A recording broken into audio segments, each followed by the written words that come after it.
Part 1 of Acres of Diamonds. When going down the Tigris and Euphrates River many years ago, with my party of English travelers, I found myself under the direction of an old Arab guide whom we hired up at Baghdad, and I have often thought how that guide resembled our barbers in certain mental characteristics.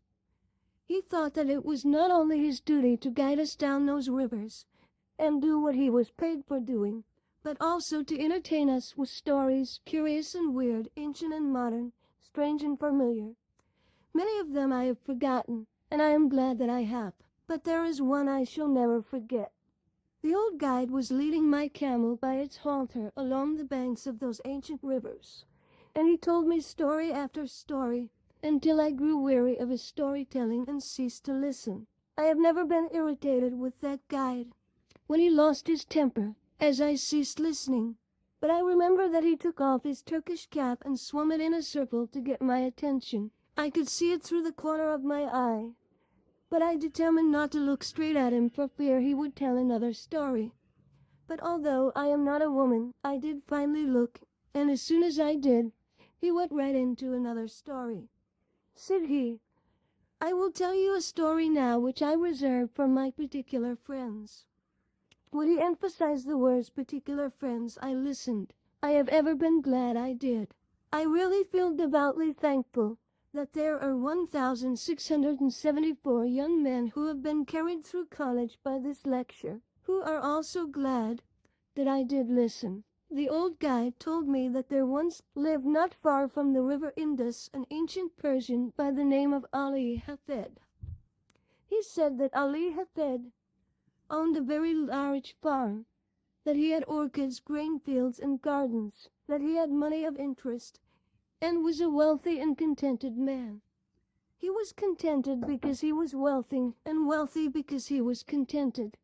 One day there visited that old Persian farmer one of those ancient Buddhist priests, one of the wise men of the East. He sat down by the fire and told the old farmer how this world of ours was made. He said that the world was once a mere bank of fog, and that the Almighty thrust his finger into the bank of fog and began slowly to move his finger around, increasing the speed until at last he whirled this bank of fog into a solid ball of fire.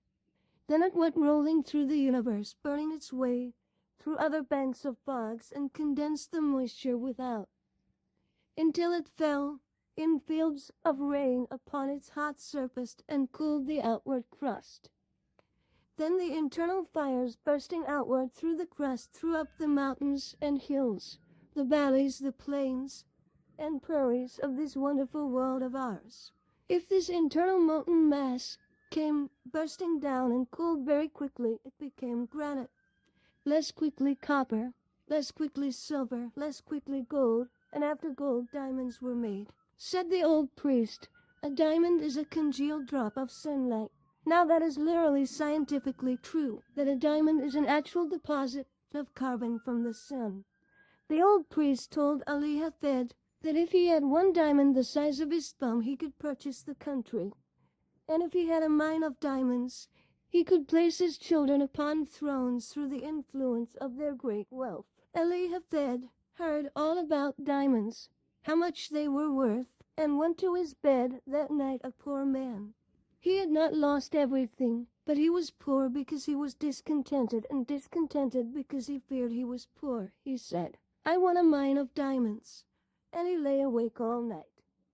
Early in the morning he sought out the priest. I know by experience that a priest is very cross when awakened early in the morning, and when he shook that old priest out of his dreams, Ali Hafed said to him, "Will you tell me where I can find diamonds?"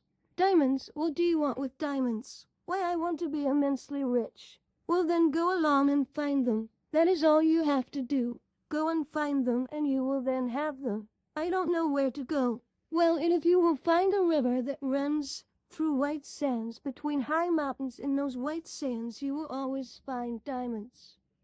"I don't believe there is any such river." "Oh yes, there are plenty of them. All you have to do is go and find them, and then you have them," said Ali Hafed. "I will go." So he sold his farm, collected his money, left his family in charge of a neighbor, and away he went in search of diamonds. He began his search very promptly, to my mind, in the mountains of the moon. Afterwards he came around into Palestine, then wandered on into Europe, and at last, when his money was all spent and he was in rags, wretchedness, and poverty, he stood on the shore of that bay at Barcelona in Spain when a great tidal wave came rolling between the pillars of Hercules, and the poor, afflicted, suffering, dying man could not resist the awful temptation to cast himself into the incoming tide, and he sank beneath its foaming crest, never to rise in this life again. When that old guide had told me that awfully sad story, he stopped the camel I was riding on and went back to fix the baggage that was coming off another camel, and I had the opportunity to muse over his story while he was gone. I remember saying to myself, why did he reserve that story for his particular friends? There seemed to be no beginning, no middle, and no end, nothing to it. That was the first story I had ever heard told in my life, and it would be the first one I ever read in which the hero was killed in the first chapter. I had but one chapter of the story, and the hero was dead. When the guide came back and took up the halter of my camel, he went right ahead with the story into the second chapter, just as though there had been no break. The man who purchased Ali Hafed's farm one day led his camel into the garden to drink, and as that camel put its nose into the shallow water of that garden brook, Ali Hafed's successor noticed a curious flash of light from the white sands of the stream. He pulled out a black stone, having an eye of light reflecting all of the hues of the rainbow. He took the pebble into the house and put it on the mantel which covers the central fires, and forgot all about it. A few days later, this same old priest came in to visit Ali Hafed's successor, and the moment he opened that drawing-room door, he saw that flash of light on the mantel, and he rushed up to it and shouted, "Here is a diamond. Has Ali Hafed returned?" "Oh no, Ali Hafed has not returned. And that is not a diamond. That is nothing but a stone we found right here in our own garden." "But," said the priest, "I tell you, I know a diamond when I see it. I know positively that is a diamond." Then together they rushed out into that old garden and stirred up the white sands with their fingers, and lo, there came up other more beautiful and valuable gems than the first. Thus, said the guide to us and friends, it is historically true, was discovered the diamond mine Galconia, the most magnificent diamond mine of all in the history of mankind, excelling the Kimberley itself, Koh-i-Noor, and the Orloff of the crown jewels of England and Russia. The largest on earth came from that mine. When that old Arab guide told me the second chapter of this story, he then took off his Turkish cap and swung it around in the air again to get my attention to the moral. Those Arab guides have morals to their stories, although they are not always moral. As he swung his hat, he said to me, had Ali Hafed remained at home and dug in his own cellar or underneath his own wheat fields or in his own gardens, instead of wretchedness, starvation, and death by suicide in a strange land, he would have had acres of diamonds. For every acre of that old farm, yes, every shovelful afterward, revealed gems which since have decorated the crowns of monarchs. When he had added the moral to this story, I saw why it was reserved for his particular friends. But I did not tell him I could see it. It was that mean old Arab's way of going around the thing like a lawyer, to say indirectly what he did not dare say directly, that, in his private opinion, there was a certain young man then traveling down the Tigris River that might be better at home in America. I did not tell him I could see that, but I told him his story reminded me of one, and I told it to him quick. I think I will tell it to you. I told him of a man out in California in 1847 who owned a ranch. He heard they had discovered gold in Southern California, so with a passion for gold he sold his ranch to Colonel Sutter, and away he went, never to come back. Colonel Sutter put a mill upon a stream that ran through that ranch, and one day his little girl brought some wet sand from the raceway into their home and sifted it through her fingers before the fire. And in that falling sand a visitor saw the first shining scales of real gold that were ever discovered in California. The man who had owned that ranch wanted gold, and he could have secured it for the mere taking. Indeed, $38 million has been taken out of that very few acres since then. About 8 years ago, I delivered this lecture in a city that stands on that farm, and they told me that a one-third owner for years and years had been getting $120,000 in gold every 15 minutes, sleeping or waking without taxation. You and I would enjoy an income like that if we didn't have to pay an income tax. But a better illustration, really, than that occurred here in our own Pennsylvania. If there is anything I enjoy above another on the platform, it is to get one of these German audiences in Pennsylvania before me and fire that at them. And I enjoy it tonight. There was a man living in Pennsylvania, not unlike some Pennsylvanians you have seen, who owned a farm, and he did with that farm just what I should do with a farm if I owned one in Pennsylvania. He sold it. But before he sold it, he decided to secure employment collecting coal oil for his cousin, who was in the business in Canada, where they first discovered oil on this continent. They dipped it from the running streams at that early time, so this Pennsylvania farmer wrote to his cousin asking for employment. You see, friends, this farmer was not altogether a foolish man. No, he was not. He did not leave his farm until he had something else to do. Of all of the simpletons the stars shine on, I don't know of a worse one than the man who leaves one job before he has gotten another. That has a special reference to my profession and has no reference whatever to a man seeking a divorce. When he wrote to his cousin for employment, his cousin replied, I cannot engage you in business because you know nothing about the oil business. Well, then the farmer said, I will know. And with most considerable zeal, characteristic of the students of Temple University, he set himself at the study of the whole subject. He began away back at the second day of God's creation, when the world was covered, thick and deep, with that rich vegetation which has since turned into primitive beds of coal. He studied the subject until he found that the drainings really of those rich beds of coal furnished the coal oil that was worth pumping.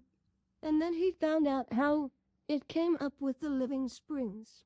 He studied until he knew what it looked like, smelled like, tasted like, how to refine it. Now he said in his letter to this cousin, I understand the oil business. The cousin answered, all right, come on. So he sold his farm, according to the county record, for $833, even money no sense. He had scarcely gone from that place before the man who had purchased the spot went out to arrange for the watering of the cattle. He found the previous owner had gone out years before and put a plank across the brook back of the barn, edgewise into the surface of the water just a few inches. The purpose of the plank, at that sharp angle across the brook, was to throw over to the other bank a dreadful-looking scum, through which the cattle would not put their noses. But with that plank there to throw it all over to one side, the cattle would drink below, and thus the man who had gone to Canada had himself been damming back for 23 years a flood of coal oil, which the state geologist of Pennsylvania declared to us 10 years later was even then worth $100 million to our state. And 4 years ago, our geologist declared the discovery to be worth to our state $1,000 million. The man who owned that territory on which the city of Titusville now stands, and those Pleasantville valleys, had studied the subject from the second day of God's creation clear down to the present time. He studied it until he knew all about it, and yet he is said to have sold the whole of it for $833. Again and again I say no sense. But I need another illustration. I found it in Massachusetts, and I am sorry I did, because that is the state I come from. This young man in Massachusetts furnished just another phase of my thought.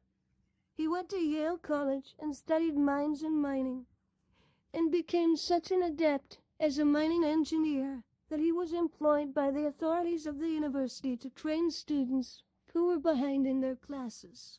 During his senior year, he earned $15 a week for doing that work. When he graduated, they raised his pay from $15 to $45 a week and offered him a professorship. And as soon as they did, he went right home to his mother.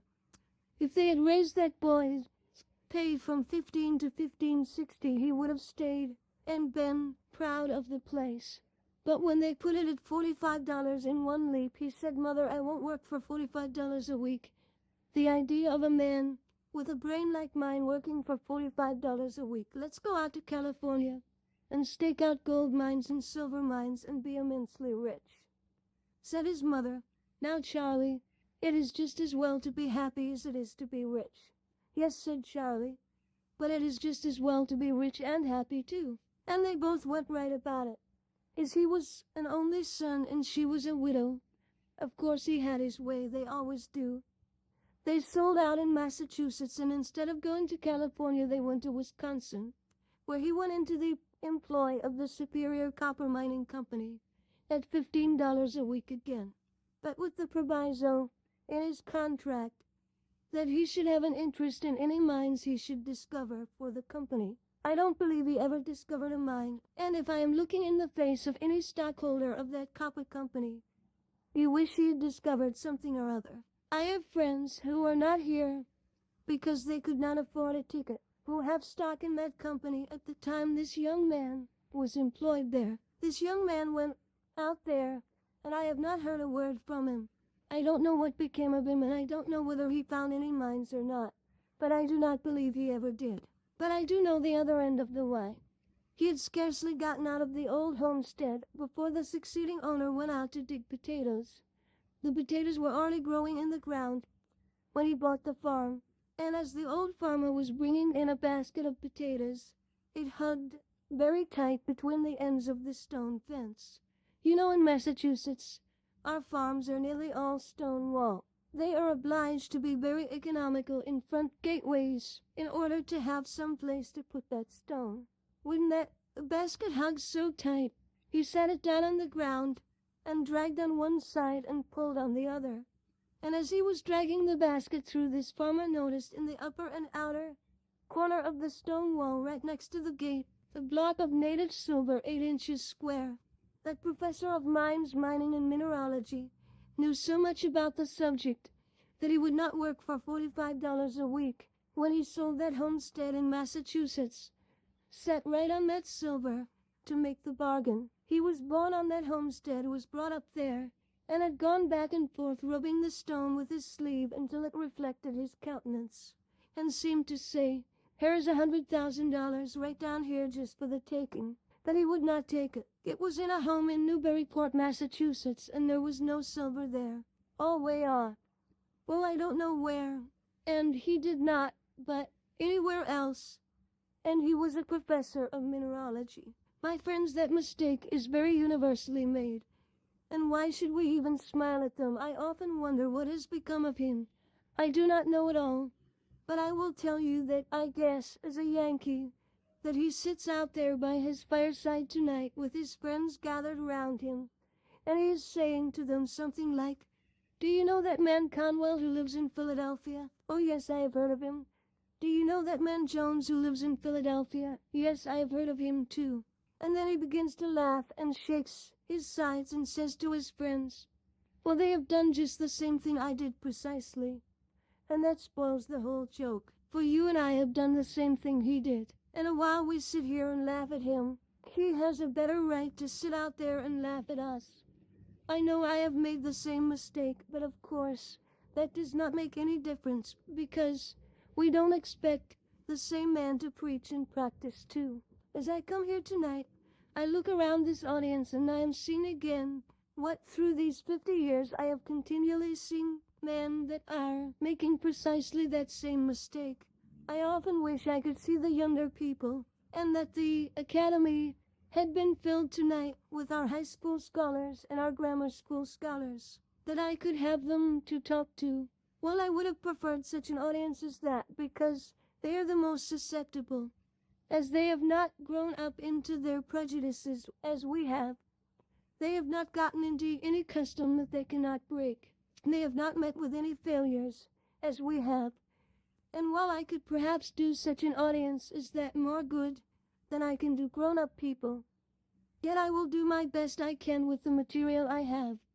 I say to you that you have acres of diamonds in Philadelphia, right where you now live. Oh, but you will say, you cannot know much about our city if you think there are any acres of diamonds here. I was greatly interested in that account in the newspaper of a young man who found that diamond in North Carolina. It was one of the purest diamonds that has ever been discovered, and it has several predecessors near the same locality. I went to a distinguished professor in mineralogy and asked him where he thought those diamonds came from. The professor secured a map of the geologic formations of our continent and traced it. He said it either went through the underlying Carboniferous strata adapted for such production westward through Ohio and the Mississippi, or in more probability came eastward through Virginia and up the shore of the Atlantic Ocean. It is a fact that diamonds were there, for they have been discovered and sold, and they were carried down there during the drift period from some northern locality. Now who can say but some person going down with his drill in Philadelphia will find some trace of a diamond mine yet down here. Oh, friends, you cannot say that you are not over one of the greatest diamond mines in the world, for such a diamond as that only comes from the most profitable mines that are found on earth. End of part 1.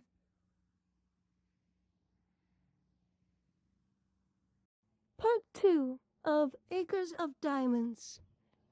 But it serves simply to illustrate my thought, which I emphasize by saying, if you do not have the actual diamond mines literally, you have all that they would be good for you, because now that the Queen of England has given the greatest compliment ever to be conferred upon American women for her attire, because she did not appear with any jewels at all at the late reception in England, it is almost done away with the use of diamonds anyhow. All you would care for would be the few you would wear if you wished to be modest, and the rest you would sell for money. Now then, I say again that the opportunity to get rich, to attain into great wealth, is here in Philadelphia now, within the reach of almost every man and woman who hears me tonight. I mean just what I say. I have not come to this platform, even under these circumstances, to recite something to you. I have come to tell you what in God's sights I believe to be the truth. And if the years of life have been of any value to me in the attainment of common sense, I know I am right, that the men and women sitting here who found it difficult perhaps to buy a ticket to this lecture or gathering tonight have within reach acres of diamonds. Opportunities to get largely wealthy. There never was a place on earth more adapted than the city of Philadelphia today. And never in the history of the world did the poor man without capital have such an opportunity to get rich quickly and honestly as he has now in our city. I say this is the truth, and I want you to accept it as such. For if you think I have come to simply recite something, then I would better not be here. I have no time to waste with any such talk, but to say things I believe, and unless some of you get richer for what I am saying tonight, my time is wasted. I say to you, you ought to get rich. It is your duty to get rich. How many of my pious brethren say to me, do you, a Christian minister, spend your time going up and down the country advising young people to get rich, to get money? Yes, of course I do, they say. Isn't that awful? Why don't you preach the gospel instead of preaching about man's making money? Because to make money honestly is to preach the gospel. That is the reason. And men who get rich may be the most honest men you will find in the community. Oh, but says some young man here tonight, I have been told all my life that if a person has money he is very dishonest and dishonorable and mean and contemptible. My friend, that is the reason why you have none. Because you have that idea of people, the foundation of your faith is altogether false. Let me say here clearly, and let me say it briefly, though subject to discussion, which I have not time for here. 98 out of 100 of the rich men of America are honest. That is why they are rich. That is why they are trusted with money.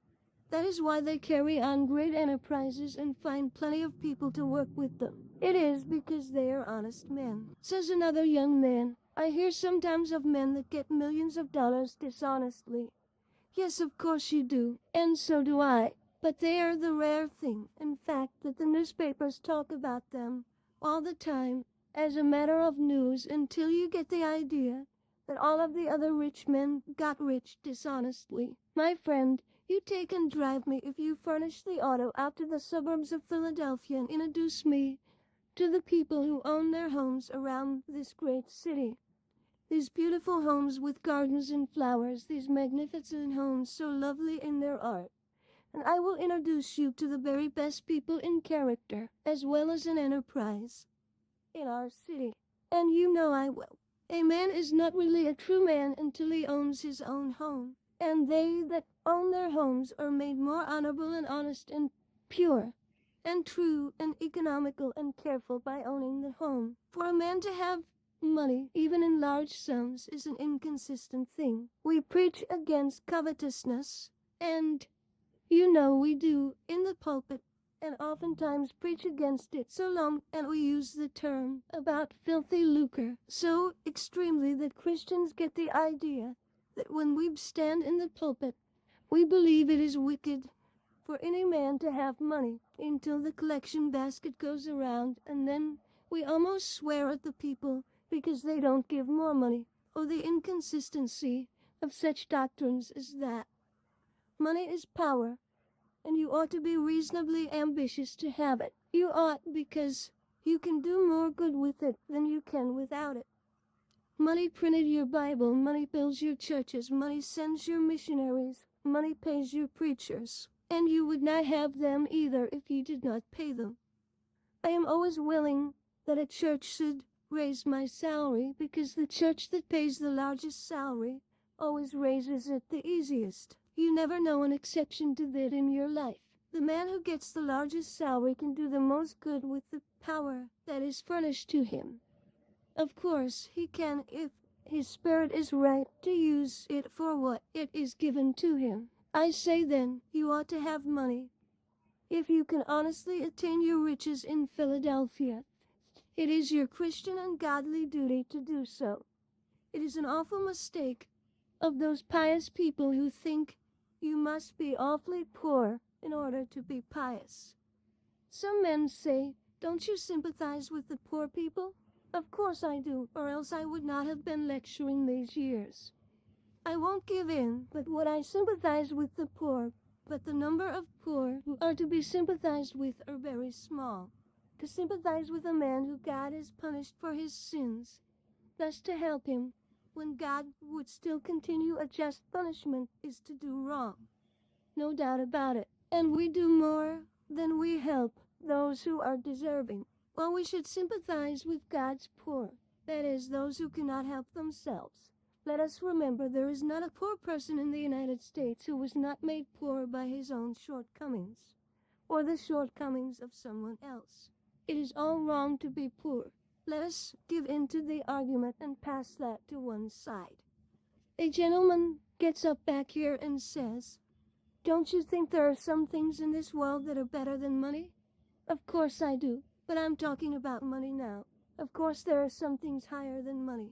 Oh yes, I know, by the grave that has left me standing above, that there are some things in this world that are higher and sweeter and purer than money. Well, I do know there are some things higher and grander than gold. Love is the grandest thing on God's earth, but fortunate the lover who has plenty of money. Money is power, money is force. Money will do good as well as harm in the hands of good men and women. It could accomplish, and it has accomplished good. I hate to leave that behind me. I heard a man get up in a prayer meeting in our city and thank the Lord for he was one of God's poor. Well, I wonder what his wife thinks about that. He earns all the money that comes into this house, and he smokes a part of it on the veranda.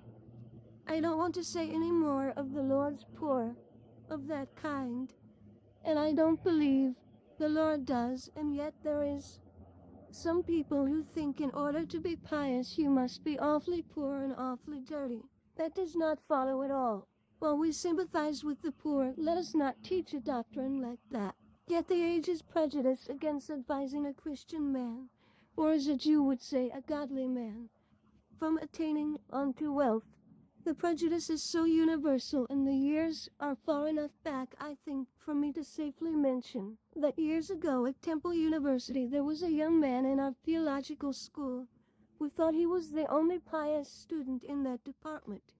He came into my office one evening and sat down by my desk and told me, "Mr. President, I think it is my duty, sir, to come in and labor with you." "What has happened now?" said he. "I heard you say at the academy that the Pierce School commencement that you thought it was an honorable ambition for a young man to desire to have wealth, and that you thought it made him temperate, made him anxious to have a good name, and made him industrious. You spoke about man's ambition to have money helping to make him a good man. Sir, I have come to you to tell you the Holy Bible says that money is the root of all evil." I told him I had never seen it in the Bible and advised him to go out to the chapel and get the Bible and show me the place. So out he went for a Bible, and as soon as he stopped into my office with the Bible open, with all the bigoted pride of a narrow sectarian, or of one who founds his Christianity on some misinterpretation of Scripture, he flung the Bible down on my desk and fairly squealed into my ear. "There it is, Mr. President, you can read it for yourself," I said to him. "Well, young man, you will learn when you get a little older that you cannot trust another denomination to read the Bible for you. You belong to another denomination. You are taught in a theological school, however, that emphasizes the exegesis. Now you will take that Bible and read it yourself, and give it the proper emphasis to it." He took the Bible and proudly read, "The love of money is the root of all evil." Then he had it right. And when one does quote aright from the same old book, he quotes the absolute truth. I have lived through 50 years of the mightiest battle that old book has ever fought, and I have lived to see its banners flying free. For never in the history of this world did the great minds of earth so universally agree that the Bible is true, all true, as they do at this very hour. So I say that when he quoted right, of course he quoted the absolute truth. The love of money is the root of all evil. He who tries to attain unto it too quickly or dishonestly will fail into the many snares, no doubt about that. The love of money, what is that? It is making an idol of money. An idolatry, pure and simple, everywhere is condemned by the Holy Scriptures and by man's common sense. The man that worships the dollar instead of thinking of its purposes for which it ought to be used, the man who idolizes simply money, the miser that hoards his money in the cellar or hides it in a stocking or refuses to invest it where it will do the world good, that man who hogs the dollar until the eagle squeals, in him the root of all evil. I think I will leave that behind now and answer the question of nearly all of you who are asking, is there an opportunity to get rich in Philadelphia? Well now, how simple a thing it is to see where it is. The instant you see where it is yours. Some old gentleman gets up there in back and says, "Mr. Conwell, have you lived in Philadelphia for 41 years, and you don't know that the time is gone when you can make anything in this city?" No, I don't think it is. Yes, it is. I have tried it. What business are you in? I kept a store here for 20 years and never made over $1,000 in the whole 20 years. Well, then you can measure the good you have been to this city by what the city has paid you, because a man can judge you very well with what he is worth by what he receives. That is, in what he is to the world at this time. If you have not made over $1,000 in 20 years in Philadelphia, would have been better for Philadelphia if they kicked you out of the city 19 years and 9 months ago. A man has no right to keep a store in Philadelphia 20 years and not make at least $5,000, even though it be a corner grocery uptown. You say you cannot make $5,000 in a store now? Oh, my friends, If you will just take only 4 blocks around you and find out what the people want and what you ought to supply and set them down with your pencil and figure out the profits you would make if you did supply them, you would very soon see it. There is wealth right here within the sound of your voice. Then someone says, "You don't know anything about business. A preacher never knows a thing about business." Well then, I will have to prove to you I am an expert. I don't like to do this, but I have to do it because my testimony will not be taken if I am not an expert. My father kept a country store, and if there is any place under the stars where a man gets all sorts of experience in every kind of mercantile transactions, it is the country store. I am not proud of my experience, but sometimes when my father was away, he would leave me in charge of the store, though fortunately for him it was not very often. But this did occur many times, friends. A man would come into the store and say, "Do you keep jackknives?" "No, we don't keep jackknives." So, and I went off whistling a tune. What did I care about that man anyhow? And then another farmer would come in and say, "Do you keep jackknives?" "No, we don't keep jackknives." Then I went away and whistled another tune. Then a third man came right up to the door and said, "Do you keep jackknives?" "No." "Why, everyone around here is asking for jackknives. Do you suppose we are keeping this store to supply the whole neighborhood with jackknives? Do you carry on this store like that in Philadelphia?"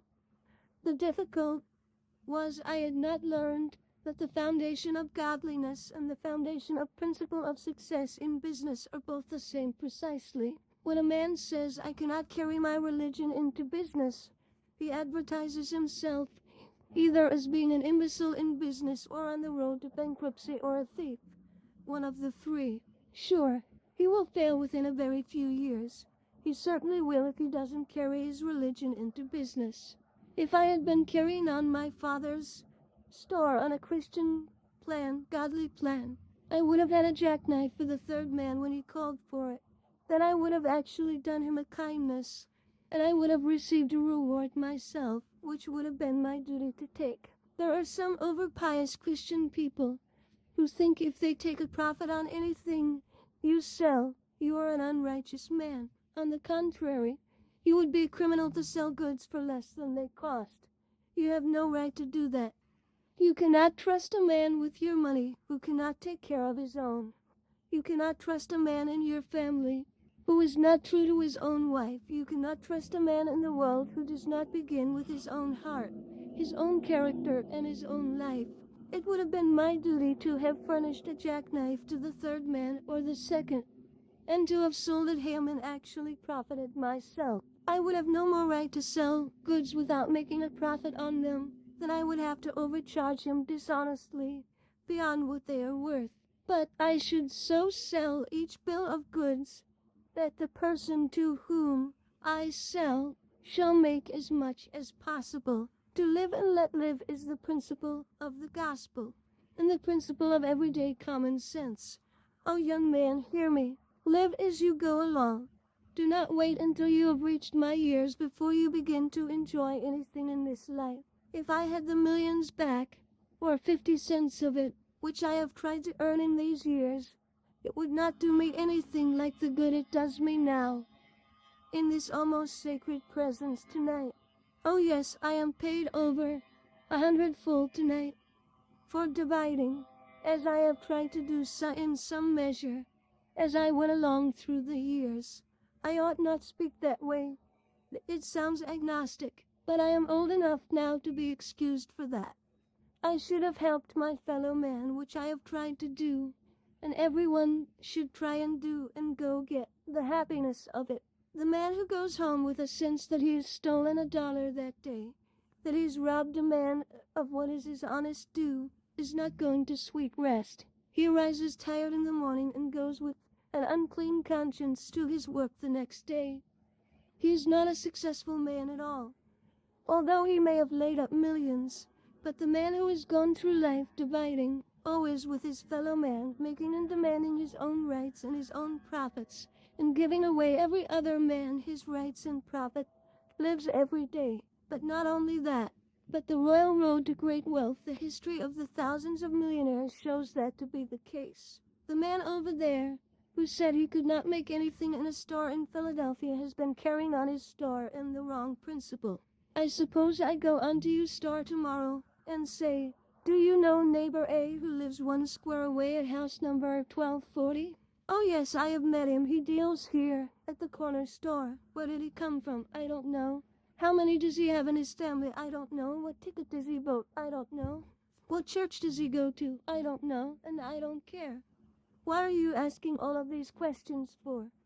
If I had a store in Philadelphia, would you answer me like that? If so, then you are conducting your business just as I carried on my father's business in Worthington, Massachusetts. You don't know where your neighbor come from when he moved to Philadelphia, and you don't care. If you had cared, you would be a rich man now. If you had cared enough about him to take an interest in his affairs, to find out what he needed, you would have been rich.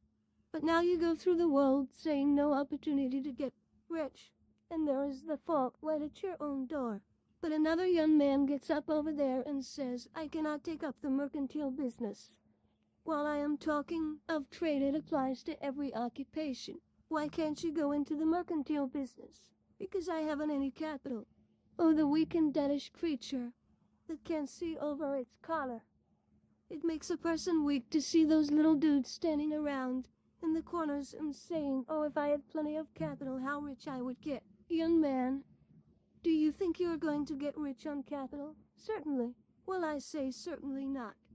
Your mother has plenty of money, and she will set you up in business. You will set her up in business, supplying you with capital.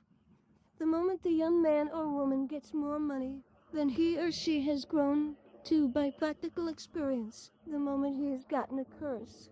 It is no help to a young man or woman to inherit money. It is no help to your children to leave them money. But if you leave them education, if you leave them Christian and noble character, if you leave them a wide circle of friends, if you leave them an honorable name, it is far better than they should have money. It would be worse for them, worse for the nation, that they should have money at all. Oh, young man, if you have inherited money, don't regard it as a help. It will curse you through your years and deprives you of the very best things of human life. There is no class of people to be pitied so much as the inexperienced sons and daughters of the rich of our generation. I pity the rich man's son. He can never know the best things in life. One of the best things in life is when a young man has earned his own living, and when he becomes engaged to some lovely young woman, and makes up his mind to have a home of his own. Then with that same love comes that divine inspiration toward better things. He begins to save money. He begins to leave off his bad habits and put money in the bank. When he has a few $100s, he goes out to the suburbs to look for a home. He goes to the savings bank perhaps for half the value, and he goes to his wife and takes the bride over the threshold of that door for the first time and says the words of eloquence my voice can never touch. I have earned this home myself. It is all mine, and I divide with thee. That is the grandest moment a human heart may ever know. End of part 2.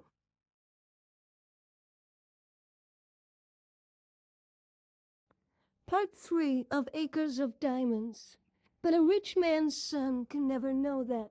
He takes his bride into a finer mansion, it may be, but he is obliged to go all the way through it and say to his wife, my mother gave me that, my mother gave me that, and my mother gave me this, until his wife wishes he had married his mother. I pity the rich man's son.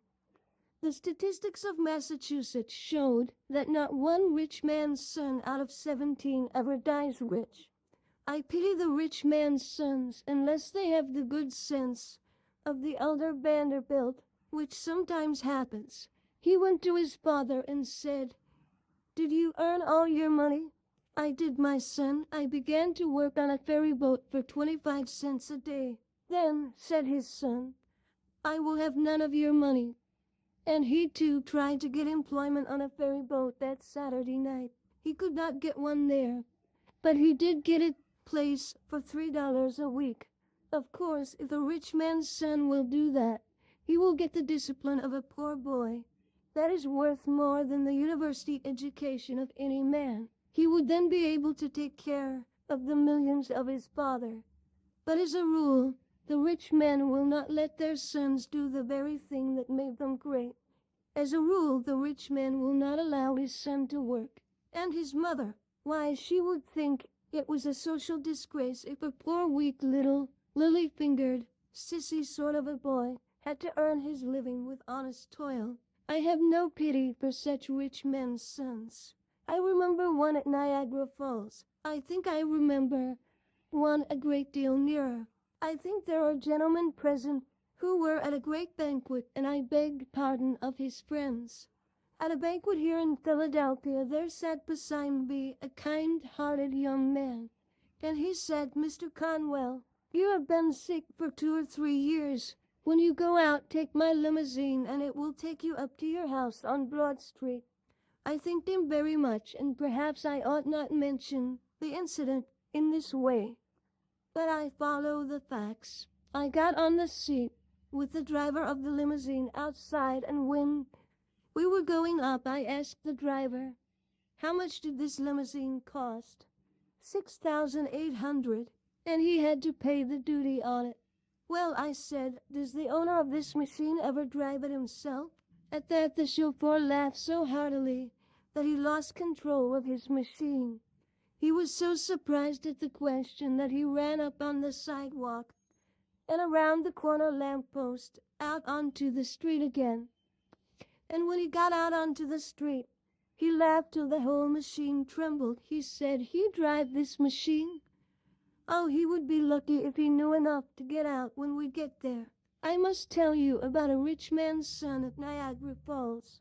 I came in from the lecture to the hotel, and as I approached the desk, there stood a millionaire's son from New York. He was an indiscernible specimen of anthropologic potency. He had a skull cap on one side of his head with a gold tassel in the top of it, and a gold-headed cane under his arm, with more in it than in his head. It was a very difficult thing to describe that man. He wore an eyeglass that he could not see through, patent leather boots that he could not walk in, and pants that he could not sit down in, dressed like a grasshopper. This human cricket came up to the clerk's desk just as I entered, adjusted his unseeing eyeglass, and spake in this wise to the clerk. You see, he thought it was English, you know, to lisp. "There, will I have your kindness to supply me from paper and from envelope?" The clerk measured that man quick and pulled out the envelopes and paper out of a drawer, threw them across the counter toward the young man, and then turned away to his book. You should have seen that young man when those envelopes came across the counter. He swelled like a gobbler turkey, adjusted his unseeing eyeglass, and yelled, "Come right back here. Now there, will you order a servant to take that paper and envelopes to your desk?" Oh, the poor, miserable, contemptible American monkey. He could not carry paper and envelopes 20 feet. I suppose he could not get his arms down to it. I have no pity for such travesties upon human nature.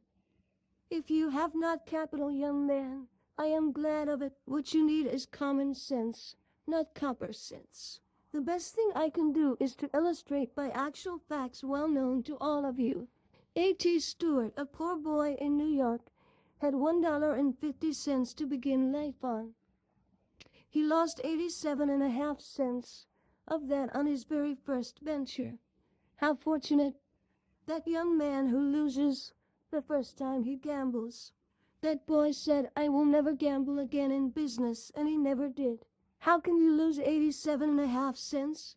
You probably all know the story, how he lost it, because he bought some needles, threads, and buttons to sell, which people did not want, and it left him on his hands a dead loss. Said the boy, "I will not lose any more money in that way." Then he went around first to the doors and asked the people what they did want. Then, when he had found what they wanted, he invested his 62.5 cents to supply a known demand. Study it wherever you choose, in business, in your profession, in your housekeeping, whatever your life, that one thing is the secret of success. You must first know the demand. You must first know what people need, and then invest yourself where it is most needed. A.T. Stewart went on that principle until he was worth what amounted afterward to $40 million, owning the very store in which Mr. Wanamaker carries on his great work in New York. This fortune was made by his losing something, which taught him the great lesson that he must only invest himself or his money in something that people need. When will you salesmen learn that? When will you manufacturers learn that you must know the changing needs of humanity if you would succeed in life? Apply yourselves, all you Christian people, as manufacturers or merchants or workmen to supply that human need. That is a great principle, as broad as humanity and as deep as the Scripture itself. The best illustration I have ever heard was of John Jacob Astor. You know that he made his money of the Astor family, and when he lived in New York he came across the sea in debt for his fare. But that poor boy, with nothing in his pocket, made the fortune of the Astor family on one principle. Some young men here tonight will say, well, they could make that fortune in New York, but they could not do it in Philadelphia. My friends, did you ever read that wonderful book of Rius?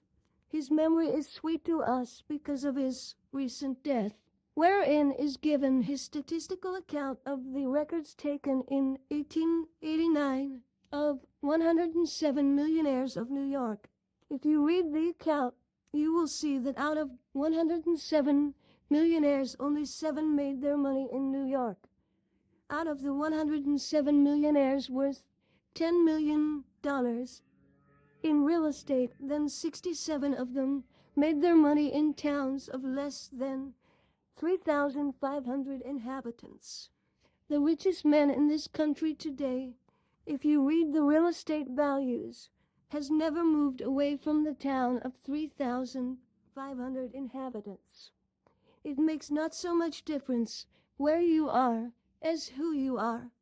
But if you cannot get rich in Philadelphia, you certainly cannot do it in New York. Now, John Jacob Astor illustrated what can be done anywhere. He had a mortgage once on a millinery store, and they could not sell bonnets enough to pay the interest on his money. So he foreclosed that mortgage, took possession of the store, and went into partnership with the very same people in the same store with the same capital. He did not give them $1 of capital. They had to sell goods to get any money. Then he left them alone in the store just as they had been before, and he went out and sat down on a bench in a park in the shade.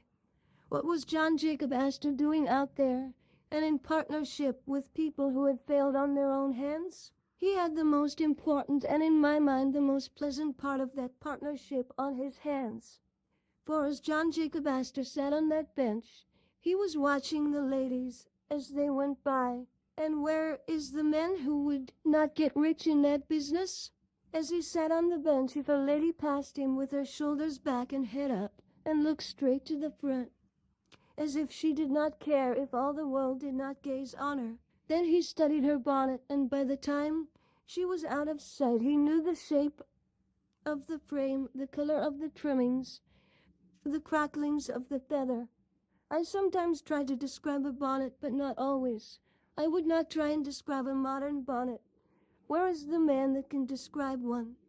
This aggression of all sorts of driftwood stuck in the back of the head, on the side of the neck, like a rooster, with only one tail and feather left. But in John Jacob Astor's day, there was some art about the millinery business, and he went to the millinery store and said to them, now put into the show window just such a bonnet as I described to you, because I have already seen a lady who likes such a bonnet. Don't make up any more until I come back. Then he went out and sat down again, and another lady passed him, of a different form, of different complexion, with a different shape and color of bonnet. Now, said he, put such a bonnet as that in the show window. He did not fill the show window uptown with lots of hats and bonnets to drive people away, and then sit on the back stairs and bawl because people went to Wanamaker's to trade. He did not have a hat or bonnet in that show window, but what some lady liked before it was made up. The tide of custom began immediately to turn in, and it had been a foundation of the greatest store in New York. In that line there still exists as one of 3 stores. Its fortune was made by John Jacob Astor after they failed in business, not by giving them any more money, but by finding out what ladies liked for bonnets before they wasted any material in making them up. I tell you, if a man could foresee the millinery business, he could foresee anything under heaven. I suppose I were to go up through the audience tonight and ask you, in this great manufacturing city, if there were any opportunities to get rich in manufacturing. Oh yes, some young men says. There are opportunities here still if you build with some trust, and if you have $2 or $3 million to begin with as capital. Young men, the history of the breaking up of trusts by that attack upon big business is only illustrating what is now the opportunity of the smaller man. The time never came in the history of the world when you could not get rich by quickly manufacturing without capital as you can now. But you will say, you cannot do anything of the kind. You cannot start without capital, young men. Let me illustrate for a moment. I must do it. It is my duty to every young man and woman, because we are all going into business very soon on the same plan. Young man, remember, if you know what people need, and you have gotten more knowledge of the fortune than any amount of capital can give you. There was a young man out of work living in Hingham, Massachusetts. He lounged around the house until one day his wife told him to get out and work. And as he lived in Massachusetts, he obeyed his wife. He went out and sat down on the shore of the bay and whittled a soaked shingle out into a wooden chain. His children that evening quarreled over it, and he whittled a second one to keep peace. While he was whittling the second one, a neighbor came in and said, "Why don't you whittle toys and sell them? You could make money at that." "Oh," he said, "I would not know what to make." "Why don't you ask your own children right here in your own house what to make?" "What is the use of trying that?" said the carpenter. "My children are different from other people's children. I used to see people like that when I taught school." But he acted upon the hint, and the next morning when Mary came down the stairway, he asked, "What do you want for a toy?" She began to tell him she would like a doll's bed, a doll's washstand, a doll's carriage, a little doll's umbrella, and went on with a list of things that it would take a lifetime to supply. So consulting his own children in his own house, he took the firewood, for he had no money to buy lumber, and whittled those strong, unpainted Hingham toys that were for so many years known all over the world. That man began to make those toys for his own children, and then made copies and sold them through the boot and shoe store next door. He began to make a little money, and then a little more. And Mr. Lawson, in his frenzied finance, says that a man can be the richest man in old Massachusetts, and I think it is the truth. And that man is worth $100 millions today. He has been only 34 years making it, on that one principle, that one must judge what his own children like and other people's children would like in their homes too. To judge the human heart by one's self, by one's wife or one's children, it is the royal road to success in manufacturing. Oh, but you say, he didn't have any capital? Yes, a penknife, but I don't know what he had paid for it. I spoke thus to an audience in New Britain, Connecticut, and the lady 4 seats back went home and tried to take off her collar, and the collar button stuck in the buttonhole. She threw it out and said, "I'm going to get up something better than that to put on collars." Her husband said, "But after what Conwell said tonight, you see there is a need for an improved collar fastener that is easier to handle. There is a human need. There is a great fortune. Now then, get up a collar button and get rich." He made fun of her, and consequently made fun of me. And that is one of the saddest things which ever comes over me like a deep cloud of midnight sometimes.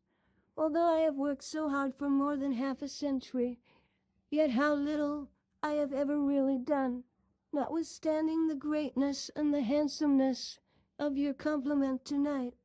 I do not believe there is 1 in 10 of you that is going to make $1,000,000 because you are here tonight.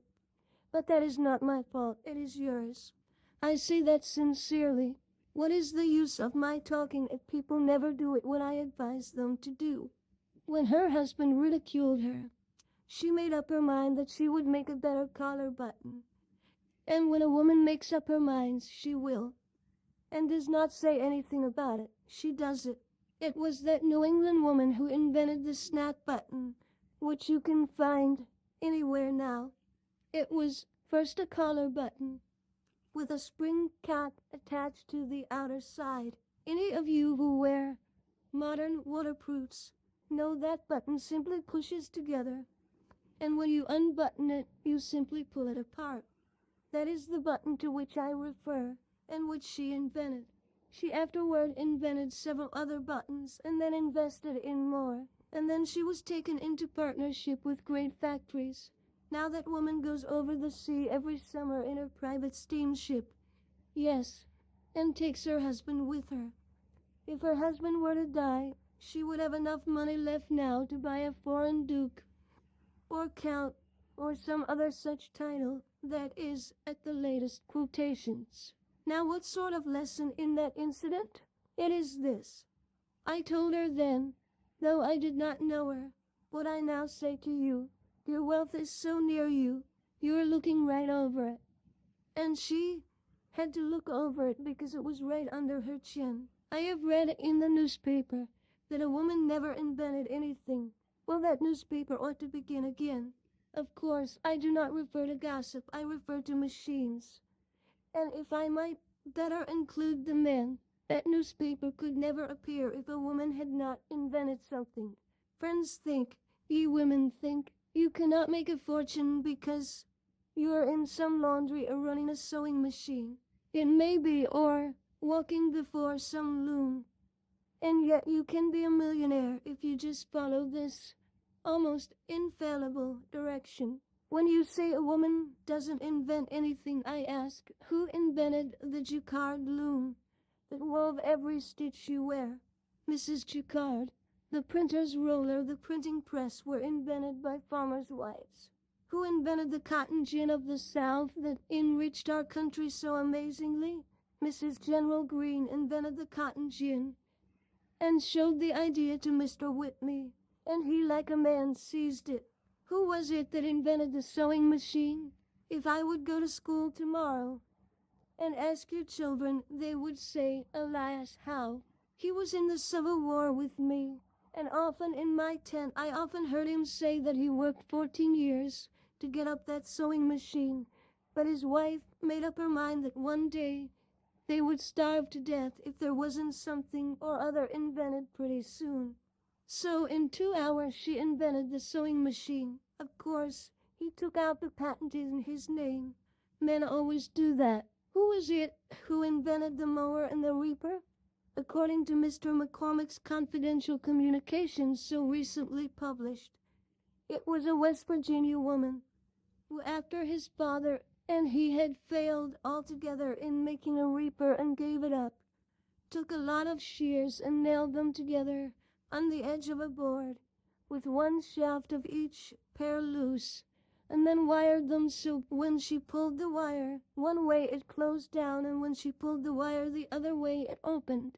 Then and there she had the principle of the mowing machine. If you look at the mowing machine, you will see that it is nothing but a lot of shears. If a woman can invent a mowing machine, if a woman can invent a jacquard loom, if a woman can invent a cotton gin, if a woman can invent a trolley switch, as she did and made the trolleys possible, if a woman can invent, as Mr. Carnegie said, the great iron squeezers that laid the foundation of all the steel millions in the United States, we men can invent anything under the stars. I say that for the encouragement of the men. Who are the great inventors of the world? Again, This lesson comes before us. The great inventor sits next to you, or you are the person yourself. Oh, but you will say, I have never invented anything in my life. Neither did the great inventors, until they discovered one great secret. Do you think it is a man with a head like a bushel measure, or a man like a stroke of lightning? It is neither. A really great man is a plain, straightforward, everyday, common-sense man. You would not dream that he was a great inventor if you did not see something that he had actually done. His neighbors do not regard him as so great. You never see anything great over your back fence. You say, there is no greatness among your neighbors. It is all away off somewhere else. Their greatness is so ever simple, so plain, so earnest, so practical, that the neighbors and friends would never recognize it. End of part 3.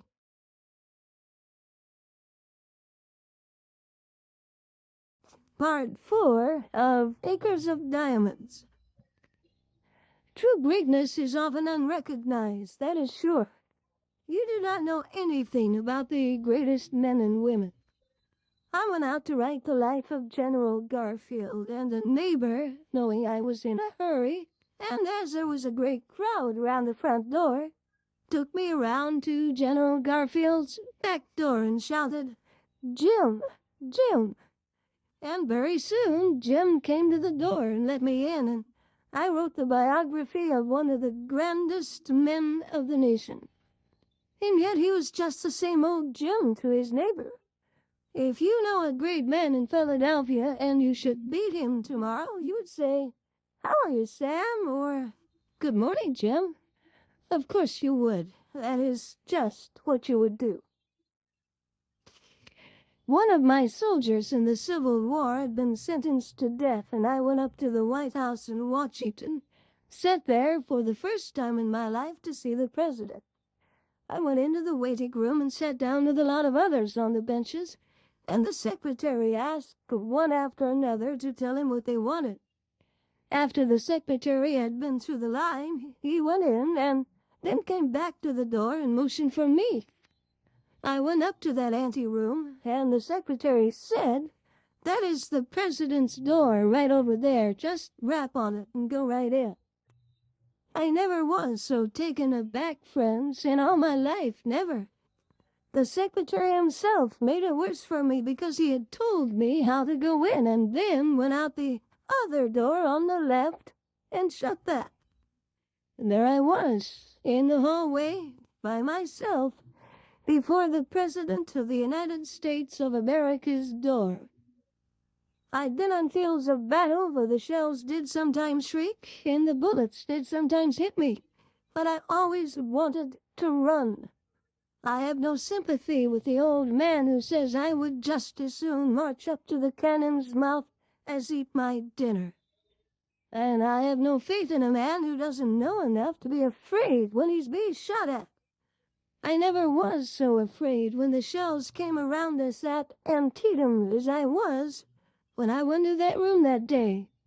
But I finally mustered the courage, I don't know how I ever did, and at arm's length tapped on the door. The man inside did not help me at all, but yelled out, Come in and sit down. Well, I went in and sat down on the edge of a chair and wished I were in Europe, and the man at the table did not look up. He was one of the world's greatest men, and was made great by one single rule. Oh, that all the young people of Philadelphia were before me now, and I could say just this one thing, and that they would remember it. I would give a lifetime for the effect it would have on our city and on civilization.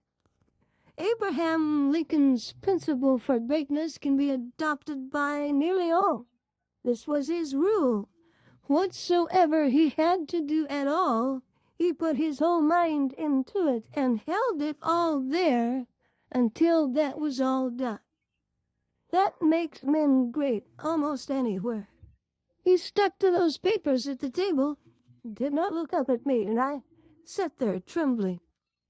Finally, when he'd put the string around his papers, he pushed them over to one side and looked over to me, and a smile came over his worn face, and he said, "I'm a very busy man, and have only a few minutes to spare. Now, tell me in the fewest words what it is you want." I began to tell him and mentioned the case, and he said, "I have heard all about it, and you do not need to say any more. Mr. Stanton was talking to me only a few days ago about that. You can go to the hotel and rest assured that the president never did sign an order to shoot a boy under 20 years of age, and never will. You can say that to his mother anyhow."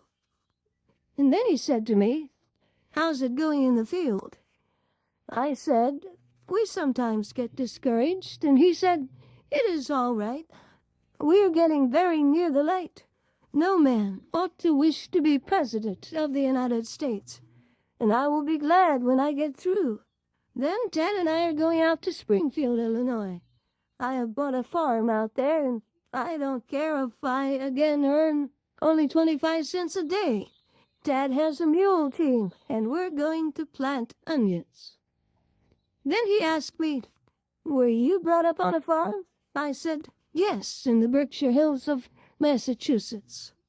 He then threw his leg over the corner of the big chair and said, "I have heard many a time ever since I was young that up there on those hills you have to sharpen the noses of the sheep in order to get down to the grass between the rocks." It was so familiar, so everyday, so farmer-like, that I felt right at home with him at once. He then took hold of another roll of paper and looked up at me and said, "Good morning." I took the hint then and got up and went out. After I'd gotten out, I could not realize I had seen the President of the United States at all. But a few days later, when still in the city, I saw the crowd pass through the East Room by the coffin of Abraham Lincoln. And when I looked at the upturned face of the murdered president, I felt then that the man I had seen such a short time before, who, so simple a man, so plain a man, was one of the greatest men that God ever raised up to lead a nation on to ultimate liberty. Yet he was only old Abe to his neighbors. When they had the second funeral, I was invited among others and went out to see that same coffin put back in the tomb at Springfield. Around the tomb stood Lincoln's old neighbors, to whom he was just old Abe. Of course, that was all they would say. Did you ever see a man who struts around altogether too large to notice an ordinary working mechanic? You think he is great? He's nothing but a puffed-up balloon held down by his big feet. There is no greatness there. Who are the great men and women? My attention was called the other day to the history of a very little thing that made the fortune of a very poor man. It was an awful thing, and yet because of that experience, he, not a great inventor or genius, invented the pen that is now called the safety pen, and out of that safety pen made the fortune of one of the great aristocratic families of this nation. A poor man in Massachusetts who had worked in the nail works was injured at 38, and he could earn but little money. He was employed in the office to rub out the marks on the bills made by pencil memorandums, and he used a rubber until his hands grew tired. He then tied a piece of rubber on the end of a stick and worked it like a plane. His little girl came and said, "Why, you have a patent, haven't you?" The father said afterward, "My daughter told me when I took that stick and put the rubber on the end that there was a patent, and that was the first thought of that." He went to Boston and applied for his patent, and every one of you that has a rubber-tipped pencil in your pocket is now paying tribute to the millionaire. No capital, not a penny did he invest in it. All was income all the way up into the millions. But let me hasten to one other greater thought. Show me the great men and women who live in Philadelphia. A gentleman over there will get up and say, "We don't have any great men in Philadelphia. They don't live here. They live away off in Rome or St. Petersburg or London or Minium or anywhere else but here in our town." I have come now to the apex of my thought. I have come now to the heart of the whole matter and to the center of my struggle. Why isn't Philadelphia a greater city in its greater wealth? Why does New York excel Philadelphia? People say because of our harbor. Why do many other cities of the United States get ahead of Philadelphia now? There's only one answer, and that is because our own people taught down their own city. If there ever was a community on earth that has to be forced ahead, it's the city of Philadelphia. If we are to have a boulevard, talk it down. If we are going to have better schools, talk them down. If you wish to have wise legislation, talk it down. Talk all the proposed improvements down. That is the only great wrong that I can lay at the feet of the magnificent Philadelphia that has been so universally kind to me. I say it's time we turn around in our city and begin to talk up the things that are in our city and begin to set them before the world as the people of Chicago, New York, St. Louis, and San Francisco do. Oh, if we could only get that spirit out among our people that we can do things in Philadelphia and do them well. Arise, ye millions of Philadelphians, trust in God and man and believe in the great opportunities that are right here, not over in New York or Boston, but here, for business, for everything that is worth living for on earth. There never was an opportunity greater. Let us talk up our own city. But there are two other young men here tonight, and that is all I will venture to say because it is too late. One over there gets up and says, "There's going to be a great man in Philadelphia, but never was one." Oh, is that so? When are you going to be great? When I am elected to some political office. Young man, won't you learn a lesson in the primer of politics that is a prima facie evidence of littleness to old office under our form of government? Great men get into office sometimes, but what this country needs is men that will do what we tell them to do. This nation, where the people rule, is governed by the people, for the people. And so long as it is, then the office holder is but the servant of the people. And the Bible says the servant cannot be greater than the master. The Bible says he that is sent cannot be greater than him who sent him. The people rule, or should rule, and if they do, we do not need the greater men in office. If the great men in America took our offices, we would change to an empire in the next 10 years. I know of a great many young women, now that women's suffrage is coming, who say, "I'm going to be president of the United States someday." I believe in women's suffrage, and there is no doubt but what it is coming. And I'm getting out of the way anyhow. I may want an office by and by myself, but if the ambition for an office influences the women in their desire to vote, I want to say right here what I say to the young men, that if you only get the privilege of casting one vote, you don't get anything that's worthwhile. Unless you can control more than one vote, you will be unknown, and your influence so dissipated is practically not to be felt. This country is not run by votes. Do you think it is? It is governed by influence. It is governed by the ambitious and the enterprises which control votes. The young woman that thinks she is going to vote for the sake of holding an office is making an awful blunder. That other young man gets up and says, "There are going to be great men in this country and in Philadelphia." How's that so? When? When there comes a great war, when we get into difficulty through watchful waiting in Mexico, when we get into war with England over some frivolous deed, or with Japan or China or New Jersey or some distant country. Then I will march up to the cannon's mouth. I will sweep up among the glistening bayonets. I will leap into the arena and tear down the flag and bear it away in triumph. I will come home with stars on my shoulder and hold every office in the gift of the nation. And I will be great. No, you won't. You think you're going to be made great by an office. But remember that if you are not great before you get the office, you won't be great when you secure it. It will only be a burlesque in that shape. We had a peace jubilee here after the Spanish War.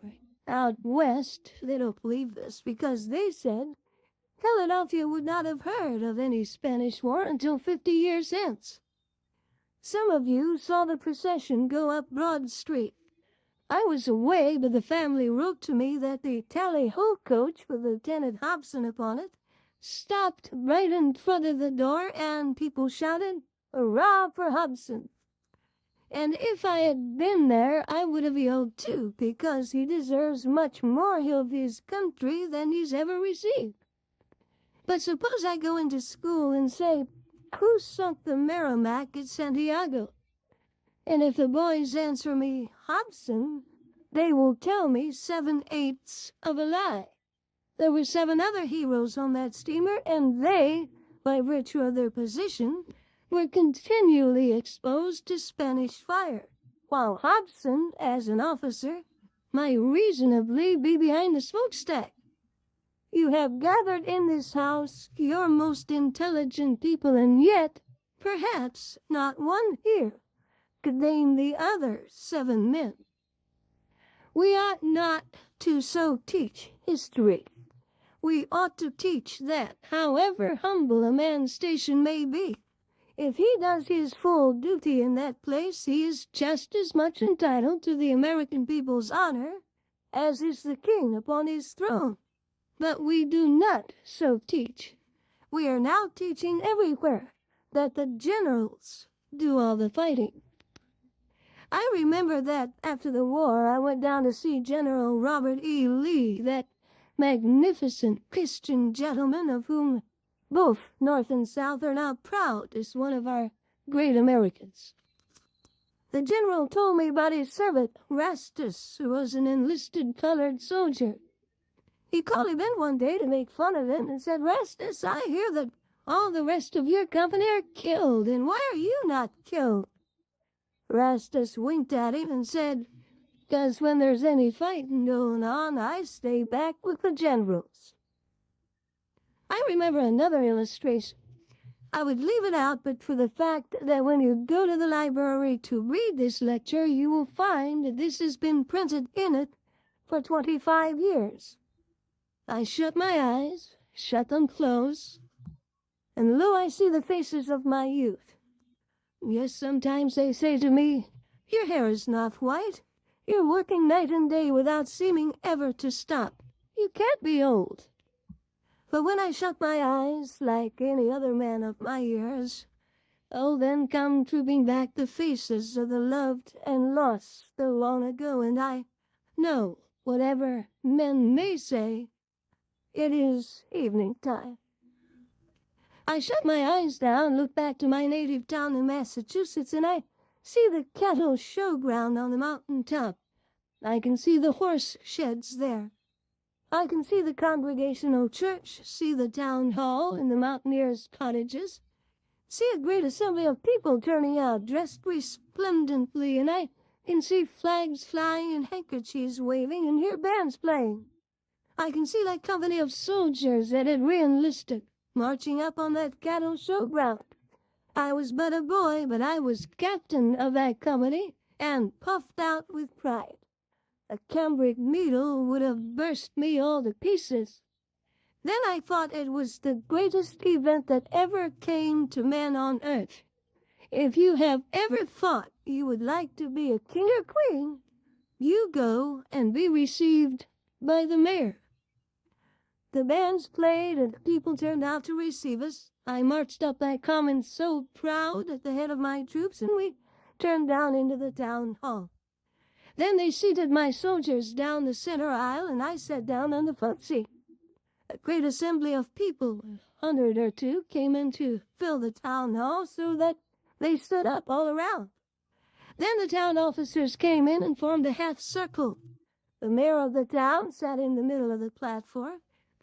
He was a man who had never held office before, but he was a good man, and his friends have told me that I might use this without giving them offense.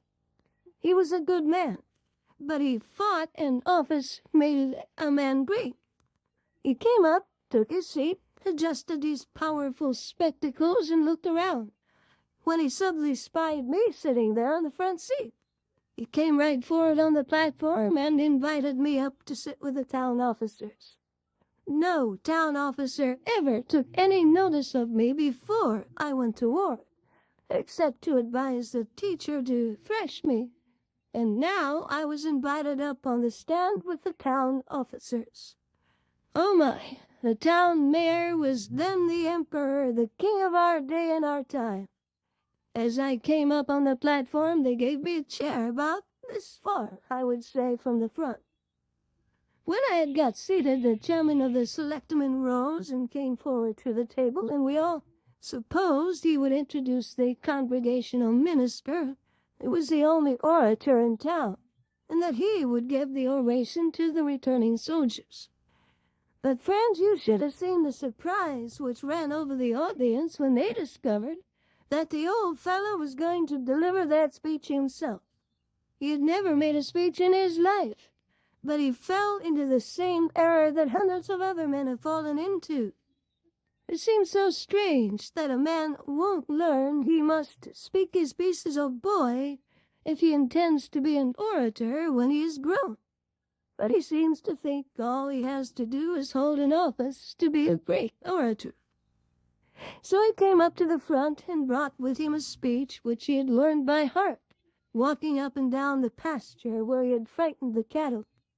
He brought the manuscript with him, spread it out on the table so as to be sure he might see it. He adjusted his spectacles and leaned over it for a moment, and marched back on the platform, and then came forward like this, tramp, tramp, tramp. He must have studied the subject a great deal, when you come to think of it, because he assumed an elocutionary attitude.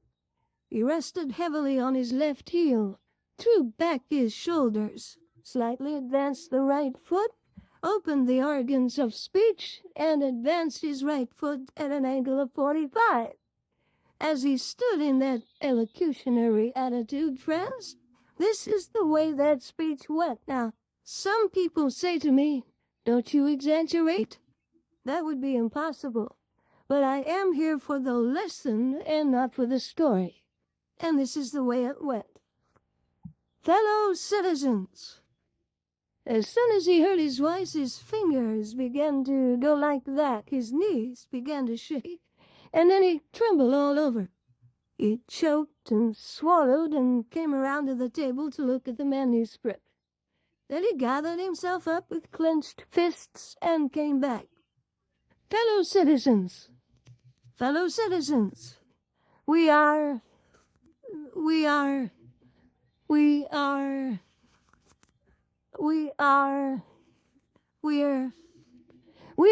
happy. We are very happy. We are very happy.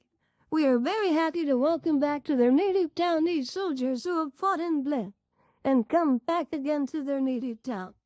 We are especially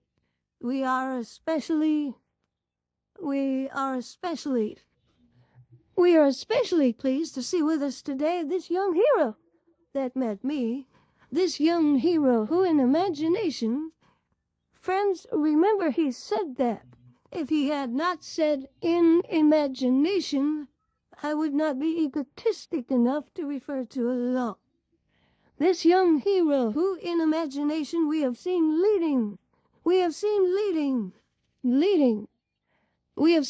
his troops onto the deadly breach. We have seen his shining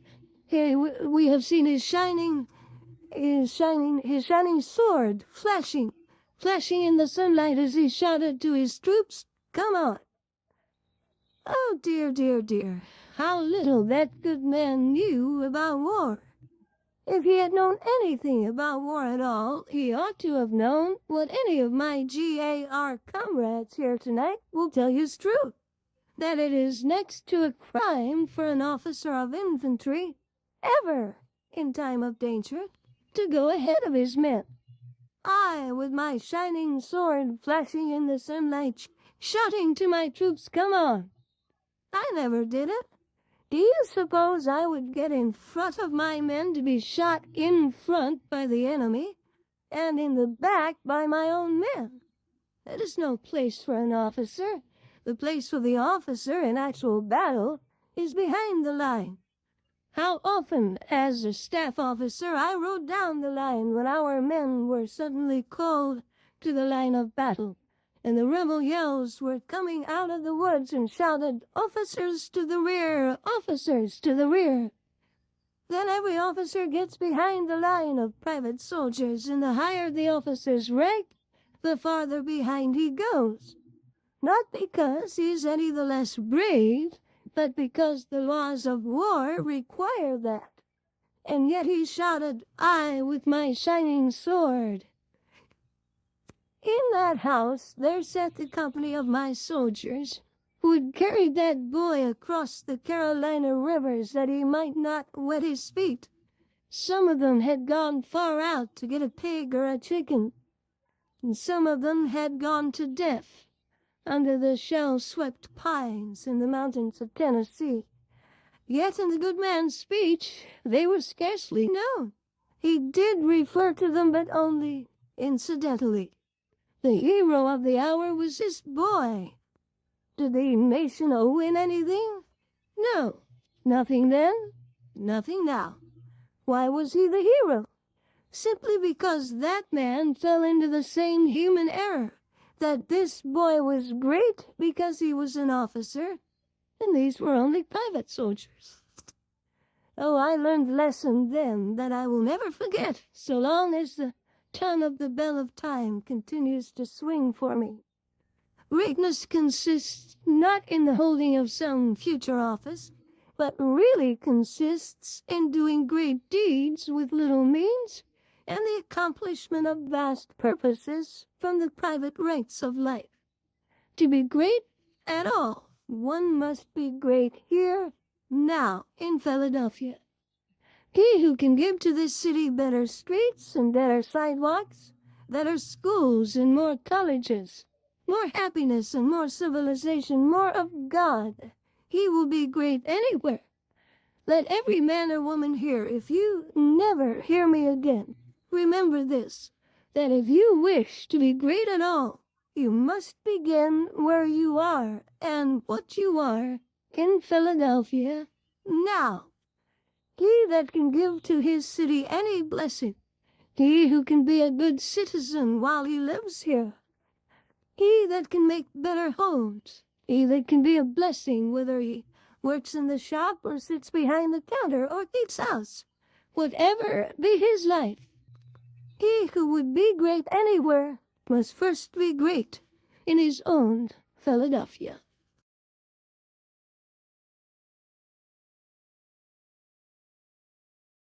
Part 5 of Acres of Diamonds. His Life and Achievements by Robert Shackleton. 1. The Story of the Sword. I shall write of a remarkable man, an interesting man, a man of power, of initiative, of will, of persistence. A man who plans vastly and who realizes his plans. A man who not only does things for himself, but who, ever more important than that, is the constant inspiration of others. I shall write of Russell Conwell. As a farmer's boy, he was the leader of the boys of the Rocky region that was his home. As a school teacher, he won devotion. As a newspaper correspondent, he gained fame. As a soldier in the Civil War, he rose to important rank. As a lawyer, he developed a large practice. As an author, he wrote books that reached a mighty total of sales. He left the law for the ministry, and is the active head of a great church that he raised from nothingness. He is the most popular lecturer in the world and yearly speaks to many thousands. He is, so to speak, the discoverer of acres of diamonds, through which thousands of men and women have achieved success out of failure. He is the head of 2 hospitals, one of them founded by himself, that have cared for a host of patients, both the poor and the rich, irrespective of race or creed. He is the founder and head of a university that has already had tens of thousands of students. His home is in Philadelphia, but he is known in every corner of every state of the Union, and everywhere he has hosts of friends. All his life he has helped and inspired others. Quite by chance, and only yesterday, literally yesterday and by chance, and with no thought of the moment of Conwell, although he had been much in my mind for some time past, I picked up a thin little book of description by William Dean Howells, and turning the pages of a chapter on Lexington, old Lexington of the Revolution, written, so Howells had set down, in 1882, I noticed after he had written of the town itself, and of the long past fight there, and of the present-day aspect, that he mentioned the church life of the place and remarked on the striking advances made by the Baptists, who had lately, as he expressed it, been reconstituted out of very perishing fragments, and made strong and flourishing under the ministrations of a lay preacher, formerly a colonel in the Union Army. And it was only a few days before I chanced upon this description that Dr. Conwell, the former colonel and former lay preacher, had told me of his experiences in that little old revolutionary town. Howells went on to say that, so he was told, the colonel's success was principally due to his making the church attractive to young people. Howells says no more of him. Apparently he did not go out to hear him, and one wonders if he had ever associated that lay preacher of Lexington with the famous Russell Conwell of these recent years. Attractive to young people. Yes, one can recognize that today, just as it was recognized in Lexington, and it may be added that he, at the same time, attracts older people too. In this, indeed, lies his power. He makes his church interesting, his sermons interesting, his lectures interesting. He is himself interesting. Because of his being interesting, he gains attention. The attention gained, he inspires. Biography is more than dates. Dates, after all, are but milestones along the real road of life. And the most important fact from Conwell's life is that he lived to be 82, working 16-hour days every day for the good of his fellow man. He was born on February 15, 1843, born of poor parents in a low-roofed cottage in the eastern Berkshires in Massachusetts. I was born in this room, he said to me simply as we sat together recently, in front of the old fireplace in the principal room of the little cottage, for he has bought back the rocky farm of his father and has retained and restored the little old home. I was born in this room. It was bedroom and kitchen, it was poverty, and his voice sank with a kind of grimness into silence. Then he spoke a little of the struggles of those long past years, and we went out to the porch as the evening shadow fell. He looked out over the valley and stream and hills of his youth, and he told of his grandmother and of a young Marylander who had come to the region on a visit. Was the tale of the impetuous love of those two, of rash marriage, of the interference of parents, of the fierce rivalry of another suitor, of an attack on the Marylander's life, of passionate hastiness and unforgivable words, of separation, of lifelong sorrow. Why does grandmother cry so often, he remembers, asking when he was a little boy.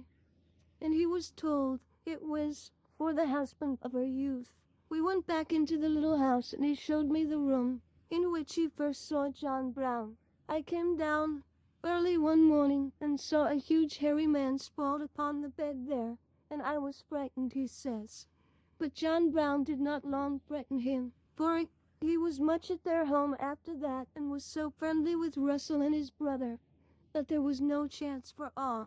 And it gives a curious sidelight on the character of the stern abolitionist that he actually, with infinite patience, taught the old horse of the Conwells to go home along with the wagon after leaving the boys at school a mile or more away, and at school closing time to trot gently off for them without a driver, when merely faced in that direction and told to go.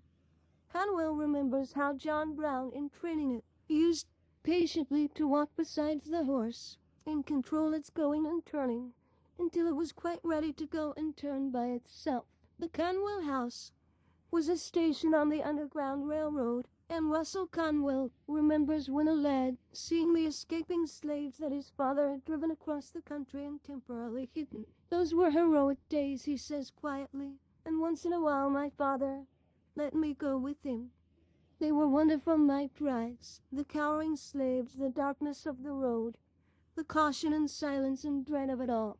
This underground route, he remembers, was from Philadelphia to New Haven, thence to Springfield, where Conwell's father would take his charge, and onward, the Bellows Falls and Canada. Conwell tells, too, of meeting Frederick Douglass, the colored orator, in that little cottage on the hills.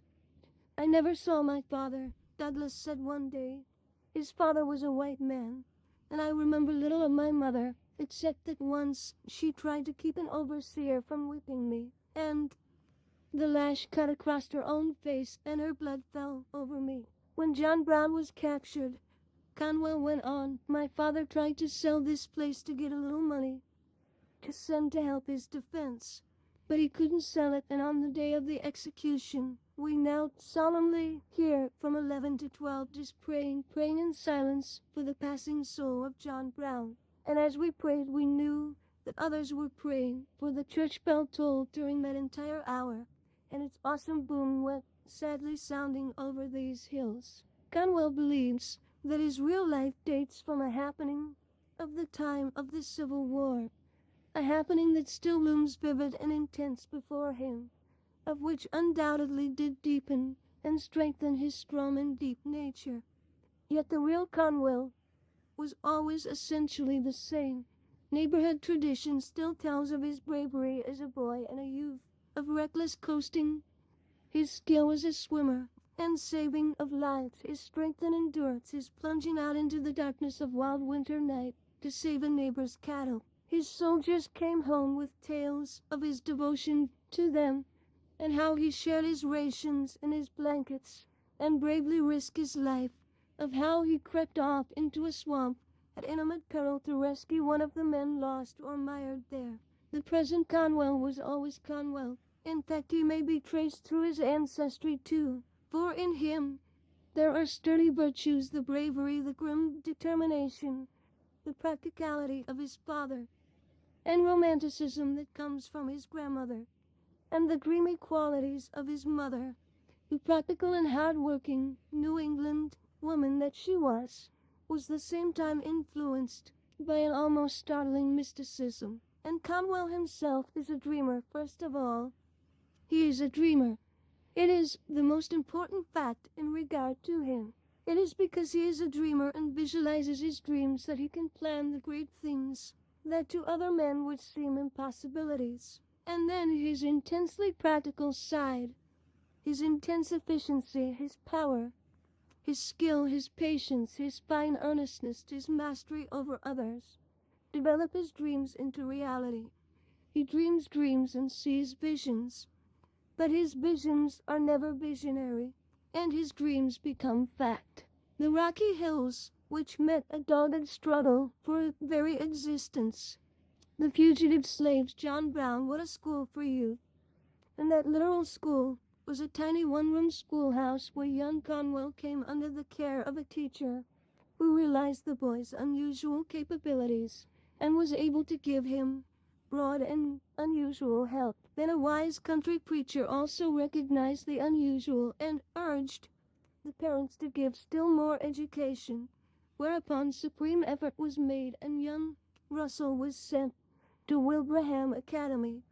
He likes to tell of his life there and of the hardships of which he makes light, and of the joy with which weekend pies and cakes were received from home. He tells of how he went out on the road selling books from house to house, and how eagerly he devoured the contents of the sample books that he carried. They were the foundation of learning for me, he says soberly, and they gave me a broad idea of the world. He went to Yale in 1860, but the outbreak of the war interfered with college, and he enlisted in 1861. But he was only 18, and his father objected, and he went back to Yale. But next year he again enlisted, and the men of his Berkshire neighborhood, likewise enlisting, insisted that he be their captain. And Governor Andrews appealed to, consented to commission of the 19-year-old youth, who was so evidently a natural leader, and the men gave freely of their scant money to get for him a sword, all gay and splendid with gilt. Upon the sword was the declaration in stately Latin that true friendship is eternal, and with that sword is associated the most vivid and momentous experience of Russell Conwell's life. The sword hangs at the head of Conwell's bed in his home in Philadelphia. Man of peace that he is, and minister of peace, that symbol of war, has for over half a century been of infinite importance to him. He told me the story as we stood together before that sword, and he has told the story speaking with quiet repression, but seeing it all and living it all just as vividly as if it occurred but yesterday. That sword has meant so much to me, he murmured, and then he began to tell. A boy up there in the Berkshires, a neighbor's son, was John Ring. I call him a boy, for we all called him a boy, and we looked upon him as a boy. He was undersized and underdeveloped, so much that he could not enlist. But for some reason he was devoted to me, and he not only wanted to enlist, but he wanted to be in the artillery company of which I was captain. And I could only take him along as my servant. I didn't want a servant, but it is the only way I could take along poor little Johnny Ring. Johnny was deeply religious and would read the Bible every evening before turning in. In those days I was an atheist, or at least thought I was, and I used to laugh at Ring, and after a while he took to reading the Bible outside the tent on account of my laughing at him. But he could not stop reading it, and his faithfulness to me remained unchanged. The scabbard of the sword was too glistening for the regulations. The ghost of the smile hovered on Conwell's lips, and I could not wear it. I could only wear a plain one for service, and keep this hanging in my tent on a tent pole. John Ring used to handle it adoringly and kept it polished to brilliancy. It's dull enough, these many years, he added somberly. To Ring it represented not only his captain, but the very glory and pomp of war. One day the Confederates suddenly stormed our position near New Bern and swept through the camp, driving our entire force before them, and all, including my company, retreated hurriedly across the river, setting fire to a long wooden bridge as we went over. As soon as it blazed up furiously, making a barrier that the Confederates could not pass. But unknown to everybody and unnoticed, John Ring had dashed back to my tent. I think he was able to make his way back because he looked like a mere boy, but however that was, he got past the Confederates into my tent and took down from where it was hanging on the tent pole my bright gold scabbarded sword. John Ring seized the sword that had been so long precious to him. He dodged here and there and actually managed to gain the bridge just as it was beginning to blaze. He started across. The flames were every moment getting fiercer, the smoke denser, and now and then, as he crawled and staggered on, he leaned for a few seconds far over the edge of that bridge in an effort to get air. Both sides saw him, and both sides watched his terrible progress, even while firing was fiercely kept up from either side of the river.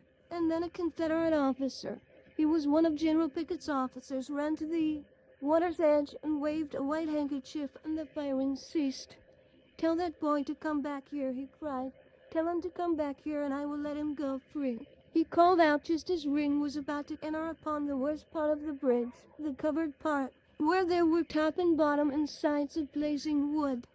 The roar of the flame was so close to Ring that he could not hear the calls from either side of the river, and he pushed desperately on and disappeared into the cover part. There was dead silence except for the crackling of the fire. Not a man cried out. All waited in hopeless expectancy. And then came a mighty yell from northerner and southerner alike, for Johnny came crawling out of the end of the covered way. He had actually passed through that frightful place, and his clothes were ablaze, and he toppled over and fell into the shallow water, and a few minutes later he was dragged out unconscious and hurried to a hospital. He lingered for a day or two, still unconscious, and then came to himself and smiled a little and found that the sword, for which he had given his life, had been left beside him. He took it in his arms. He hugged it to his breast and gave a few words of the final message to me, and that was all. Conwell's voice had gone thrillingly low as he neared the end, for it was all so very, very vivid to him, and his eyes had grown tender and his lips more strong and firm. And he fell silent, thinking of that long-ago happening, and though he looked down upon the thronging traffic of Broad Street, it was clear that he did not see it, and that if the rumbling hubbub of sound meant anything to him, it was the rumbling of the guns of the distant past. When we spoke again, it was with a still tenser tone of feeling. When I stood beside the body of John Ring and realized that he had died for the love of me, I made a vow that has formed my life. I vowed that from that moment I would live not only my own life, but I would also live the life of John Ring. And from that moment I have worked 16 hours every day, 8 for John Ring's work and 8 for my own. A curious note had come into his voice, as one of who had run into the race, neared the goal, fought the good fight, and neared the end.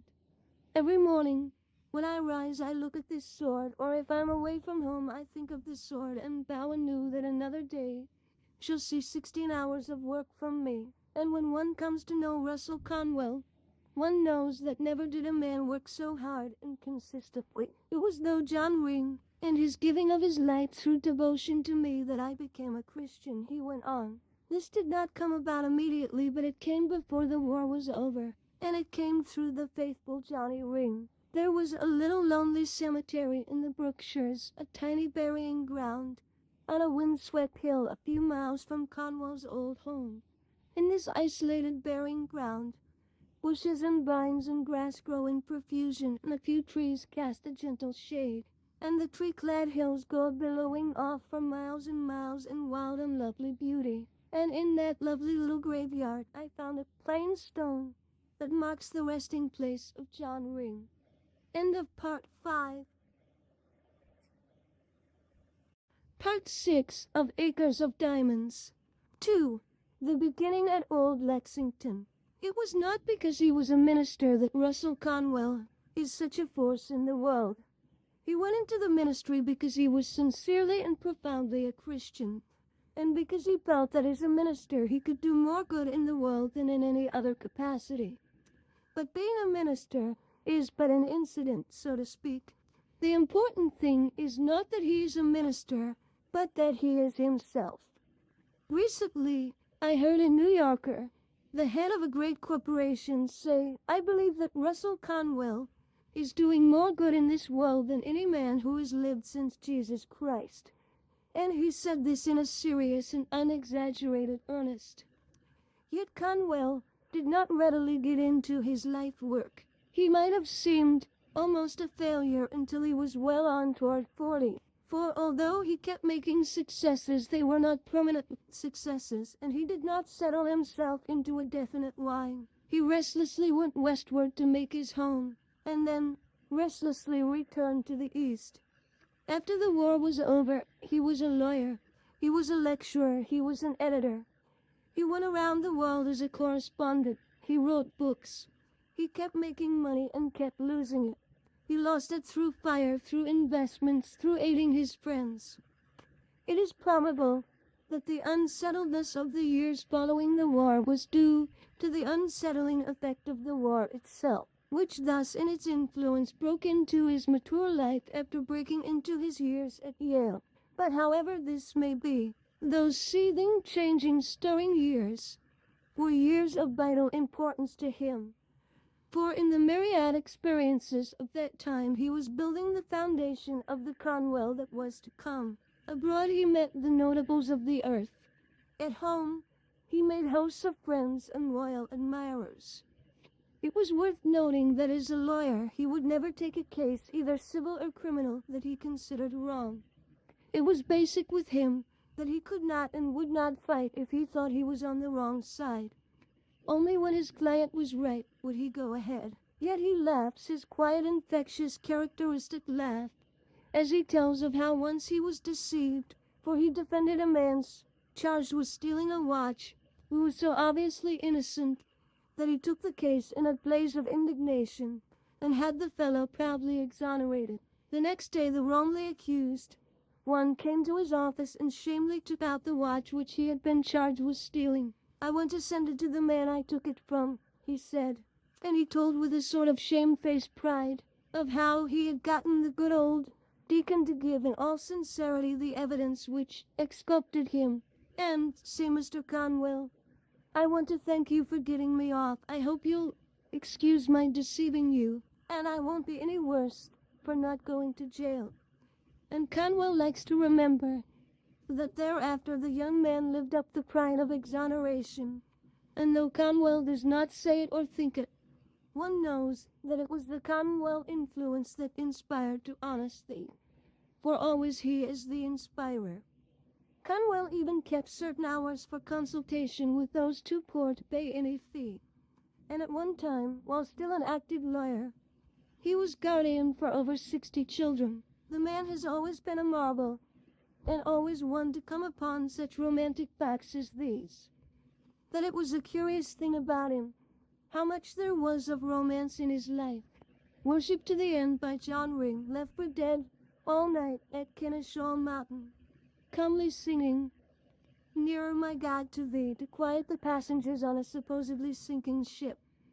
Saving lives even when a boy, never disappointing a single audience of thousands of audiences he has arranged to address during all his years of lecturing. He himself takes little pride in this last point, and it is a characteristic of him that he has actually forgotten that just once he did fail to appear. He was quite forgotten that one evening, on his way to a lecture, he stopped a runaway horse to save 2 women's lives, and went in consequence to the hospital instead of the platform. And it was typical of him to forget that sort of thing. The emotional temperament of Conwell has always made him responsive to the great, the striking, the patriotic. He was deeply influenced by knowing John Brown, and his brief memories of Lincoln are intense, though he saw him but 3 times in all. The first time he saw Lincoln was on the night when the future president delivered his address, which afterwards became so famous, in Cooper Union, New York. The name of Lincoln was then scarcely known, and it was by mere chance that young Conwell happened to be in New York on that day. But being there and learning that Abraham Lincoln from the West was going to make an address, he went to hear him. He tells how uncouthly Lincoln was dressed, even with one trouser's leg higher than the other, and of how awkward he was, and of how poorly at first he spoke, and with what apparent embarrassment the chairman of the meeting got Lincoln a glass of water, and Conwell thought it was from the personal desire to help him and keep him from breaking down. But he loves to tell how Lincoln became a changed man as he spoke, how he seemed to feel ashamed of his brief embarrassment, and pulling himself together and putting aside the written speech which he had prepared, spoke freely and powerfully, with splendid conviction, as only a born orator speaks. To Conwell it was a tremendous experience. The second time he saw Lincoln was when he went to Washington to plead for the life of one of his men who had been condemned to death for sleeping on post. He was still a captain. His promotion to the colonelcy was still to come.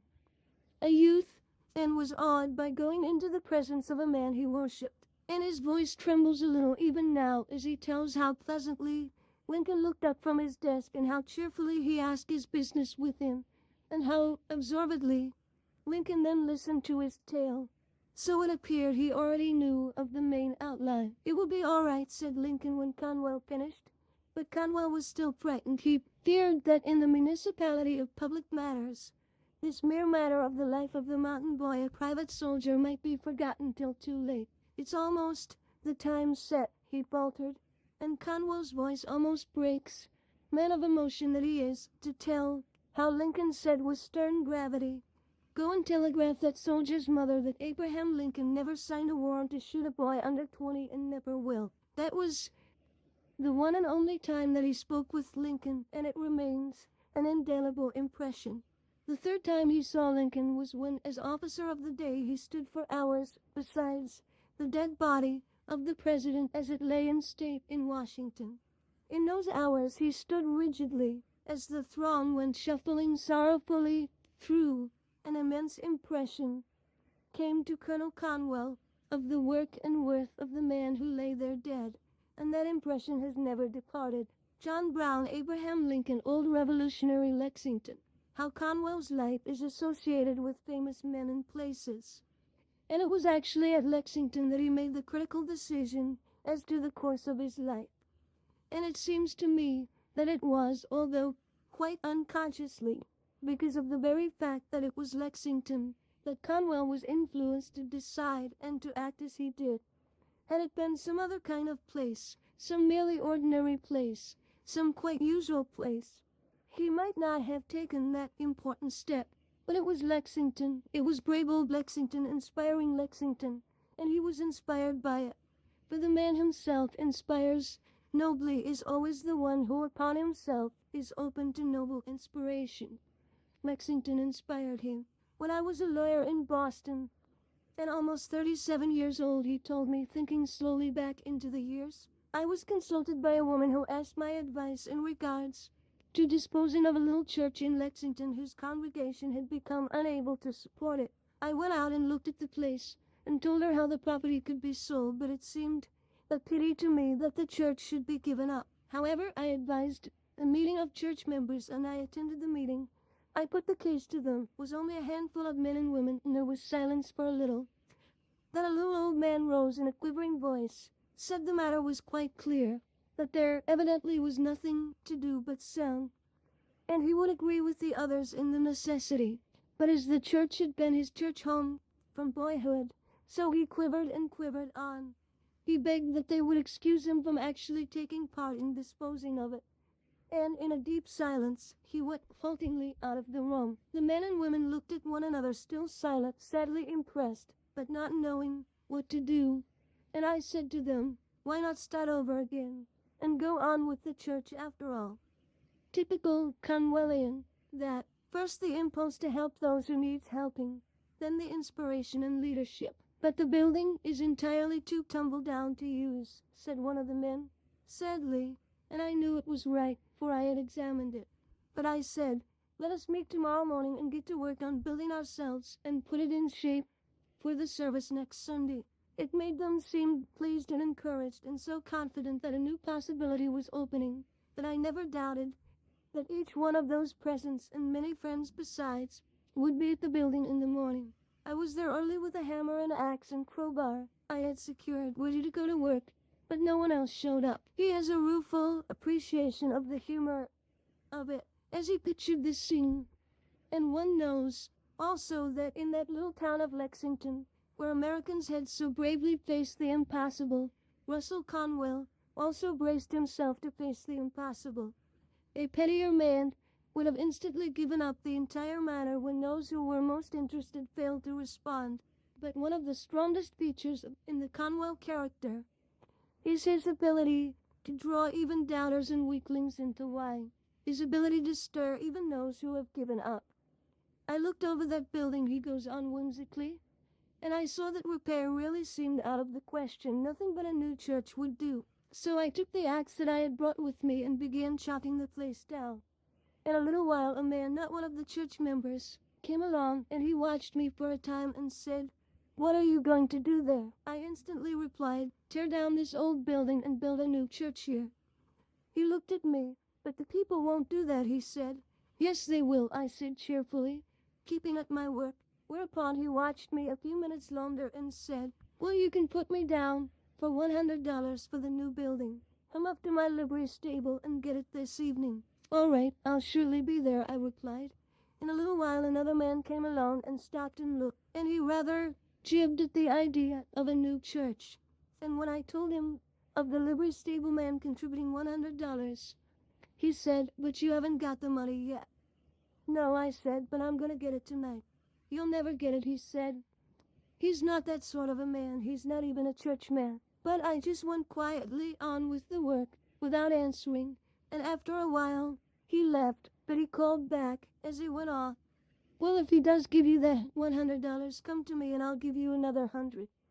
Conwell smiles in genial reminiscence and without any apparent sense that he's telling of a great personal triumph, and goes on. Those two men both paid the money, and of course the church people themselves, who at first not quite understood that I could be in earnest, and joined in and helped with work and money. And while the new church was building, it was peculiarly important to get and to keep the congregation together, as they had ceased to have a minister of their own.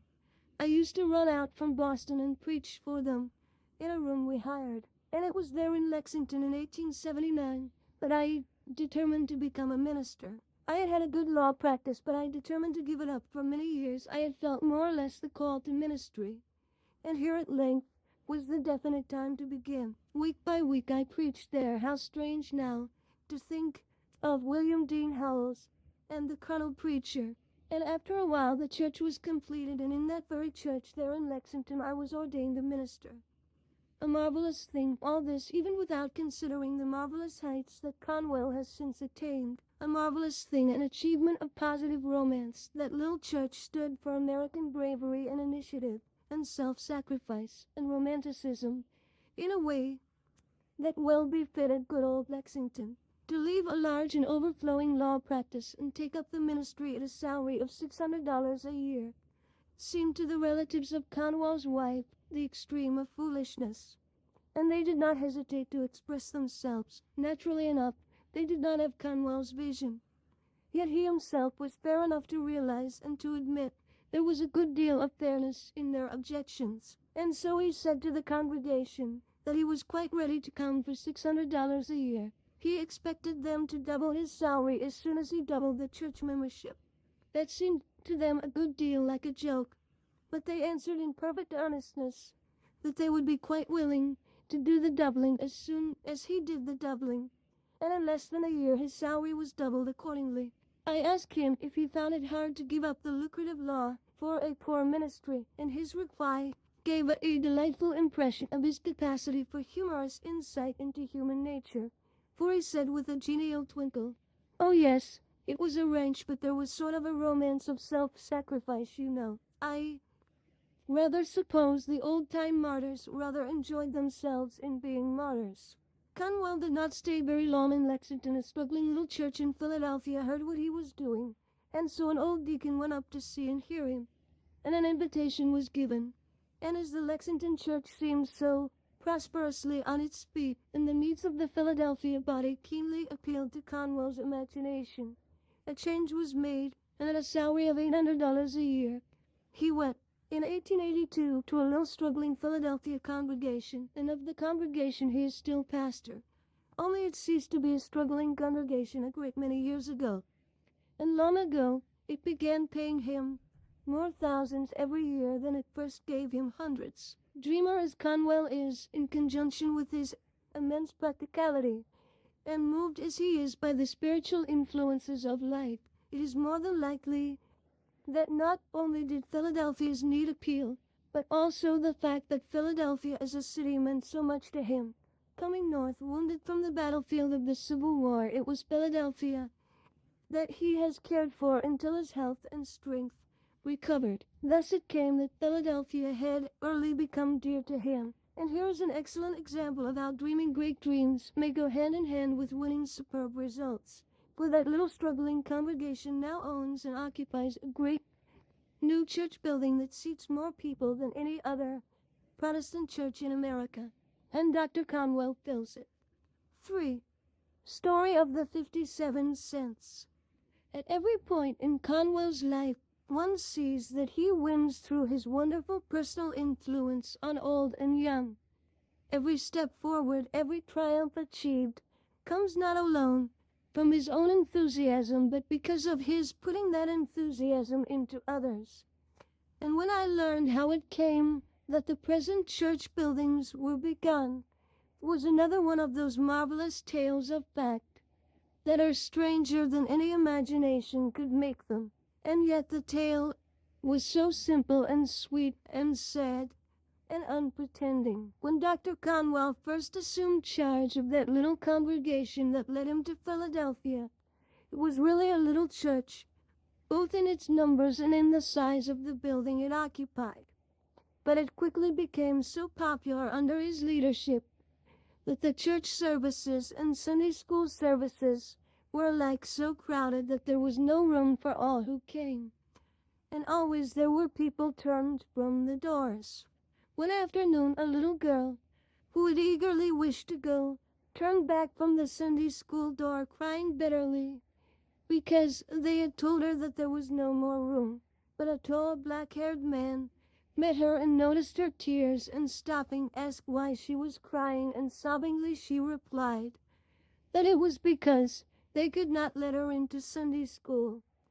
I lifted her to my shoulder, says Dr. Conwell in telling of this, and after hearing the story elsewhere, I asked him to tell it to me himself, for it seemed almost too strange to be true. I lifted her to my shoulder, and one realizes the pretty scene it must have made for the little girl to go through the crowd of people, drying her tears and riding proudly upon the shoulders of this kindly, tall, dark man. I said to her that I would like to take her in a room big enough for all who came. I said to her that I would take her in, and I did so. And I said to her that we should someday have a room big enough for all who should come. And when she went home, she told her parents, I only learned this afterwards, that she was going to save money to help build the larger church and Sunday school that Dr. Conwell wanted. Her parents pleasantly humored her in the idea and let her run errands and do little tasks to earn pennies, and she began dropping pennies into her bag. She was a lovable little thing, but in only a few weeks after that she had taken suddenly ill and died. And at the funeral her father told me quietly of how his little girl had been saving money for a building fund, and there at the funeral handed me what she had saved, just 57 cents in pennies. Dr. Conwell does not say how deeply he was moved after this. After all, a man of very few words as to his own emotions, but a deep tenderness had swept into his voice. At the meeting of the church trustees, I told of this gift of 57 cents, this first gift toward the proposed building fund of the new church that was sometime to exist. For until then the matter had barely been spoken of, as the new church building had simply been a possibility for the future. The trustees seemed much impressed, and it turned out that they were far more impressed than I possibly could have hoped. For in a few days one of them came to me and said that he thought it would be an excellent idea to buy a lot on Broad Street, the very lot in which the building now stands. It was characteristic of Dr. Conwell that he did not point out what everyone would understand, that it was his own inspiration to put into the trustees, which resulted in this quick and definite move on the part of one of them. I talked the matter over with the owner of the property and told him of the beginning of the fund, the story of the little girl. The man was not one of our church, nor in fact was he a churchgoer at all, but he listened attentively to the tale of the 57 cents and simply said he was quite ready to go ahead and sell us that piece of land for $10,000. Taking, and the unexpectedness of this deeply touched me, taking the first payment of just 57 cents and letting the entire building stand on a 5% mortgage. And it seemed to me that it would be the right thing to accept this unexpectedly liberal proposition, and I went over the entire matter on that basis with the trustees and some of the other members, and all of the people would soon be talking of having a new church. But it was not done in that way, after all, for fine though that way would have been, there was one still finer.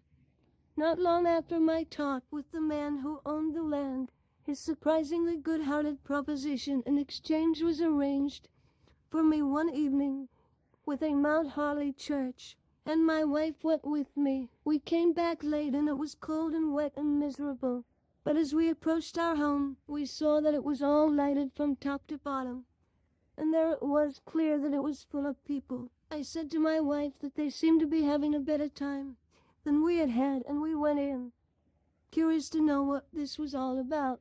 And as it turned out, in our absence, which had been intentionally arranged, that the church people had gathered in our home to meet us on our return, and we were utterly amazed, for the spokesman told me that the entire $10,000 had been raised, and that the land for the church that I wanted was free of debt, and all had come so quickly and directly from this dear little girl's 57 cents. Didn't it seem like a fairy tale? But then this man has all his life been making fairy tales into realities.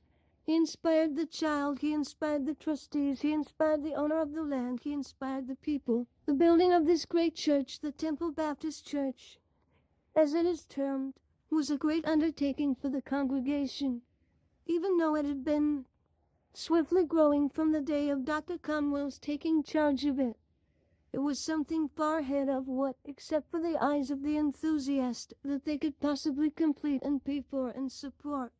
Nor was it an easy task. Ground was broken for the building in 1889. In 1891, it was opened for worship.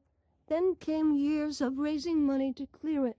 But it was long ago placed completely out of debt, and with only a single large subscription, one of $10,000 for the church, is not in a wealthy neighborhood, nor is the congregation made up of the great and rich.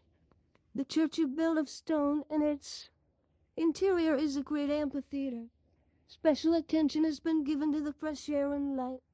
There is nothing of the dim religious light that goes on with medieval churchliness. Behind the pulpit are tiers of seats for the great chorus choir. There is a large organ. The building is peculiarly adapted for hearing and seeing, and if it is not, strictly speaking, beautiful in itself, it is beautiful when it is filled with encircling rows of men and women.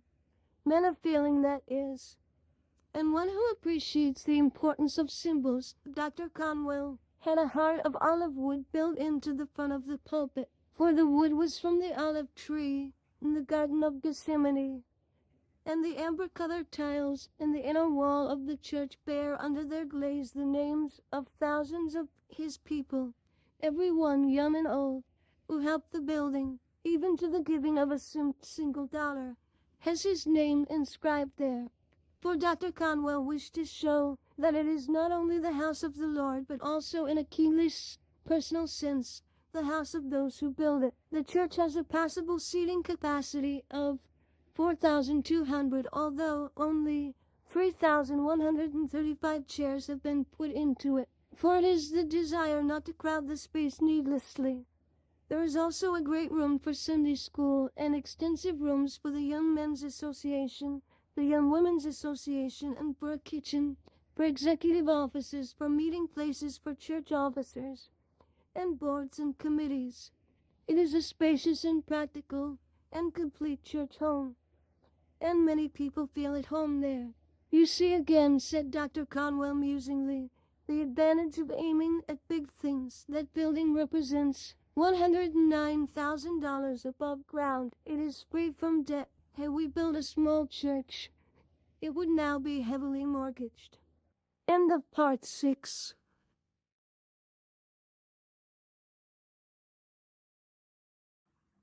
Part 7 of Acres of Diamonds. 4. His power as orator and preacher. Even as a young man, Conwell won local fame as an orator. At the outbreak of the Civil War, he began making patriotic speeches that gained enlistments. After going to the front, he was sent back home for a time on furlough to make more speeches and draw more recruits. For his speeches were so persuasive, so powerful, so full of homely and patriotic feeling, that the men who heard them thronged into the ranks. And as a preacher, he uses persuasion power, simple and homely eloquence, to draw men to the ranks of Christianity. He's an orator born, and he's developed this inborn power by the hardest of study and thought and practice. He's one of those rare men who always seize and hold the attention. When he speaks, men listen. It is quality temperament control. The word is immaterial, but the fact is very material indeed. Some quarter of a century ago, Conwell published a little book for students on the study and practice of oratory. That clear-cut articulation is the charm of eloquence, is one of his insisted upon statements, and it well illustrates his lifelong practice of the man himself. For every word as he talks can be heard in every part of a large building, yet he always speaks without apparent effort. He avoids elocution. His voice is soft-pitched and never breaks, even now, when he is over 70, because as he explains it, he always speaks in his natural voice. There is never a straining after effect. A speaker must possess a large-hearted regard for the welfare of his audience, he writes, and here again we see Conwell explaining Conwellism. Enthusiasm invites enthusiasm is another of his points of importance, and one understands that it is by deliberate purpose and not by chance that he tries with such tremendous effort to put enthusiasm into the hearers with every sermon and every lecture that he delivers. It is easy to raise a laugh, but dangerous, for it is the greatest test of an orator's control of his audience to be able to land them again on solid earth of sober thinking. I have known him, at the very end of a sermon, to have a ripple of laughter sweep over the entire congregation, and then in a moment he has every individual under his control listening soberly to his words. He never fears to use humor, and it is always very simple and obvious and effective. With him, even a very simple pun may be used, not only without taking away from the strength of what he is saying, but with a vivid increase of impressiveness. And when he says something funny, it is such a delightful and confidential way, with such a genial, quiet, infectious humorousness, that his audience is captivated, and they never think that he is telling something funny of his own. It seems, such is the skill of the man, that he is just letting them know of something humorous, that they can enjoy it with him. Be absolutely truthful and scrupulously clear, he writes. And with delightful, terse common sense, he says, use illustrations that illustrate. And never did an orator live up to this injunction more than does Conwell himself. Nothing is more surprising, nothing is more interesting, than the way in which he makes use of illustrations of the impressions and incidences of his long and varied life. And whatever it is, it has direct and instant bearing upon the progress of his discourse. He will refer to something that he heard a child say in a train yesterday. In a few minutes he will speak of something that he saw, or someone whom he met last month or last year or 10 years ago in Ohio, in California, in London, in Paris, in New York, in Bombay. And each memory, each illustration, is a hammer with which he drives home a truth.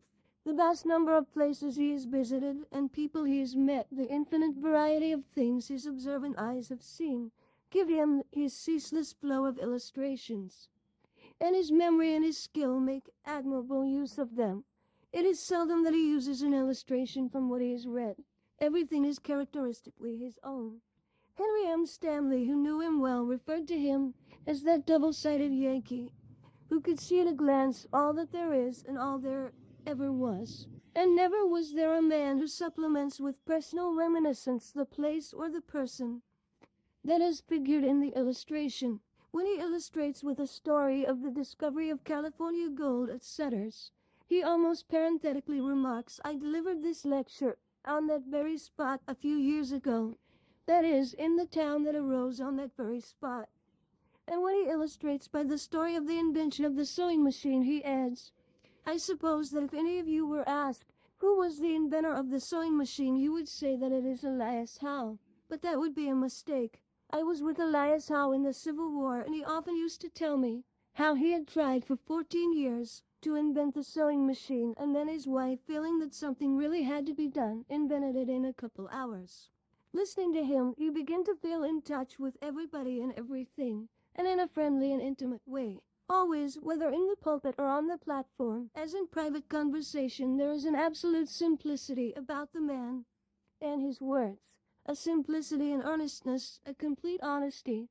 And when he sits down in his book on oratory, no man has the right to use words carelessly.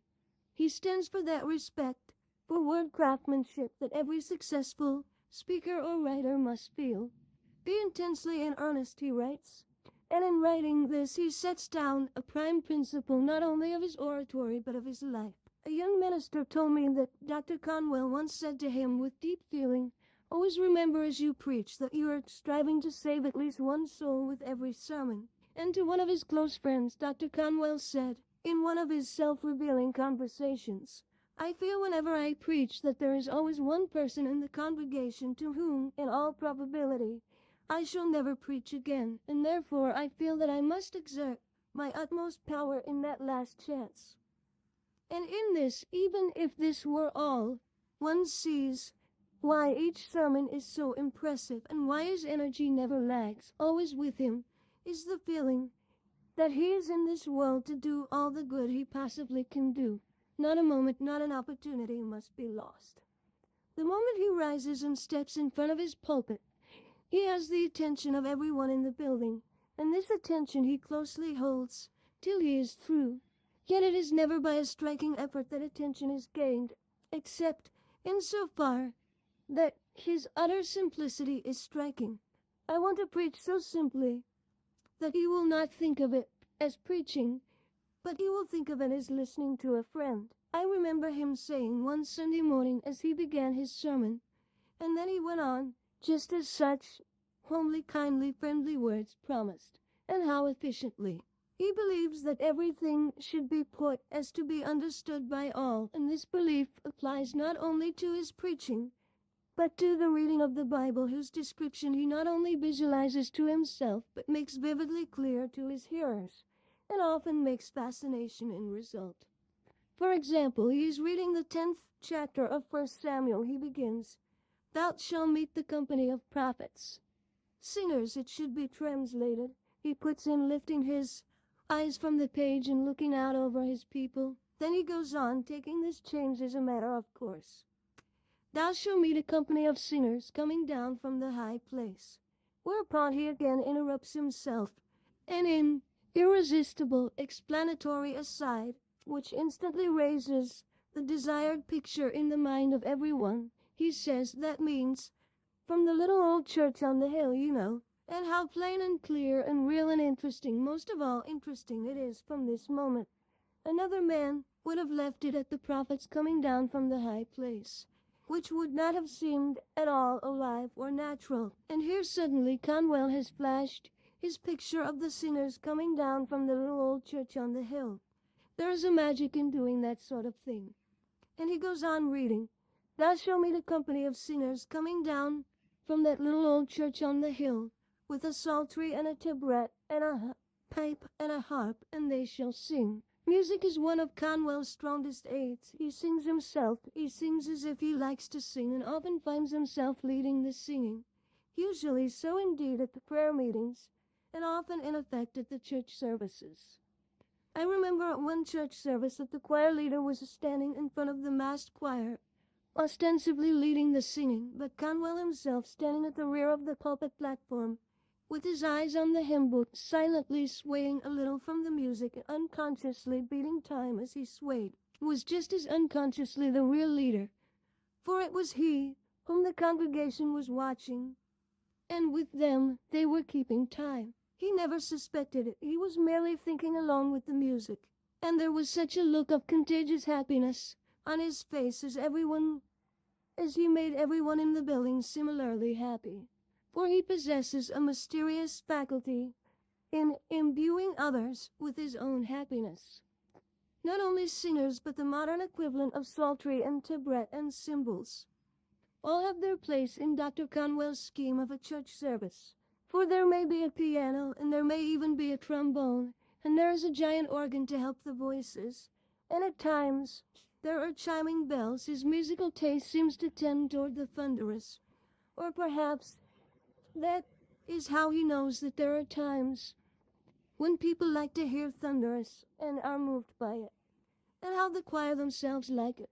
They occupy a great curving space behind the pulpit, and put their hearts into song, and as the congregation disperses and the choir filters down, sometimes they are still singing, and some of them continue to sing as they go slowly out toward the doors. They are happy. Conwell himself is happy. All the congregation is happy. He makes everybody feel happy in coming to church. He makes the church attractive, just as Howells was so long ago told that he did in Lexington. And there is something more than happiness. There is a sense of ease, of comfort, of general joy that is quite unmistakable. There is nothing of stiffness or constraint, and with it all there is full reverence. It is no wonder that he is accustomed to fill every seat of that great building. His gestures are usually very simple. Now and then, when he works up to an emphasis, he strikes one fist in the palm of the other hand. When he is through, you do not remember that he has made any gestures at all, but the sound of his voice remains with you, and the look of his wonderful eyes. And though he is past the 70 years, he looks out over his people with eyes that still have the buried look of youth. Like all great men, he not only does big things, but keeps in touch with myriad details. When his assistant announcing the funeral of an old member hesitates about the street and number, and says that they can be found in the telephone directory, Dr. Conwell's voice breaks quietly in with such a number, giving it Dauphin Street, quietly and in a low tone, yet everyone in the church hears distinctively every syllable of that low voice. He is fond of personal anecdote or personal reminiscence, is constant and illustrative of his preaching, just as it is when he lectures, and the reminiscence sweep through many years, and at times are really startling in the vivid and home-like pictures they present of the famous folk of the past that he knew.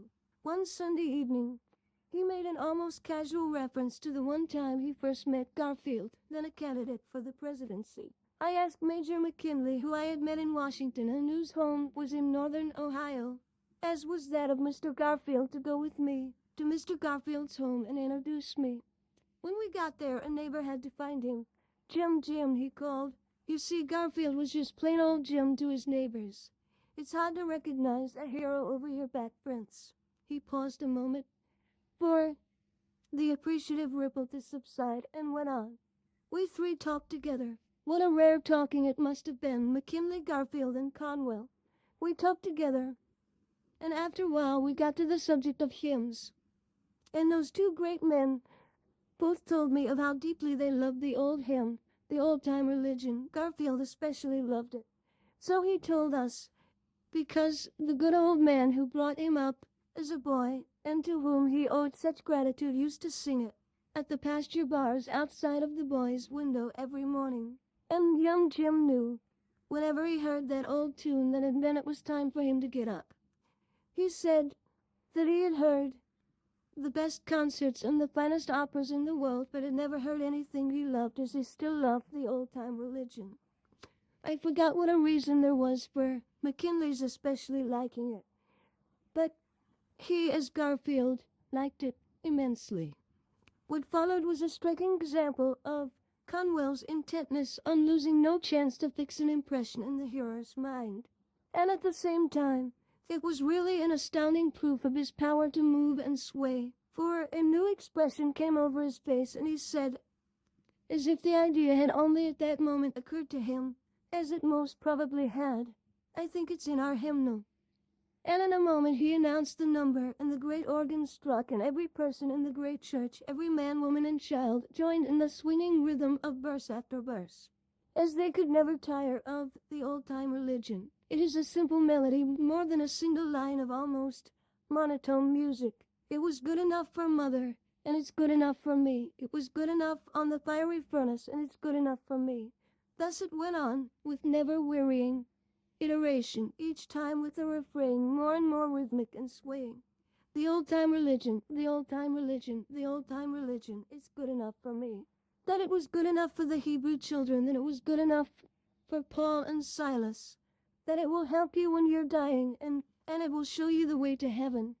All these and still other lines were sung with a sort of wailing softness, a curious monotone, a depth of earnestness, And the man who had worked this miracle of control, by evoking out of the past his memory of a meeting with two of the banished great ones of the earth, stood before his people leading them, singing with them, his eyes aglow with an inward light.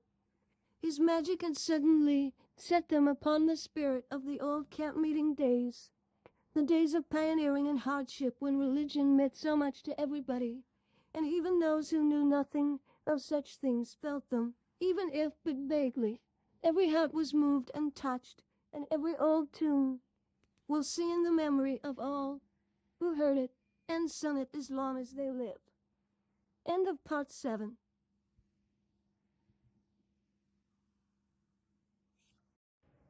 Part 8 of Acres of Diamonds. 5. Gift for inspiring others. The constant earnestness of Conwell, his desires to let no chance slip by of helping a fellow man, puts often into his voice, when he preaches, a note of eagerness, of anxiety. But when he prays, when he turns to God, his manner undergoes a subtle and unconscious change. A load has slipped off his shoulders, and has been assumed by a higher power. Into his bearing, dignified though it was, there comes an unconscious increase of the dignity. Into his voice, firm as it were before, there comes a deeper note of firmness. He is apt to fling his arms widespread as he prays, in a fine gesture that he never uses at other times. And he looks upward with the dignity of a man who is talking to a higher being, is proud of being friend and confidant. One does not need to be a Christian to appreciate the beauty and fineness of Conwell's prayers. He is likely at any time to do the unexpected, and he is so great a man, and he has such control that whatever he does seems to everybody a perfectly natural thing. His sincerity is so evident, and whatever he does is done so simply and naturally that it is just a matter of course. I remember during one church service, while the singing was going on, that he suddenly rose from his chair and, kneeling beside it, on the open pulpit, with his back to the congregation, remained in that posture for several minutes. No one thought it strange. I was likely enough the only one who noticed it. His people are used to his sincerities, and at the time it was merely that he had a few words to say quietly to God and turned aside for a few moments to say them. His earnestness of belief in prayer makes him a firm believer in the answers to prayer, and in fact to what may be termed the direct interposition of Providence. Doubtless the mystic strain inherited from his mother also has much to do with this. He has a typically homely way of expressing it by one of his favorite maxims, one that he loves to repeat encouragingly to friends who are in difficulties themselves, or who know of the difficulties that are his. And this hardening maxim is, trust in God and do the next thing. At one time in the early days of his church work in Philadelphia, a payment of $1,000 was absolutely needed to prevent a lawsuit in regard to a debt for the church organ. In fact, it was worse than a debt. It was a note signed by himself personally that had become due. He was always ready to assume personal responsibilities for debts of his church, and failure to meet the note would meet a measure of disgrace as well as marked church discouragement. He had tried all the sources that seemed open to him, but in vain. He could not openly appeal to the church members in this case, for it was in the early days of his pastorate, and his zeal for the organ, his desire for determination to have it as a necessary part of the church equipment, had outrun the judgment of some of his best friends, including that of the deacon who had gone to Massachusetts for him. They had urged a delay till other expenses were met, and he had acted against their advice. He had tried such friends as he could, and had tried prayer, but there was no sign of aid, whether supernatural or natural. And again, literally on the very day which the holder of the note was to begin proceedings against him, a check precisely for the needed $1,000 came to him by mail from a man in the West, a man who was a total stranger to him. It turned out that the man's sister who was one of the temple membership, had written to her brother of Dr. Conwell's work. She knew nothing of any special need for money, knew nothing whatever of any note or of the demand for $1,000. She merely outlined to her brother what Dr. Conwell was accomplishing, and with such enthusiasm that the brother at once sent the opportune check. At a later time, the sum of $10,000 was importantly needed. It was due. Payment had been promised. It was for some of the construction work of the Temple University buildings. The last day had come, and Conwell and the very few who knew of the emergencies were in the depth of gloom. It was too large a sum to ask the church people to make up, for they were not rich, and they had already been giving splendidly of their slender means.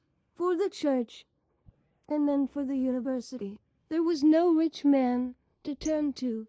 The men famous for enormous charitable gifts have never let themselves be interested in any of the work of Russell Conwell. It would be unkind and gratuitous to suggest that it is because their names could not be personally attached, or because the work of an unpretentious kind among unpretentious people. It need merely be said that neither they nor their agents have carried to aid, except that one of the very richest, whose name is the most distinguished in the entire world as a giver, did once, in response to a strong personal application, give $3,500, this being the extent of the association of the wealthy that any of the buried Conwell were. So when it absolutely necessary to have $10,000, the possibilities of money had been exhausted, whether from congregation or individuals. Russell Conwell, in spite of his superb optimism, is also a man of deep depressions, and this is because of the very fire and fervor of his nature, for always in such a nature there is a balancing. He believes in success. Success must come. Success in itself, almost a religion with him. Success for himself and for all the world who will try for it. But there are times when he is sad and doubtful over some particular possibilities. And he immensely believes in prayer. Faith can move mountains. But always he believes that it is better not to wait for the mountains thus to be moved, but to go right out and get to work at moving them. And once in a while there comes a time when the mountain looms too threatening, even after the bravest efforts and the deepest trust. Such a time has come. The $10,000 debt was a looming mountain that he tried in vain to move. He could still pray, and he did, but it was one of the times when he could only think that something had gone wrong. The dean of the university, who has been closely in touch with all of his work for many years, told me of how in a discouragement, which was more notable through contrast with his usual unfailing courage, he left the executive offices for his home a couple of blocks away. He went away with everything looking dark before him. It was Christmas time, but the very fact it being Christmas only added to his depression. Christmas was such an unnatural time for unhappiness. But in a few minutes he came flying back, radiant, overjoyed, sparkling with happiness, waving a slip of paper in his hand, which was a check for precisely $10,000. For it had just been drawn out of an envelope handed to him as he reached home by the mail carrier. And it has come so strangely and so naturally, for the check was from a woman who was profoundly interested in his work, and who had sent the check knowing that in a general way it was needed, but without the least idea that there was any immediate need. That was 8 or 9 years ago, but although the donor was told of the time that Dr. Conwell and all of us were most grateful for the gift, it was not until very recently that she was told of how opportune it was, and the change it made in Dr. Conwell. For he is a great man for maxims, and all of us who are associated with him know that one of his favorites is that it will all come out right sometime. And of course we had a rare opportunity to tell him that he ought never be discouraged, for it is seldom that he is. When the big new church building, the members of the church were vaguely disturbed by noticing When the structure reached the second story, that at its height on one side toward the vacant and undeveloped land adjoining, there were several doors built that opened literally into nothing but space. When asked about those doors and their purpose, Dr. Conwell would make some casual reply, generally to the effect that they might be excellent as fire escapes. To no one for quite a while did he broach even a hint of the greatest plan that was something on his mind, which was that the buildings of the university someday would stand on the land immediately joining the church. And at that time, the university, the Temple University as it is now called, was not even a college. Although it was probably called a college, Conwell had organized it, and it consisted of a number of classes and teachers, meeting in highly inadequate quarters in two little houses. But the imagination of Conwell early pictured great new buildings with accommodations for thousands. At the time the dream was realized, the imagination became a fact, and now those second-floor doors actually open from the Temple Church into the Temple University. You see, he always thinks big. He dreams big dreams and wins big success.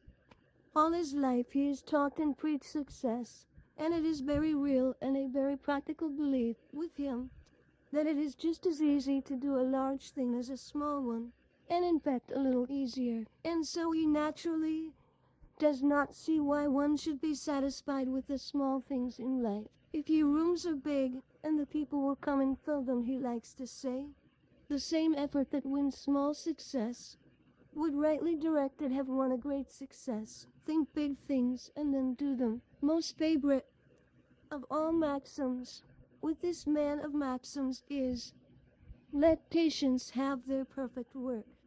Over and over he loves to say it, and his friends laugh about his love for it, and he knows that they will do and laughs about it himself. I tire them all, he says, for they hear me say it every day. But he says it every day because it means so much to him. It stands in his mind as a constant warning against anger and impatience or overhaste, faults to which his impetuous temperament is prone, though few have ever seen him either angry or impatient or hasty. So well does he exercise self-control. Those who have long known him well have said to me that they have never heard him censure anyone, that his forbearance and kindness are wonderful.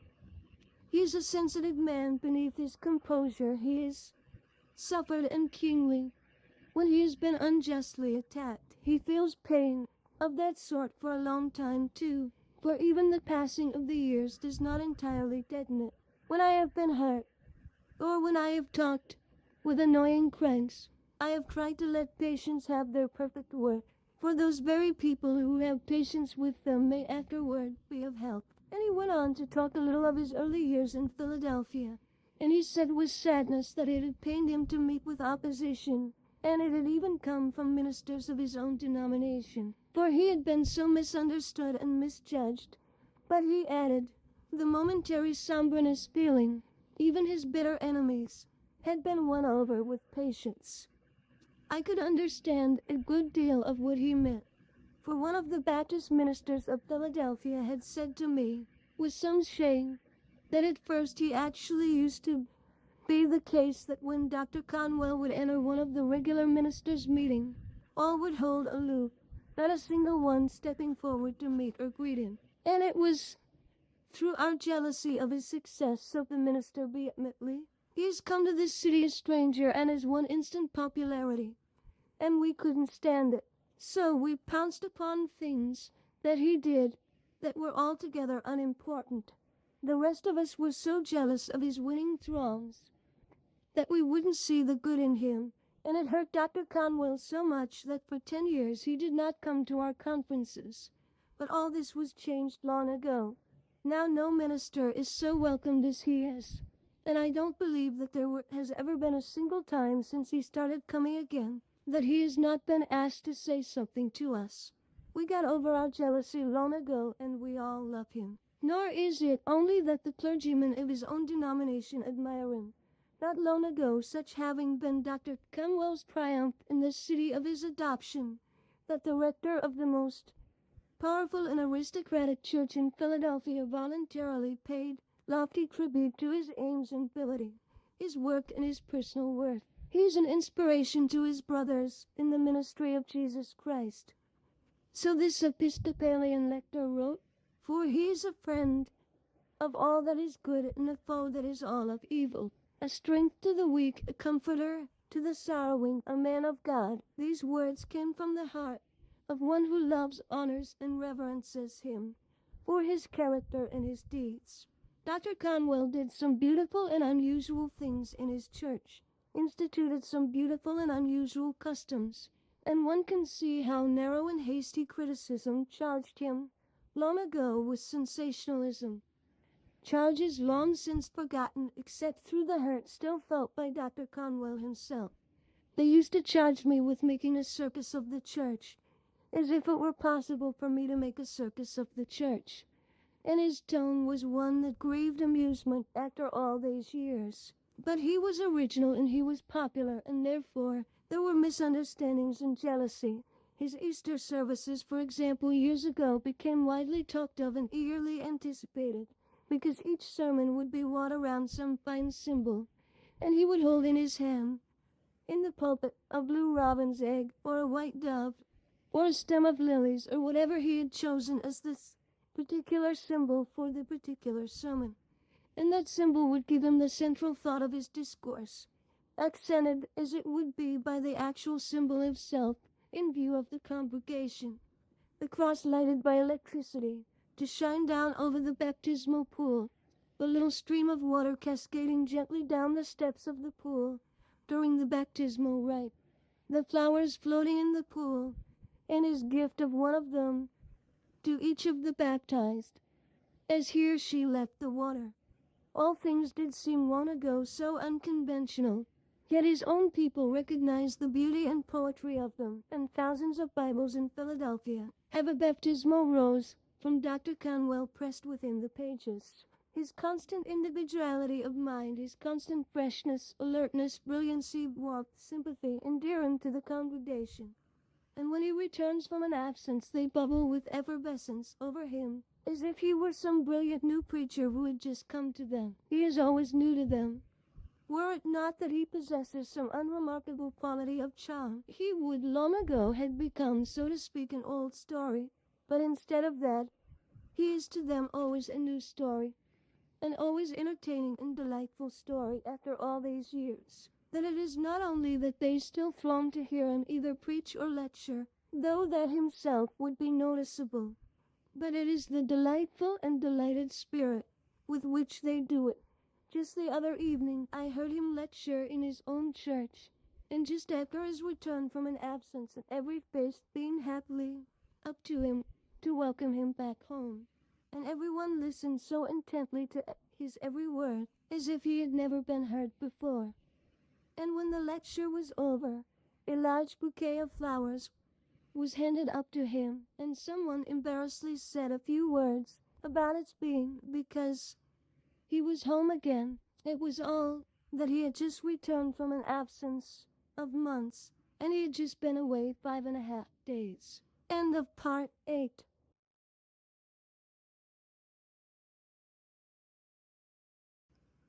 Part 9 of Acres of Diamonds. 6. Millions of hearers.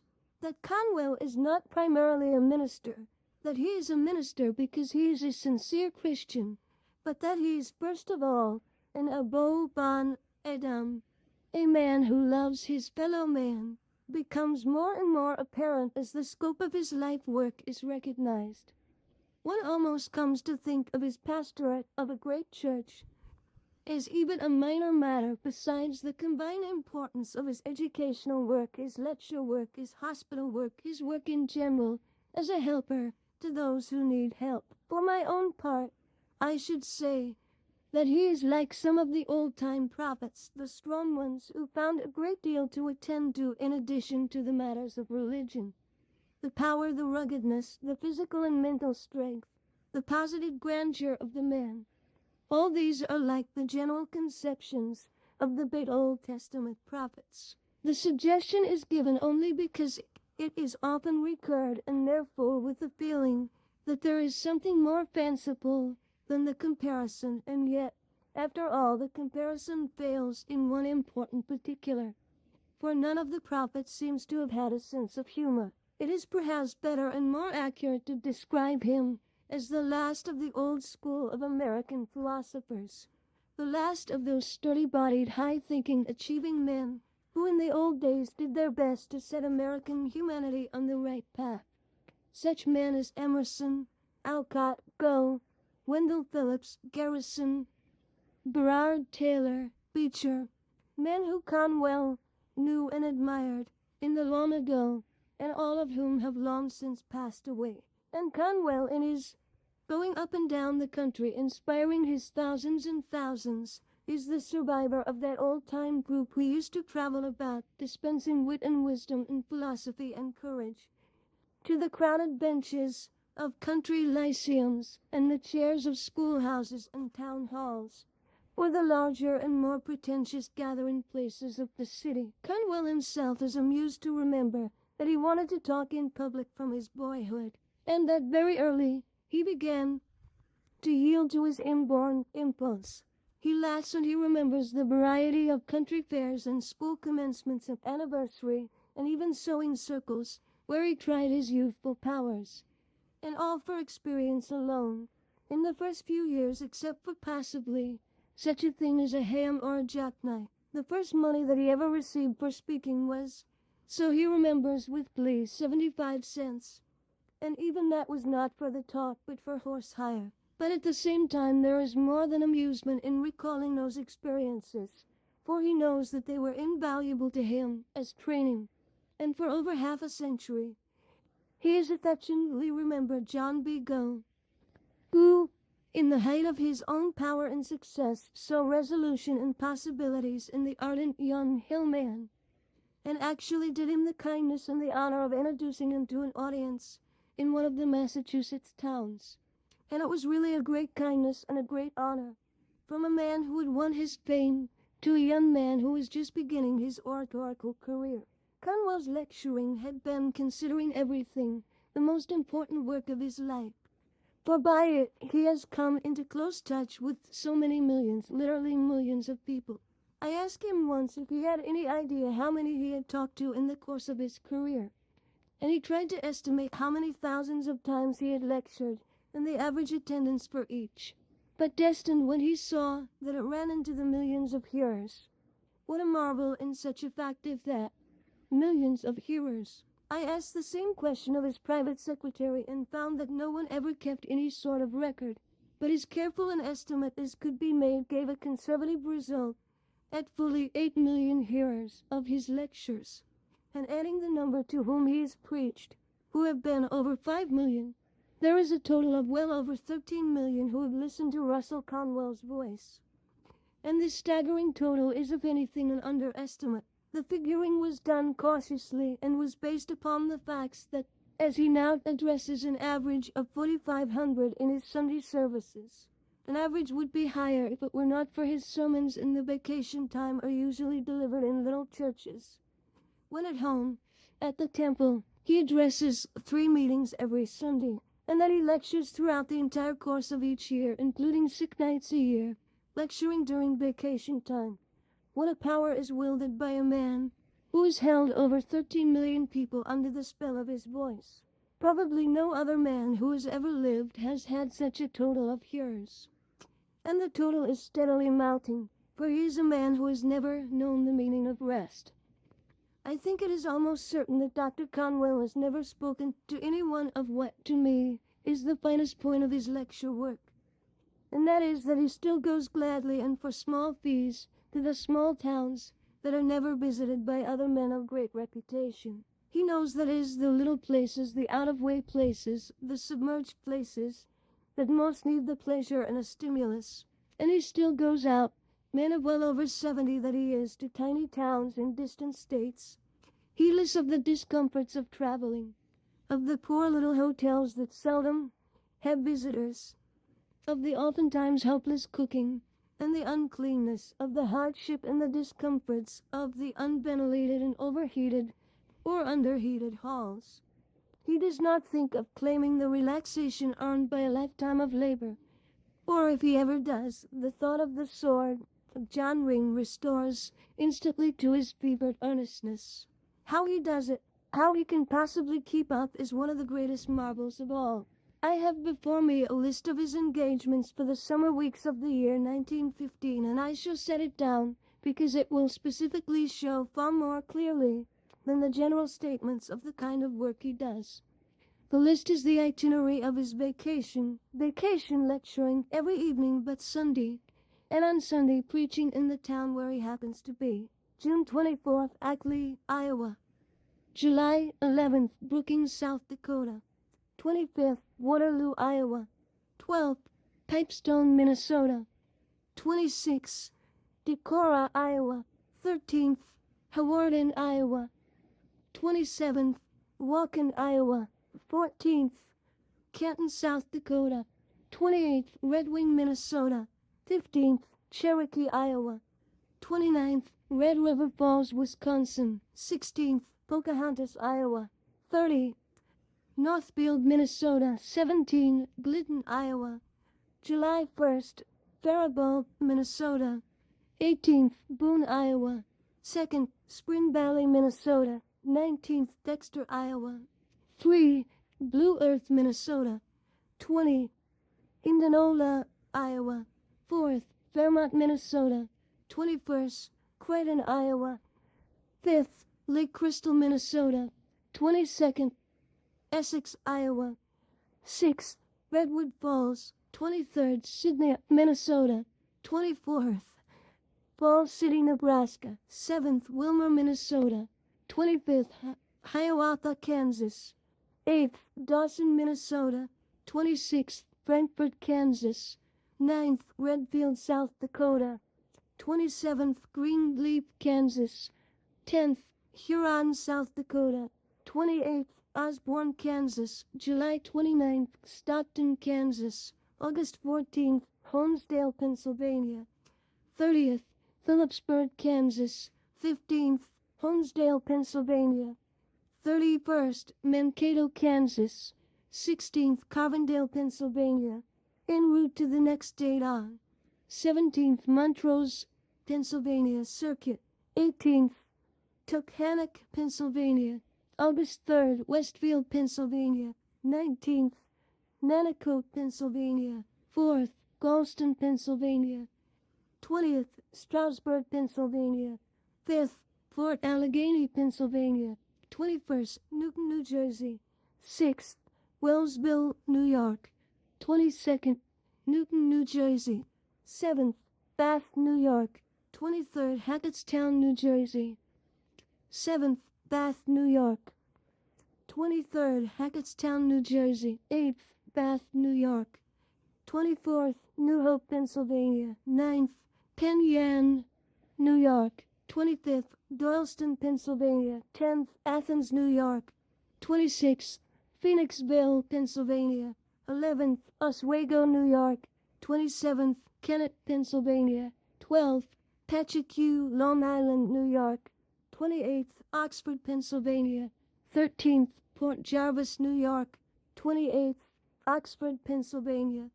Preach on Sunday. And all these hardships, all this traveling and lecture, which would test the endurance of the youngest and strongest, this man of over 70 assumes without receiving a particle of personal gain. For every dollar he makes by it is given away in helping those who need helping. That Dr. Conwell is immensely modest is one of the curious features of his character. He sincerely believes that to write his life would be in the main just to tell what people have done for him. He knows and admits that he works unweariedly, but in profound sincerity he ascribes to success of his plans of those who have seconded and assisted him. It is just the way that he looks upon every phase of his life. When he is reminded of the devotion of his old soldiers, he remembers it only with a sort of pleased wonder that they gave the devotion to him, and quite forgets that they loved him because he was always ready to sacrifice, ease, or risk his own life for them. He depreciates praise. If anyone likes him, the liking need not be shown in words, but in helping along a good work. That his church has succeeded has been because of the devotion of the people. That the university have succeeded is because of the splendid work of the teachers and pupils. That the hospitals have done so much has been because of the noble services of physicians and nurses. To him, as he himself expresses it, realizing that success has come to his plans, it seems as if the realities are but dreams. He is astonished by his own success. He thinks mainly of his own shortcomings. God and man have never been very patient with me. His depression is at times profound when he compares the actual results with what he would like them to be. For always he hopes to have soaring far in advance of achievement, that is, the hitch your chariot to a star idea. His modesty goes hand in hand with kindness, and I have seen him let himself be introduced in his own church to his congregation when he is going to deliver a lecture there, just because a former pupil of the university who is present, Conwell know, is ambitious to say something inside the temple walls. And this seemed to be the only opportunity. I've noticed when he travels that the face of the newsboys brighten as he buys a paper from him, that the porter is all happiness, the conductor and brakemen are devotedly anxious to be of age. Everywhere the man wins love. He loves humanity, and humanity responds to the love. He has always won the affection of those who knew him. Bayard Taylor is one of the many. He and Bayard Taylor loved each other for a long acquaintance and fellow experience as worldwide travelers. Back in the years when comparatively few Americans visited the Nile or the Orient or even Europe. When Taylor died, there was a memorial service in Boston at which Conwell was asked to preside. And as he wished for something more than addresses, he went to Longfellow and asked him to write and read a poem for the occasion. Longfellow had not thought of writing anything, and he was too ill to be present at the services. But there was always doing something contagiously inspiring about Russell Conwell. When he wishes something to be done, the poet promised he could do what he could, and he wrote and said the beautiful lines beginning, "Daily lie among his books, the peace of God was in his books." Many men of letters, including Ralph Waldo Emerson, were present at the service, and Dr. Conwell induced Oliver Wendell Holmes to read the lines, and they were listened to amid profound silence to the fine ending. Conwell, in spite of his widespread hold on millions of people, has never won fame, recognition, or general renown. Compared with many men of minor achievements, this seems like an impossibility, yet it is not an impossibility, but a fact. Great numbers of men of education and culture are entirely ignorant of him and his work in the world. Men these who deem themselves in touch with world affairs and with the ones who make and move the world. It is inexplicable, this, except that never was there a man more devoid of the faculty of self-exploitation, self-advertising than Russell Conwell. Nor is there a mere reading of him. Do his words appeal with anything like the force of the same words uttered by himself? For always with his spoken words is his personality. Those who have heard Russell Conwell or have known him personally recognize the charm of the man and his immense forcefulness. But there are many among them, those who control publicity through books and newspaper, who thought they ought to be in the warmest in their enthusiasm, had never felt drawn to hear him, and, if they know him at all, think of him as one who pleases in a simple way the commoner folk, forgetting in their pride that every really great man pleases the common ones, and that simplicity and directness are attributes of real greatness. But Russell Conwell has always won the admiration of the really great, as well as the humbler millions.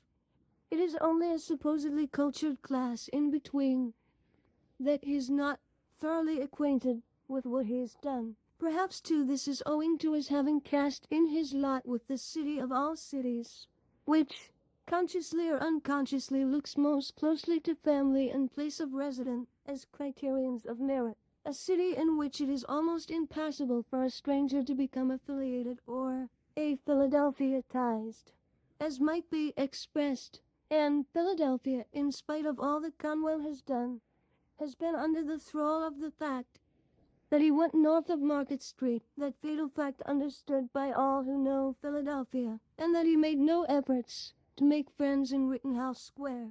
Such considerations as seem absurd in this 20th century, but in Philadelphia there are still potent tens of thousands of Philadelphians love him, and he is honored by its greatest men. But there is a class of the pseudo-cultured who do not know him or appreciate him, and it needs also to be understood that outside of his own beloved temple, he would prefer to go to a little church or a little hall, and to speak to the forgotten people in the hopes of encouraging and inspiring them and filling them with a hopeful glow, rather than speak to the rich and comfortable. His dearest hope is one of the few who are close to him told me, is that no one should come into his life without being benefited. That he does not say this publicly, nor does for a moment believe that such a hope could be fully realized, but it is very dear to his heart, and no man spurred by such a hope, and thus bending all his thoughts toward the poor and hard-working, the unsuccessful, is in a way to win honor from the scribes. For we have scribes now that are quite as much when they were classed with the Pharisees. And it is not the first time in the world history that scribes have failed to give their recognition to one whose work is not among the great and wealthy. That Conwell himself has seldom taken any part whatever in politics except his good citizen standing for good government. That, as he expresses it, he has never held any political office except for he was once on a school committee, and he also does not identify himself with the so-called movements that from time to time catch public attention, but aims only to be consistently at the quiet betterment of mankind, may be mentioned as additional reasons why his name and fame have not been steadily blazoned. He knows and will admit that he works hard, and all of his life has worked hard. Things keep turning my ways because I'm on the job, as he whimsically expressed it one day, but that is about all, so it seems to him. And he sincerely believes that his life in itself been without interest, that it has been an essentially commonplace life with nothing of the interesting or eventful to tell. So frankly surprised that there was even a desire to write about him, he really has no idea of how fascinating are the things that he has done. His entire life has been a positive interest from a variety of things accomplished, and the unexpectedness of which he has accomplished them. Never, for example, was there such an organizer. In fact, organization and leadership have always been as the breath of life to him. As a youth, he organized debating societies, and before the war, a local military company. While on garrison duty in the Civil War, he organized what was believed to have been the first free school for colored children in the South. One day, Minneapolis happened to be spoken of, and Conwell happened to remember that he organized when he was a lawyer in that city what would become the first YMCA branch there, and he even started a newspaper, and it was natural that the organizing instinct as the years advanced should lead him to greater and greater things, such as his church, with a numerous association formed within itself. Therefore, his influence in the university, the organizing of the university, being itself an achievement of positive romance. A life without interest. Why, when I happened to ask one day how many presidents he had known since Lincoln, he replied quite casually that he had written the lives of most of them in their own homes, and by this he meant either personally or in collaboration with the American biographer Abbott. The many-sidedness of Conwell is one of the things that is always fascinating.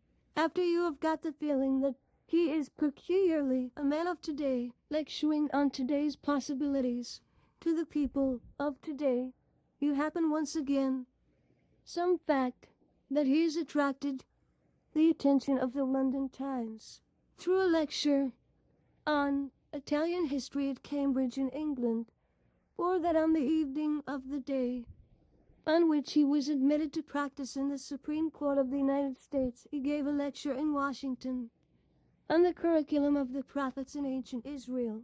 The man's life is a succession of delightful surprises. An odd trait of his character is his love for fire. He could have easily been a veritable fire worshipper instead of an Orthodox Christian. He has always loved a blaze, and he says reminiscently For there is no single thing he was punished so much for as a child as building bonfires, and after securing possession, as he did in the Middle Age, of a house where he was born and of the great acreage around, he had most of the enjoyable times of his life tearing down old buildings that needed to be destroyed, and heaping up fallen trees and rubbish, and piling in great heaps of wood and setting the great piles ablaze. You see, it is one of those secrets of his strength. He's never lost the capacity for fiery enthusiasm. Always, too, in these later years, he is showing his strength and enthusiasm in a positively noble way. He has for years been a keen sufferer from rheumatism and neuritis, but he has never permitted it to interfere with his work or plans. He makes little of his suffering, and when he slowly makes his way bent and twisted downstairs, he does not want to be noticed. I'm all right, he will say, if anyone offers to help, and at such a time comes his nearest approach to impatience. He wants his suffering ignored. Strength has always been to him so precious a belonging, he will not relinquish it while he lives. I'm all right, and he makes himself believe that he's all right, even though the pain becomes so severe as to demand massage.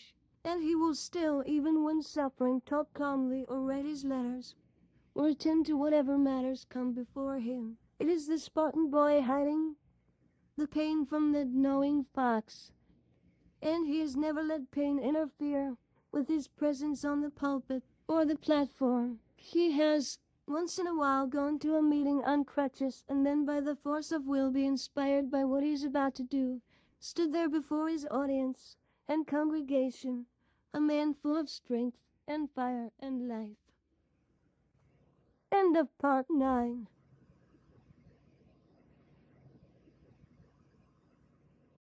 Part 10 of Acres of Diamonds. 7. How a University was Founded. The story of the foundation and rise of Temple University is an extraordinary story. It is not only extraordinary but inspiring. It is not only inspiring but full of romance. For the university came out of nothing but the need of a young man, and the fact that he told the need to one who throughout his life felt the impulse to help anyone in need, and has always obeyed the impulse. I asked Dr. Conwell at his home in the Berkshires to tell me himself just how the university began, and he said it began because it was needed and succeeded of the royal work of the teachers. And when I asked for details, he was silent for a while, looking off into the brooding twilight as it lay over the waters and the trees and the hills, and then he said, "It was all so simple, it came about so naturally." One evening after a service, a young man of the congregation came to me, and I saw that he was disturbed about something. I had him sit down by me, and knew that in the few moments he would tell me what was troubling him.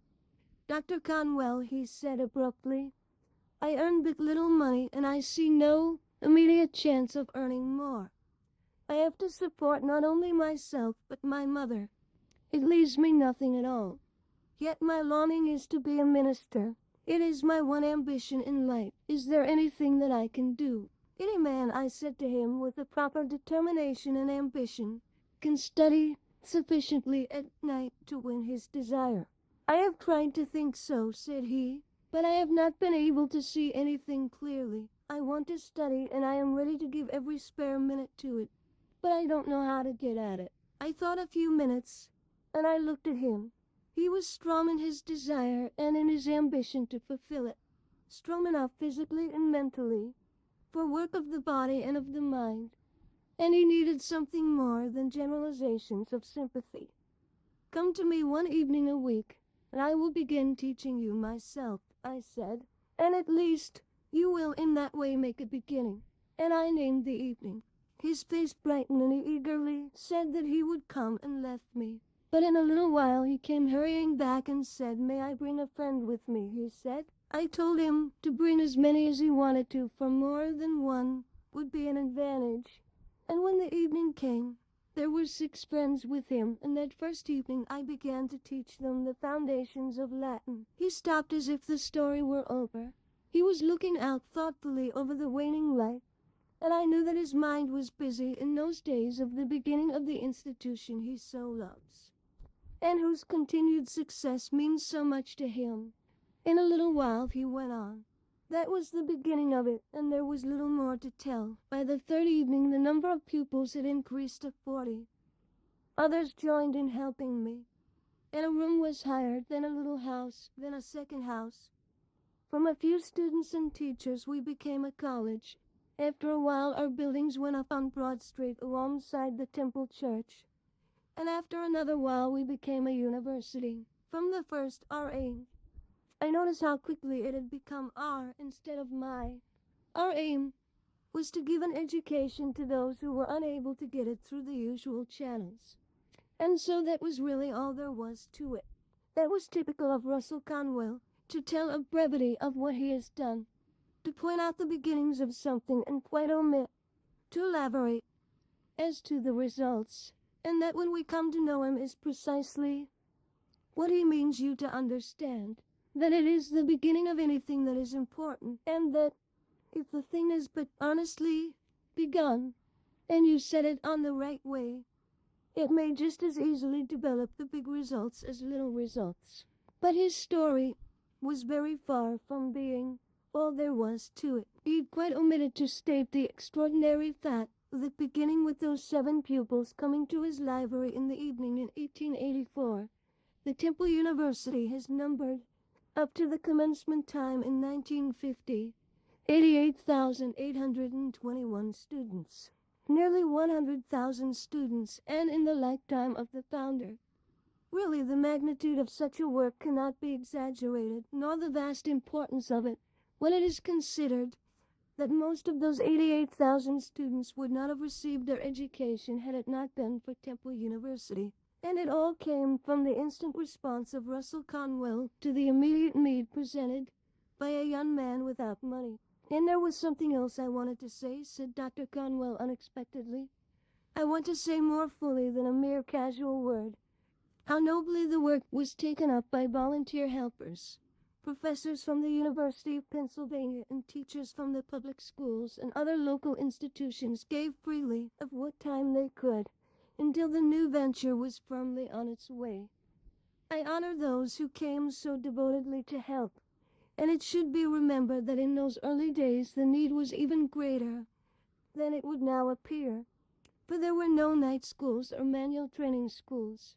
Since then the city of Philadelphia has gone into such work, and as fast as it has taken up certain branches, the Temple University has put its energy into the branches just higher, and there seems no lessening of the need for it, he added, ponderingly. No, there is certainly no lessening of the need for it. The figures of the annual catalogue would alone show that. As early as 1887, just 3 years after the beginning, the Temple College, as it was for the first time called, issued its first catalogue, which set forth the stirring words that the intent of its foundation was to provide such instruction as shall best be adapted to the higher education of those who are compelled to labor at their trade while engaged in study, cultivate a taste for higher education and the most useful branches of learning, awaken the character of young laboring men and women, a determined ambition to be useful to their fellow men. The college, the university, as it is then time came to be, early broadened its scope, but it was from the first continued to aim at the needs of those unable to secure education without such hope as, through its methods, it affords. It was chartered in 1888, at which time its numbers reached almost 600, and it has ever had such a constant flood of applicants. It is demonstrated, as Dr. Conwell put it, that those who work for a living have time for study, and he thought he does not himself add this, has given the opportunity. He feels a special pride to the features by which lectures and recitations are held at practically any hour, which best suits the convenience of the students. If any 10 students join in a request, for any hour from 9 in the morning until 10 at night, a class is arranged for them to meet that request. This involves the necessity for a much larger number of professors and teachers than otherwise would be necessary, but it is deemed a slight consideration in comparison with the immense good done by the meeting of the need of workers. Also, President Conwell, for of course he is the president of the university, is proud of the fact that the privilege of graduation depends entirely upon knowledge gained, that graduation does not depend on having listened to any set number of lectures, or upon having attended for so many terms or years. If a student can do 4 years' work in 2 years or 3 years, he is encouraged to do it. If he cannot do it in 4, he can have no diploma. Obviously, there is no place at Temple University for students who care for only a few years of leisured ease. It is a place for workers, and not of all of those who merely wish to be able to boast that they attended a university. The students have come largely from among the railroad clerks, bank clerks, bookkeepers, teachers, preachers, mechanics, salesmen, drug clerks, city and United States government employees, widows, nurses, housekeepers, brakemen, firemen, engineers, motormen, conductors, and shop hands. It was when the college became strong enough and sufficiently advanced in scholarship and standing, and broad enough in scope to win the name of university, that this title was officially granted to it by the state of Pennsylvania in 1907, and now its educational plan includes 3 distinct school systems. First, it offers a high school education to the student who has to quit school after leaving the grammar school. Second, it offers a full college education with the branches taught at long-established high-grade colleges to the student who is quit on leaving the high school. Third, it offers further scientific or professional education to the college graduate who must go to work immediately on quitting college, but who wishes to take up some of the course, such as law, medicine, or engineering. Out of last year's enrollment of 3,654, it is interesting to notice that the law claimed 141, theology 182, medicine, pharmacy, and dentistry combined 357, civil engineering 37. Also, that the Teachers' College with normal courses on such subjects as household arts and science, kindergarten work, and physical education took 174.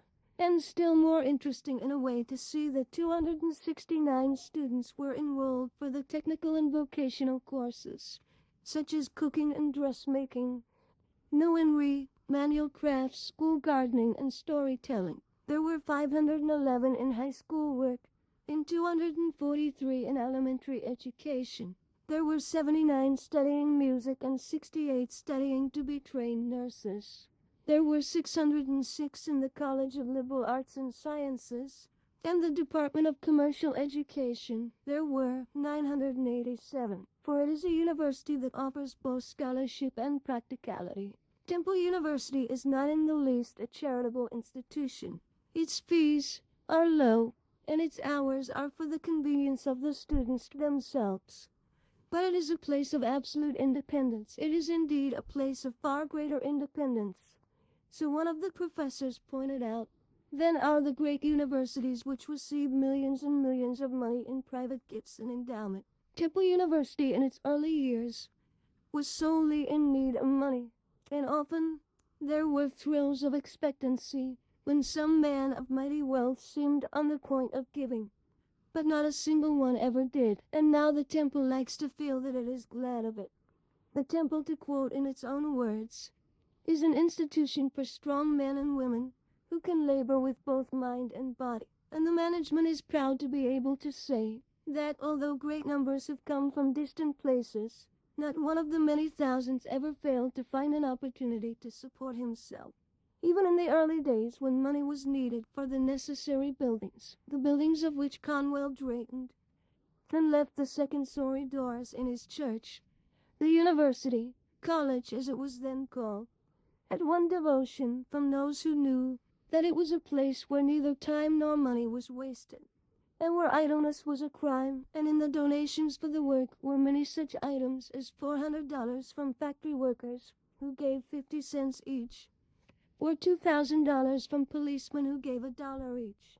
Within 2 to 3 years past, the state of Pennsylvania has begun giving in a large sum annually, and this state aid is public recognition of the Temple University as an institute of high public value.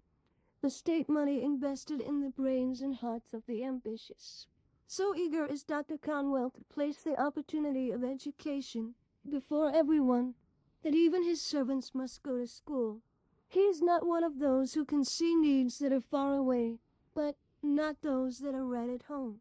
His belief in education and in the highest attainable education is profound, and it is not only on account of his abstract pleasure and value of education, but its power of increasing the actual earning power and thus making a worker of more value to both himself and the community. Many a men and women, while continuing to work for some farm or factory, has taken Temple technical courses and thus fitted himself or herself for the advanced position with the same employer. The Temple has known of many such who have won prominent advancement, and it knows of teachers while continuing to teach that fitted themselves through the Temple courses for professorships, and it knows of many a case of the rise of the Temple student that reads like an Arabian Nights fancy, of advance from bookkeeper to editor, from office boy to bank president, from kitchen maid to school principal, from street cleaner to mayor. The Temple University helps them that helps themselves.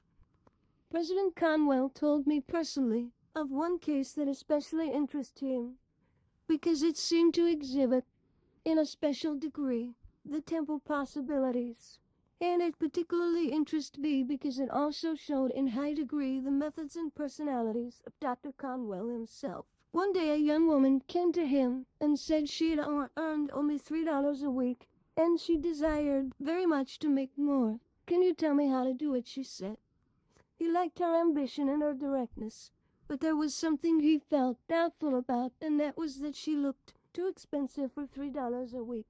Now, Dr. Conwell is a man you would never suspect of giving a thought to the hat of a man or woman, but as a matter of fact there is very little that he does not see.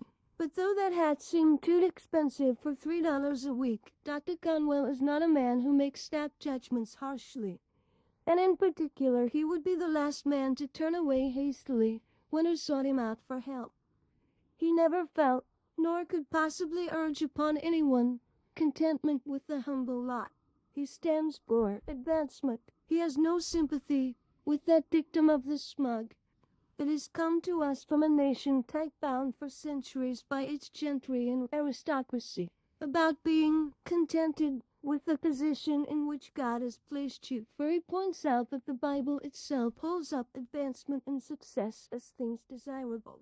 And as the young woman before him, it developed, through discreet inquiry, followed by frank discussion of her case, that she had made the expensive-looking hat herself, whereupon not only did all of the doubtfulness and hesitation vanish, but he saw at once that she could better herself. He knew that a woman who could make a hat like that herself could make hats for other people, and so go into millinery as a business, he advised. "Oh, if only I could," she exclaimed. "But I know that I don't know enough." "Take the millinery course in Temple University," he responded. She had not even heard of such a course, and when he went on to explain that she could take it and at the same time continue at her present work until the course was concluded, she was positively ecstatic. It was all so unexpected, this opening of the view of a new and broader life.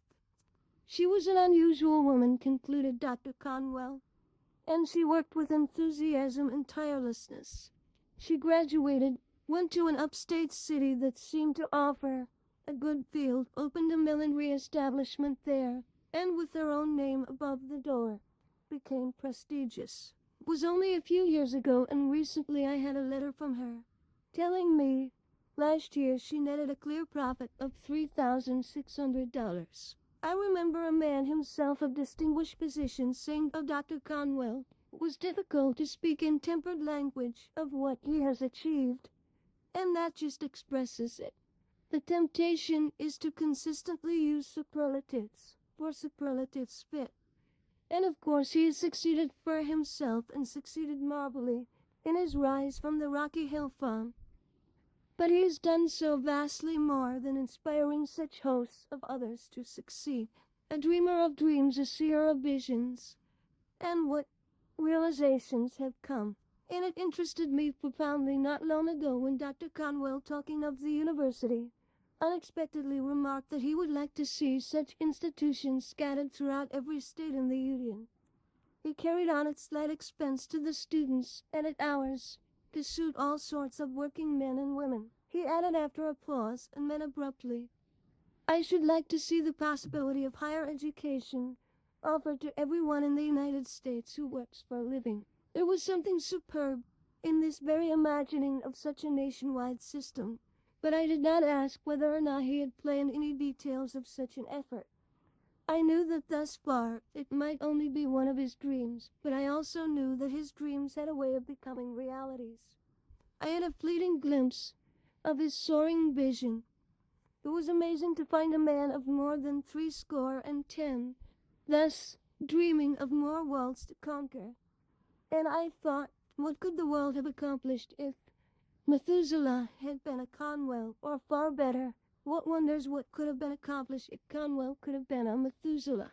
He has all his life been a great traveler. He is a man who sees vividly and who can describe vividly, yet often his letters, even from places of the most profound interest, are mostly concerned with affairs back home. It is not that he does not feel intensely the interest of what he is visiting, but that his tremendous earnestness keeps him always concerned about his work at home. There could be no stronger example than what I noticed in the letter he wrote from Jerusalem. I am in Jerusalem and here at Gethsemane and at the tomb of Christ. Reading thus far, one expects that any man, and especially a minister, is sure to say something regarding the associations of the place and the effect of those associations on his mind. But Conwell is always the man who is different, and here at Gethsemane and at the tomb of Christ, I pray especially for the Temple University. That is Conwellian. That he founded a hospital, a work in itself great enough for even a great life, but it is among the most striking incidents of youth's career. And it came about through perfect naturalness, for he came to know through his pastoral work and through his growing acquaintance with the needs of the city that there was a vast amount of suffering and wretchedness and anguish because of the inability of the existing hospitals to care for all who needed care. There was so much sickness and suffering to be alleviated. There were so many deaths that could be prevented, so he decided to start another hospital. And like everything with him, the beginning was small. That cannot too strongly be set down as a way of this phenomenally successful organizer. Most men would have to wait until a big beginning could be made, and so would most likely never make a beginning at all. But Conwell's way is to dream of the future business, but be ready to begin at once, no matter how small or insignificant the beginning may seem to others. 2 rented rooms, 1 nurse, 1 patient. That was the humble beginning in 1891 of what has developed into the Great Samaritan Hospital. In a year, there was an entire house fitted up with wards and operating rooms. Now it occupies several buildings, including and adjoining the first one, and a great new structure is planned. But even if it is, it has 170 beds, is fitted with all modern hospital appliances, and has a large staff of physicians, and the number of surgical operations performed there is very large. It is open to sufferers of any race or creed, and the poor are never refused admission, the rule being that treatment is free for those who cannot pay, but that such as can afford it shall pay according to their means. And the hospital has a kindly feature that endears it to patients and their relatives alike, and that is that, by Dr. Conwell's personal order, that it is not only the usual weekday hours for visiting, but also 1 evening a week and 1 Sunday afternoon.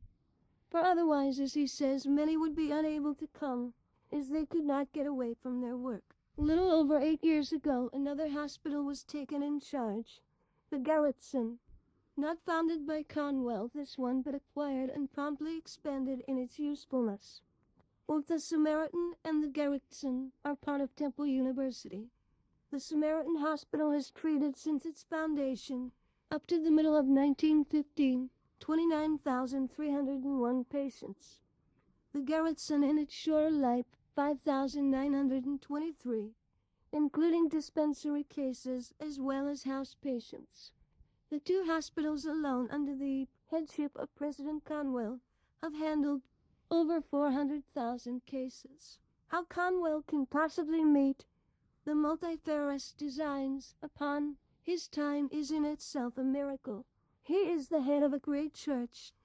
He is the head of a university. He is the head of the hospitals. He is the head of everything with which he is associated. And he is not only nominally but actively the head. End of part 10.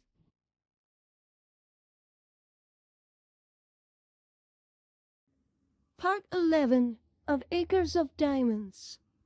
8. His splendid efficiency. Conwell has a few strong and efficient executive helpers who have long been associated with him, men and women who know his ideas and ideals, who are devoted to him, and who do their utmost to relieve him. And of course, there is very much that thus is done for him. But even as it is, he is so overshadowing a man. There is really no other word. That all work with him, look to him for advice and guidance. The professors and the students, the doctors and the nurses, the church officers, the Sunday school teachers, the members of his congregation, and he has never been too busy to see anyone who really wishes to see him. He can attend to a vast intricacy of detail and answer myriad personal questions and doubts, and keep the great institution splendidly going by thorough systematization of time and by watching every minute. He has several secretaries for special work besides his private secretary. His correspondence is very great. Often he dictates to a secretary as he travels on the train. Even in the few days for which he can run back to the Berkshires, work is awaiting for him. Work follows him, and after knowing of this, one is positively amazed that he is able to give to his country-wide lectures the time and traveling that they inexorably demand. Only a man of immense strength, of the greatest stamina, a veritable Superman, could possibly do it. And at times one quite forgets, noticing the multiplicity of his occupations, and that he prepares 2 sermons and 2 talks on Sunday. Here is his usual Sunday schedule. When at home he rises at 7 and studies until breakfast, which at 8:30. Then he studies until 9:45, when he leads a men's meeting, at which he is likely also to play the organ and lead the singing. At 10:30 is the principal church service, at which he preaches, and at the close of which he shakes hands with hundreds. He dines at 1, after which he takes 15 minutes rest and then reads. And at 3 o'clock he addresses, in a talk that is like another sermon, a large class of men. Not the same men as the morning. He is also sure to look in the regular session of the Sunday school.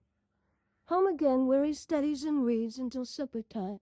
At 7:30 is the evening service, at which he again preaches, and after which he shakes hands of several hundred more, and talks personally, in his study, with any who are in need to talk with him. He is usually home by 10:30. I spoke of it one evening, of having been a strenuous day, and he responded with a cheerfully whimsical smile, 3 sermons, and shook hands with 900. That evening, as the service closed, he had said to the congregation, "I shall be here for an hour.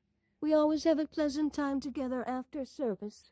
If you are acquainted with me, come up and shake hands. If you are strangers, kiss the slate of pauses. Come up and let us make an acquaintance that will last for eternity." I remember how simply and easily this was said, in his clear, deep voice, and how impressive and important it seemed, and with what unexpectedness it came. Come and make an acquaintance that will last for eternity. And there was a serenity about his way of saying this, which would make strangers think, just as he meant them to think. He had nothing whatever to do but to talk with them. Even his own congregation have most of them little conception of how busy a man he is and how precious is his time. One evening last June, to take an evening of which I happen to know, he got home from a journey of 200 miles at 6 o'clock, and after dinner and a slight rest went to the church prayer meeting, which he led in his usual vigorous way at such meetings, playing the organ and leading the singing, as well as praying and talking. And after the prayer meeting, he went to 2 dinners in succession, both of them important dinners, in connection with the close of the university year. And at both dinners he spoke. At the second dinner he was notified of the sudden illness of a member of his congregation, and instantly hurried to the man's home, and thence to the hospital to which he had been removed. And there he remained at the man's bedside and in consultation with the physicians until 1 in the morning. Next morning he was up at 7 and again at work. This one thing I do is his private maxim of efficiency, and a literalist might point out that he does not one thing only, but 1,000 things. Not getting Conwell's meaning, which is whatever the thing may be which he is doing, he lets himself think of nothing else until it is done. Dr. Conwell has a profound love for the country, and particularly the country of his own youth. He loves the wind that comes sweeping over the hills. He loves the wide-stretching views from the heights and the forest intimacies of the nestled nooks. He loves the rippling streams. He loves the wild flowers that nestle in seclusion, and unexpectedly paint some mountain meadow with delight. He loves the very touch of the earth. He loves the great bare rocks. He writes verses at times. At least, he has written lines for a few old tunes, and it has interested me greatly to chance upon some lines of that picture heaven in terms of the Berkshires, the wide-stretching valleys in colors so fadeless, where trees are all deathless and flowers ere bloom. That is heaven in the eyes of the New England hillman. Not golden pavement and ivory palaces, but valleys and trees and flowers in a wide sweep of the open. Few things please him more than to go, for example, blackberrying, and he has a knack of never scratching his face or fingers when doing so, and he finds blackberrying wherever he goes, whether he goes alone or with friends, an extraordinary good time for planning something he wishes to do or working out the thought of a salmon, and fishing is even better, for in fishing he finds immense recreation and restfulness, and at the time a further opportunity to think and plan. As a small boy, he wished that he could throw a dam across the trout brook that runs near the little Conwell home. And as he never gives up, he finally realized that ambition, although it was after half a century. And now he has a big pond, 3/4 of a mile long by half a mile wide, lying in front of the house, down a slope from it. A pond stocked with splendid pickerel. He likes to float about restfully on this pond, thinking or fishing or both. And on that pond he showed me how to catch pickerel, even under the blaze of sunlight. He is a trout fisher also, for it is a trout stream that feeds this pond and goes dashing away from it through the wilderness, and for miles adjoining his place a fishing club of wealthy men bought up the rights to this trout stream, and they approached him with a liberal offer, but he declined it. I remembered what good times I had when I was a boy fishing up and down the stream, and I couldn't think of keeping my boys of the present day from such a pleasure. So they may still come down and fish for trout here. As he walked one day beside the brook, he suddenly said, "Did you ever notice that every brook has its own song? I should know the song of this brook anywhere." It would seem as if he loved his rugged native country, because it is rugged, even more than because it is native. Himself so rugged, so hardy, so endearing, the strength of the hills is his also. Always in his very appearance you see something of the ruggedness of hills, a ruggedness, a sincerity, a plainness that mark alike his character and his books. And always one realizes the strength of the man, even when his voice, as it usually is low. And one increasingly realizes the strength when on the lecture platform or in the pulpit or in conversation he flashes vividly into fire. A big-boned man he is, a sturdy-framed tall man with broad shoulders and strong hands.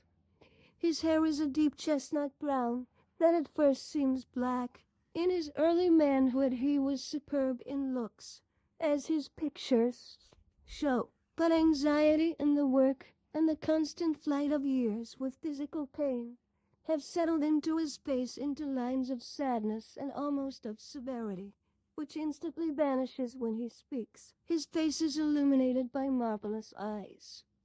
He is a lonely man. The wife of his early years died long, long ago, before success had come, and she was deeply mourned, for she had loyally helped him through a time which held much struggle and hardship.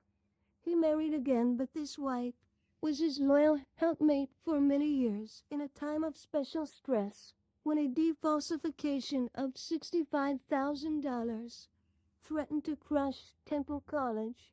Just when it was getting on his feet, for both Temple Church and Temple College had in those early days buoyantly assumed heavy indebtedness. He raised every dollar he could by selling or mortgaging his own possessions. And in this his wife, as he lovingly remembers, most cordially stood behind him, although she knew that if anything should happen to him, the financial sacrifice would leave her penniless. She died after years of companionship. His children married and made homes of their own. He is a lonely man, yet he is not unhappy, for the tremendous demands of his tremendous work leave him little time for sadness or retrospect. At times the realization comes that he is getting old, that friends and comrades have been passing away, leaving him an old man with younger friends and helpers. But such realization only makes him work with an earnestness still more intense, knowing that the night cometh when no man shall work. Deeply religious though he is, he does not force religion into conversation on ordinary subjects, or upon people who may not be interested in it. With him it is action and good works, with faith and belief that count, except when talk is the natural, befitting the necessary thing. When addressing either one individual or thousands, he speaks with superb effectiveness. His sermons are, it may almost literally be said, parable after parable, although he himself would be the last man to say this, for it would sound as if he claimed to model after the greatest of all examples, his own way of putting it, and he uses stories frequently because people are more impressed by illustrations than by argument. Another, whether in the pulpit or out of it, is as simple and home-like, human and unaffected. If he happens to see someone in the congregation to which he speaks, he may just leave the pulpit and walk down the aisle while the choir is singing and quietly say a few words and return. In the early days of his ministry, if he heard of a poor family in immediate need of food, he would be quite likely to gather a basket of provisions and go personally and offer this assistance, and such other as he might find necessary when he reached the place. As he became known, he ceased from this direct and open method of charity, for he knew that impulsiveness would be taken for intentional display. But he has never ceased to be ready to help on the instant that he knows help is needed. Delay and lengthy investigation are avoided by him. When he can be certain that something immediate is required, and the extent of his quiet charity is amazing, with no family for which to save money and no care to put away money for himself, he thinks only of money as an instrument for helpfulness. I never heard a friend criticize him except for too great open-handedness. I was strongly impressed after coming to know him that he possessed many of the qualities that made for the success of the old-time district leaders of New York City, and I mentioned this to him, and at once he responded that he had himself met Big Tim, the longtime leader of the Sullivans, and had told him at his house, Big Tim, having gone to Philadelphia to aid some henchmen in trouble, and having promptly sought the aid of Dr. Conwell, And it was characteristic of Conwell that he saw, what so many never saw, the most striking characteristic for that Tammany leader. For Big Tim Sullivan was so kind-hearted. Conwell appreciated the man's political unscrupulousness, as well as he did his enemies. But he saw also what made this underlying power his kind-heartedness, except that Sullivan could be supremely unscrupulous and that Conwell supremely scrupulous. There were marked similarities in these masters over men, and Conwell possesses, as Sullivan possessed, a wonderful memory for faces and names. Naturally, Russell Conwell stands steadily and strongly for good citizenship, but he never talks boastful Americanism. He seldomly speaks in so many words of either Americanism or good citizenship, but he consistently and silently keeps the American flag as the symbol of good citizenship before his people. An American flag is prominent in his church. An American flag is seen in his home. A beautiful American flag is up in his Brookshire place and surmounts a lofty tower where, when he's a boy, there stood a mighty tree at the top of which was an eagle's nest, which was given the name for the home, for he terms it the eagle's nest. Remembering a long story that I had read of his climbing to the top of that tree, I thought that it was well nigh an impossible feat, and securing the nest by great perseverance and daring, I asked him if the story were a true one. "Oh, I've heard something about it. Somebody said something, watched me, or something of the kind, but I don't remember anything about it myself." Any friend of his was sure to say something after a while about his determination and insistence on going ahead with anything on which he has really set his heart. One of the very important things on which he insisted, in spite of very great opposition, and especially in opposition from the other church of his denominations, for this was a many years ago, when there was much more narrowness in church and sects than there is at present, was the regard to doing away with close communion. He determined on an open communion, and his way of putting it once decided upon was, "My friends, it is not for me to invite you to the table of the Lord. The table of the Lord is open. If you feel that you could come to the table, it is open to you." And this is the form which he still uses. For he not only never gives up, but, so his friends say, he never forgets a thing upon which he has once decided. And at times, long after they suppose the matter has been entirely forgotten, they suddenly find Dr. Conwell bringing his original purpose to pass. When I was told of this, I remembered the pickerel pond in the Brookshires. If he really is set upon doing anything, little or big, adverse criticism does not disturb his serenity. Some years ago, he began wearing a large diamond whose sides attracted much criticism and caustic comment. He never said a word in defense. He just kept wearing the diamond. One day, however, after some years, he took it off, and people said, "He's listened to the criticism at last."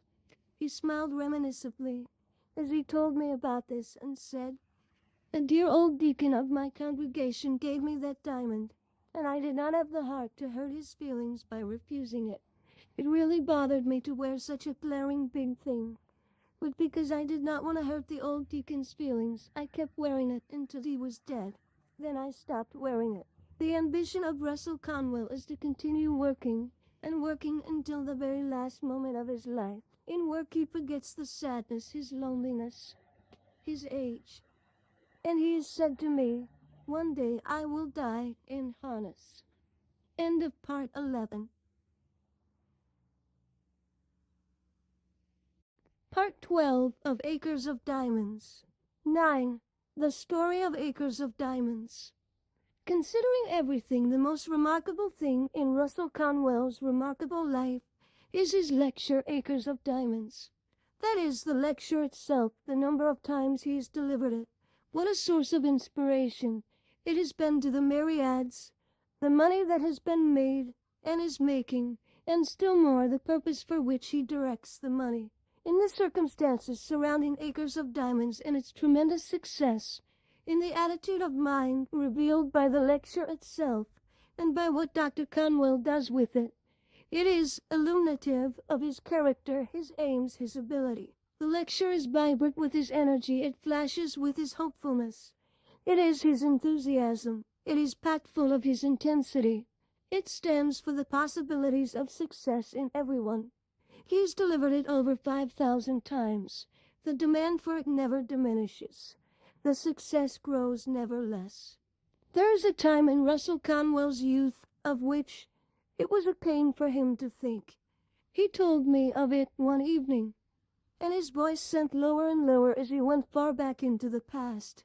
It was of his days at Yale that he spoke, for they were days of suffering, for he had not money for Yale, and in working for more he endured bitter humiliation. It was not that the work was hard, for Russell Conwell has always been ready for hard work. It was not that there were privations and difficulties, for he has always found difficulties only things to overcome, and endured privations with cheerful fortitude.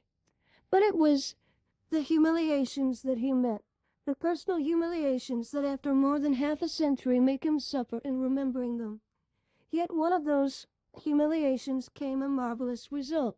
I determined, he says, that whatever I could do to make the way easier at college for other young men working their way I would do. And so many years ago he began to devote every dollar he made from acres of diamonds to this definite purpose. He has what may be termed a waiting list. On that list are very few cases he has looked into personally. Infinitely busy man that he is, he cannot do extensive personal investigation. A large proportion of his names come to him from college presidents who know of students in their own college in need of such a helping hand. Every night, he said, when I ask him to tell me about it, when my lecture is over and the check is in my hand, I sit down in my room in the hotel. What a lonely picture, too. I sit down in my room in the hotel and subtract from the total sum received my actual expenses for that place, and make out a check for the difference, and send it to some young man on my list. And I always send with the check a letter of advice and helpfulness, expressing my hope that it will come to be of some service to him, and telling him that he is to feel under no obligation except to his Lord. I feel strongly, and I try to make every young man feel that there must be no sense of obligation to me personally. And I tell them that I am hoping to leave behind me men who will do more work than I have done. Don't think that I put in too much advice, he added with a smile, for I only try to let them know that a friend is trying to help them. His face lighted as he spoke. There is such a fascination in it, he exclaimed. It's just like a gamble, and as soon as I have sent the letter and crossed a name off my list, I am aiming for the next one. And after a pause, he added, I do not attempt to send any young man enough for all of his expenses, but I want to save them from bitterness, and each check will help. And too, he concluded naively, in the vernacular, I don't want them to lie down on me. He told me that he made it clear that he did not wish to get returns or reports from this branch of his life work, for it would take a great deal of time in watching and thinking, and in reading and writing of letters. But it is mainly, he went on, that I do not wish to hold over their heads a sense of obligation. When I suggested that this was surely an example of bread cast upon the waters that could not return, he was silent for a little and then said thoughtfully, as one gets on in years, there is satisfaction in doing a thing for the sake of doing it. The bread returns in the sense of effort made. On a recent trip through Minnesota, he was positively upset, so his secretary told me, though being recognized on a train by a young man who he had helped through acres of diamonds, and who, finding that this was really Dr. Conwell, eagerly brought his wife to join him in the most fervent thanks for his assistance. Both the husband and wife were so emotionally overcome that it quite overcame Dr. Conwell himself. The lecture, to quote the noble words of Dr. Conwell himself, is designed to help every person of either sex who cherishes the high resolve of sustaining a career of usefulness and honor. It is the lecture of helpfulness, and it is a lecture, when given with Conwell's voice and face and manner, that is full of fascination, and yet it is so simple. It is packed full of inspiration, of suggestion, of aid. He alters it to meet the local circumstances of the thousands of different places in which he delivers it. But the base remains the same, and even those to whom it is an old story will go and hear it time after time. It amuses him to say that he knows individuals who have listened to it 20 times. He begins with a story told to Conwell by an old Arab as the two journeyed toward Nineveh. And as to listen, you hear the actual voices and you see the sands of the deserts and the waving palms. The lecturer's voice is so easy, so effortless, it seems so ordinary and matter-of-fact. Yet the entire scene is instantly vital and alive. Instantly the man and his audience under a sort of spell, eager to listen, ready to be merry or grave. He has the faculty of control, the vital quality that makes him the orator. The same people who will go and hear this lecture over and over, and that is the kind of tribute that Conwell likes. I recently heard him deliver it in his own church, where it would naturally be thought to be an old story, and where presumably only a few of the faithful would go. But it was quite clear that all of his church are the faithful, for it was a large audience that came to listen to him. Hardly a seat in the great auditorium was vacant, and it should be added that although it was in his own church, it was not a free lecture, where a thong might be expected, but each one paid a liberal sum for a seat, and having paid of admission is always a practical test of the sincerity of desire to hear, and the people were swept along by the current as if the lecturer and lecture were of novel interest. The lecture itself is good to read, but it is only when it is illuminated by Conwell's vivid personality that one understands how it influences in the actual delivery. On that particular evening, he decided to give the lecture in the same form as when it was first delivered many years ago, without any of the alterations that have come with time and changing localities. And as he went on, with the audience rippling and bubbling with laughter as usual, he never doubted that he was giving it as he had given it in the years before. And yet, so up-to-date and alive, must he necessarily be, in spite of the definite effort to set himself back. Every once in a while he was coming out with illustrations from such distinctively recent things as the automobile. The last time I heard him was the 5,124th time for the lecture. Doesn't it seem incredible? 5,124 times. I noticed that he was to deliver it in a little out-of-the-way place, difficult for any considerable number to get to, and I wondered just how much of an audience would gather and how they would be impressed. So I went over from there. I was a few miles away. The road was dark and I pictured a small audience, but when I got there I found the church building in which he was to deliver the lecture had a seating capacity of 830, and that precisely 830 were already seated there, and that there was a fringe of others standing behind. Many had come from miles away, yet the lecture had scarcely, if at all, been advertised. And people said to one another, "Aren't you going to hear Dr. Conwell?" And the word had thus been passed along. I remember how fascinating it was to watch that audience, for they responded so keenly and with such heartfelt pleasure throughout the entire lecture. And not only were they immensely pleased and amused and interested, and to achieve that as at a crossroads church was in itself a triumph to be proud of, but they knew that every listener was given an impulse toward doing something for himself and for others, and that at least some of them the impulse would materialize into acts. Over and over one realized what a power such a man wields, and what an unselfishness. For far on his years as he is, and suffering pain, he does not chop down his lecture to a definite length. He does not talk for just an hour or go on grudgingly for an hour and a half. He sees that the people are fascinated and inspired, and he forgets pain, ignores time, forgets that the night is late, and that he has a long journey to go to get home. He keeps on generously for 2 hours, and everyone there wishes it were 4. Always he talks with ease and sympathy.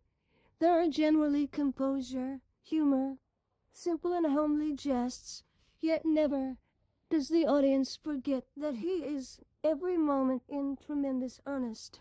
They bubble with responsive laughter or are silent in riveted attention. A stir can be seen to sweep over the audience of earnestness or surprise or amusement or resolve. When he is grave and sober or fervid, The people feel that he is himself a fervently earnest man, and when he is telling something humorous, there is, on his part, an almost repressed chuckle, a genial appreciation of the fun of it, and not in the least as if he were laughing at his own humor, but as if he and his hearers were laughing together at something which they were all humorously cognizant. Myriad successes in life have come through the direct inspiration of this single lecture, for one hears of so many that there must be vastly more that are never told. A few of the most recent were told to me by Dr. Conwell himself, one being of a farmer's boy who walked along a great distance to hear him. On the way home, so the boy now, a man has written him, he thought over and over of what he could do to advance himself, and before he reached home, he learned that a teacher was wanted in a certain country school. He knew that he did not know enough to teach, but was sure he could learn, so he bravely asked for the place, and something in his earnestness made him win a temporary appointment. Thereupon he worked and studied so hard and so devoutly, while he daily taught, that within a few months he was regularly employed there. And now, says Conwell abruptly, with his characteristic skimming over the intermediate details between the important beginning of a thing and the satisfactory end, and now that young man is one of our college presidents.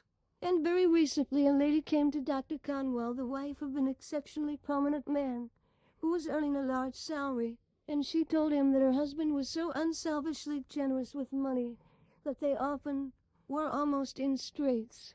And she said that they had bought a little farm on a country place, paying only a few $100s for it, and that she said to herself laughingly after hearing the lecture, "There are no acres of diamonds in this place."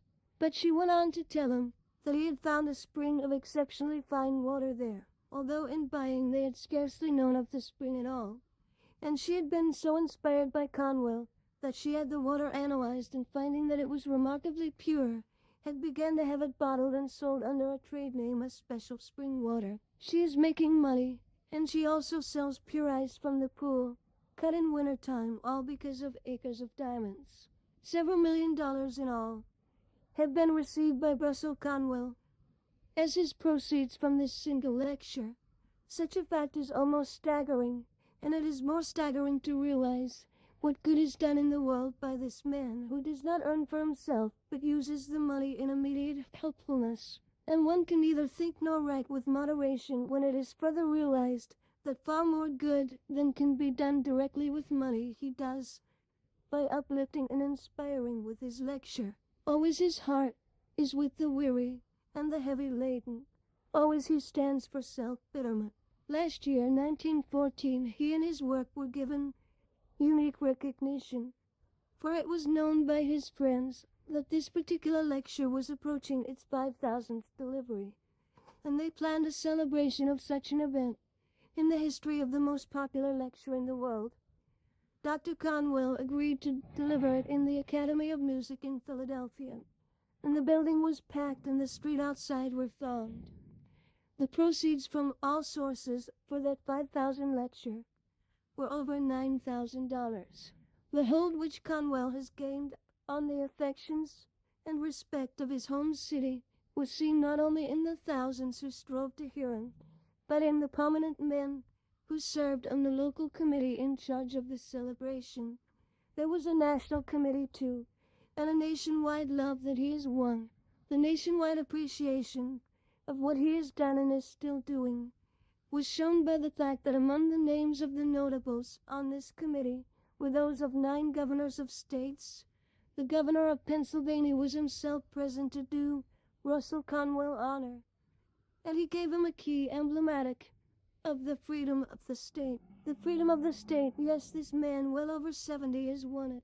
The freedom of the state, the freedom of the nation. For this man of helpfulness, this marvelous exponent of the gospel of success, has worked marvelly for the freedom, the betterment, the liberation, the advancement of the individual. End of Part 12.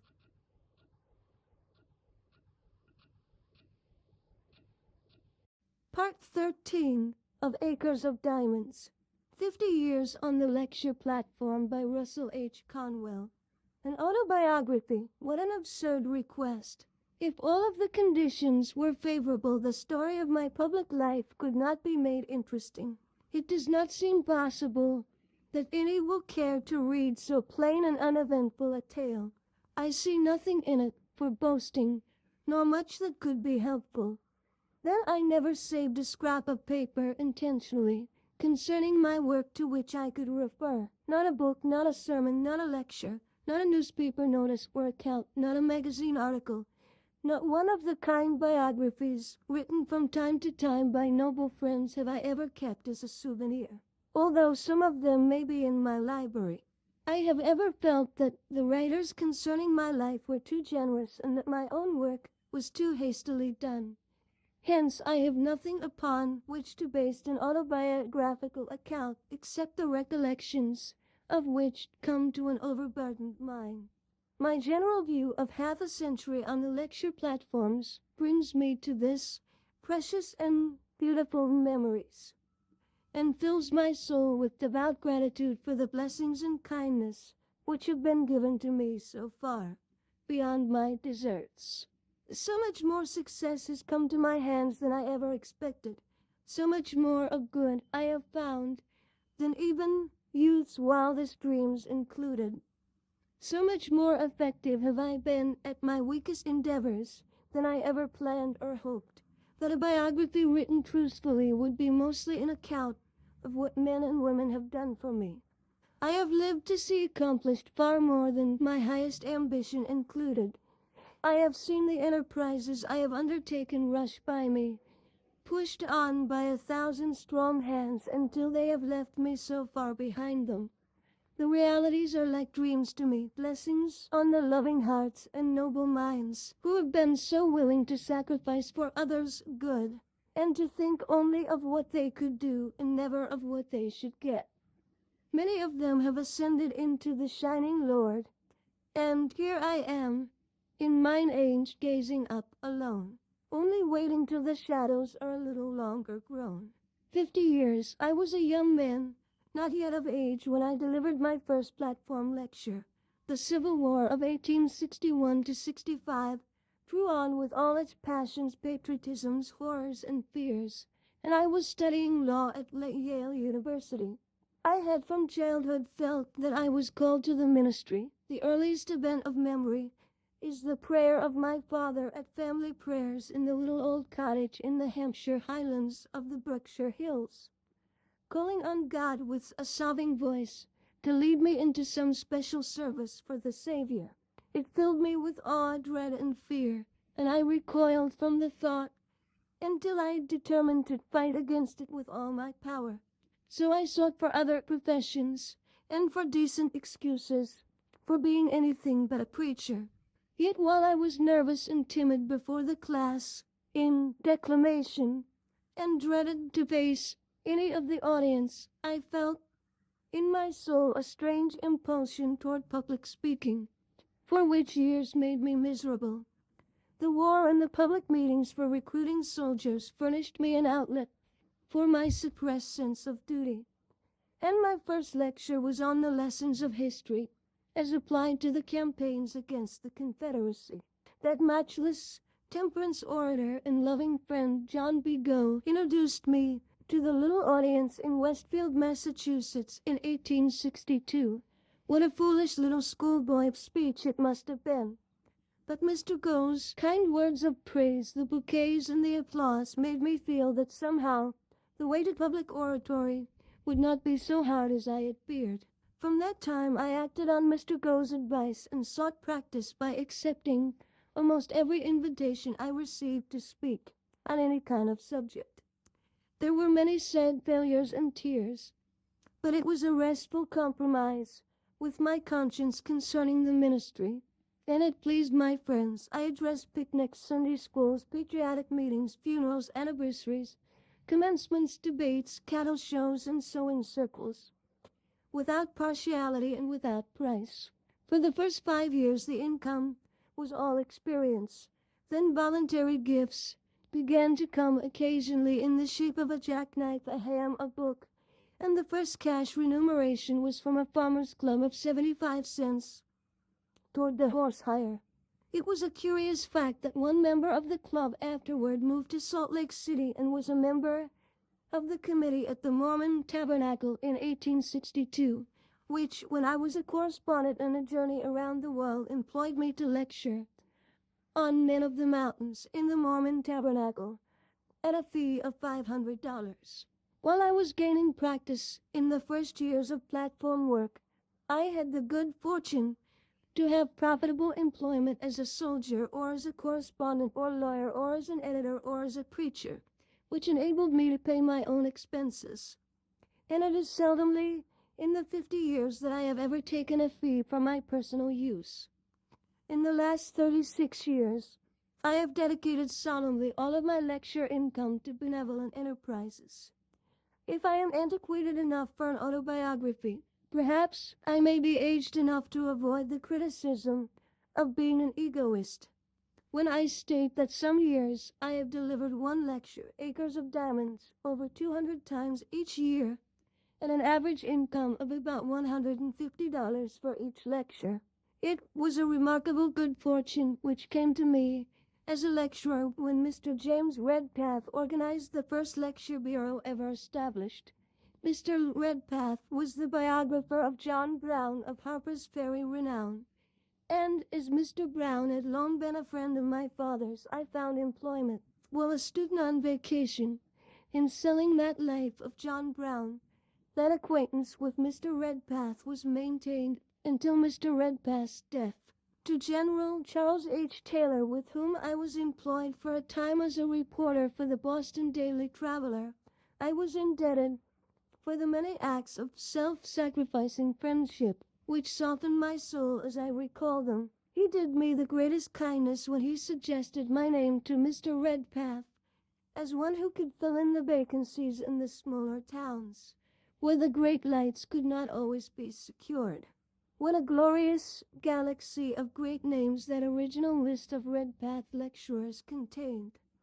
Henry Ward Beecher, John B. Gough, Senator Charles Sumner, Theodore Tilton, Wendell Phillips, Mrs. Mary A. Livermore, Bayard Taylor, Ralph Waldo Emerson, and many of the great preachers, musicians, and writers of that remarkable era. Even Dr. Holmes, John Whittier, Henry W. Longfellow, John Lathrop Motley, George William Curtis, and General Burnside were persuaded to appear one or more times, although they refused to receive any pay. I cannot forget how ashamed I felt when my name appeared in the shadow of such names, and how sure I was that every acquaintance was ridiculing behind my back. Mr. Bayard Taylor, however, wrote me from the Tribune office a kind note saying he was glad to see me on the road to great usefulness. Governor Claflin of Massachusetts took the time to send me a note of congratulations. General Benjamin F. Butler, however, advised me to stick to the last and be a good lawyer. The work of lecturing was always a task and a duty. I did not feel now that I ever sought to be an entertainer. I am sure I would have been an utter failure but for the feeling that I must preach some gospel truth in my lectures, and at least that much toward the ever-persistent call of God.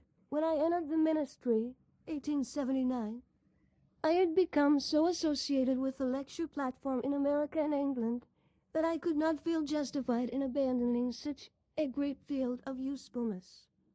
The experiences of all of our successful lectures are probably nearly alike. The way is not always smooth, but the hard roads, the poor hotels, the late trains, the cold halls, the hot church auditoriums, the overkindness of hospitable committees, the broken hours of sleep are annoyances one soon forgets, and the host of intelligent faces, the messages of thanks, and the efforts of the earnings on the lives of young college men can never cease the daily joy. God bless them all. Often I have been asked if I did not in 50 years of travel in all sorts of conveyance meet with accidents. It is a marvel to me that no such event ever brought me harm. In a continuous period over 27 years, I delivered about 2 lectures in every 3 days. Yet I did not miss a single engagement. Sometimes I had to hire a special train, but I reached the town on time, with only a rare exception, and then I was but a few minutes late. Accidents have preceded and followed me on trains and boats, and were sometimes in sight, but I was preserved without injury through all the years. In the Johnstown flood region, I saw a bridge go out behind our train. I was once on a derelict steamer in the Atlantic for 26 days. In another time, a man was killed in the berth of a sleeper I had left a half hour before. Often I have felt the train leave the track, but no one was killed. Robbers have several times threatened my life, but all came without loss to me. God and man have never been patient with me. Yet this period of lecturing has been, after all, a side issue. The temple and its church in Philadelphia, which when its membership was less than 3,000 members for so many years, contributed through its membership over $60,000 a year for the uplift of humanity, has made a life of continual surprise, while the Samaritan Hospital's amazing growth and the Garrettons Hospital's dispensaries have been so continually ministering to the sick and poor, and have done such skillful work for the tens of thousands who ask for their help each year, that I have been made happy while away lecturing by the feeling that each hour and minute they are faithfully doing good. Temple University, which was founded only 27 years ago, has already sent out into the higher income and nobler life nearly 100,000 young men and women who could not possibly have obtained an education in any other institution. The faithful, self-sacrificing faculty, now numbering 253 professors, have done the real work, for I can claim but little credit. And I mention the university here only to show that my 50 years on the lecture platform has necessarily been a sideline of work. My best-known lecture, Acres of Diamonds, was a mere accidental address, first given before a reunion of my old comrades at the 56th Massachusetts Regiment, which served in the Civil War, and which I was captain. I had no thought of giving the address again, and even after it began to be called for by lecture committees, I did not dream that I should live to deliver it now, as I have done almost 5,000 times. What is the secret of its popularity? I could never explain to myself or others. I simply know that I always attempt to enthuse myself on each occasion, and the idea that it is a special opportunity to do good, and I interest myself in each community and apply the general principles with local illustrations.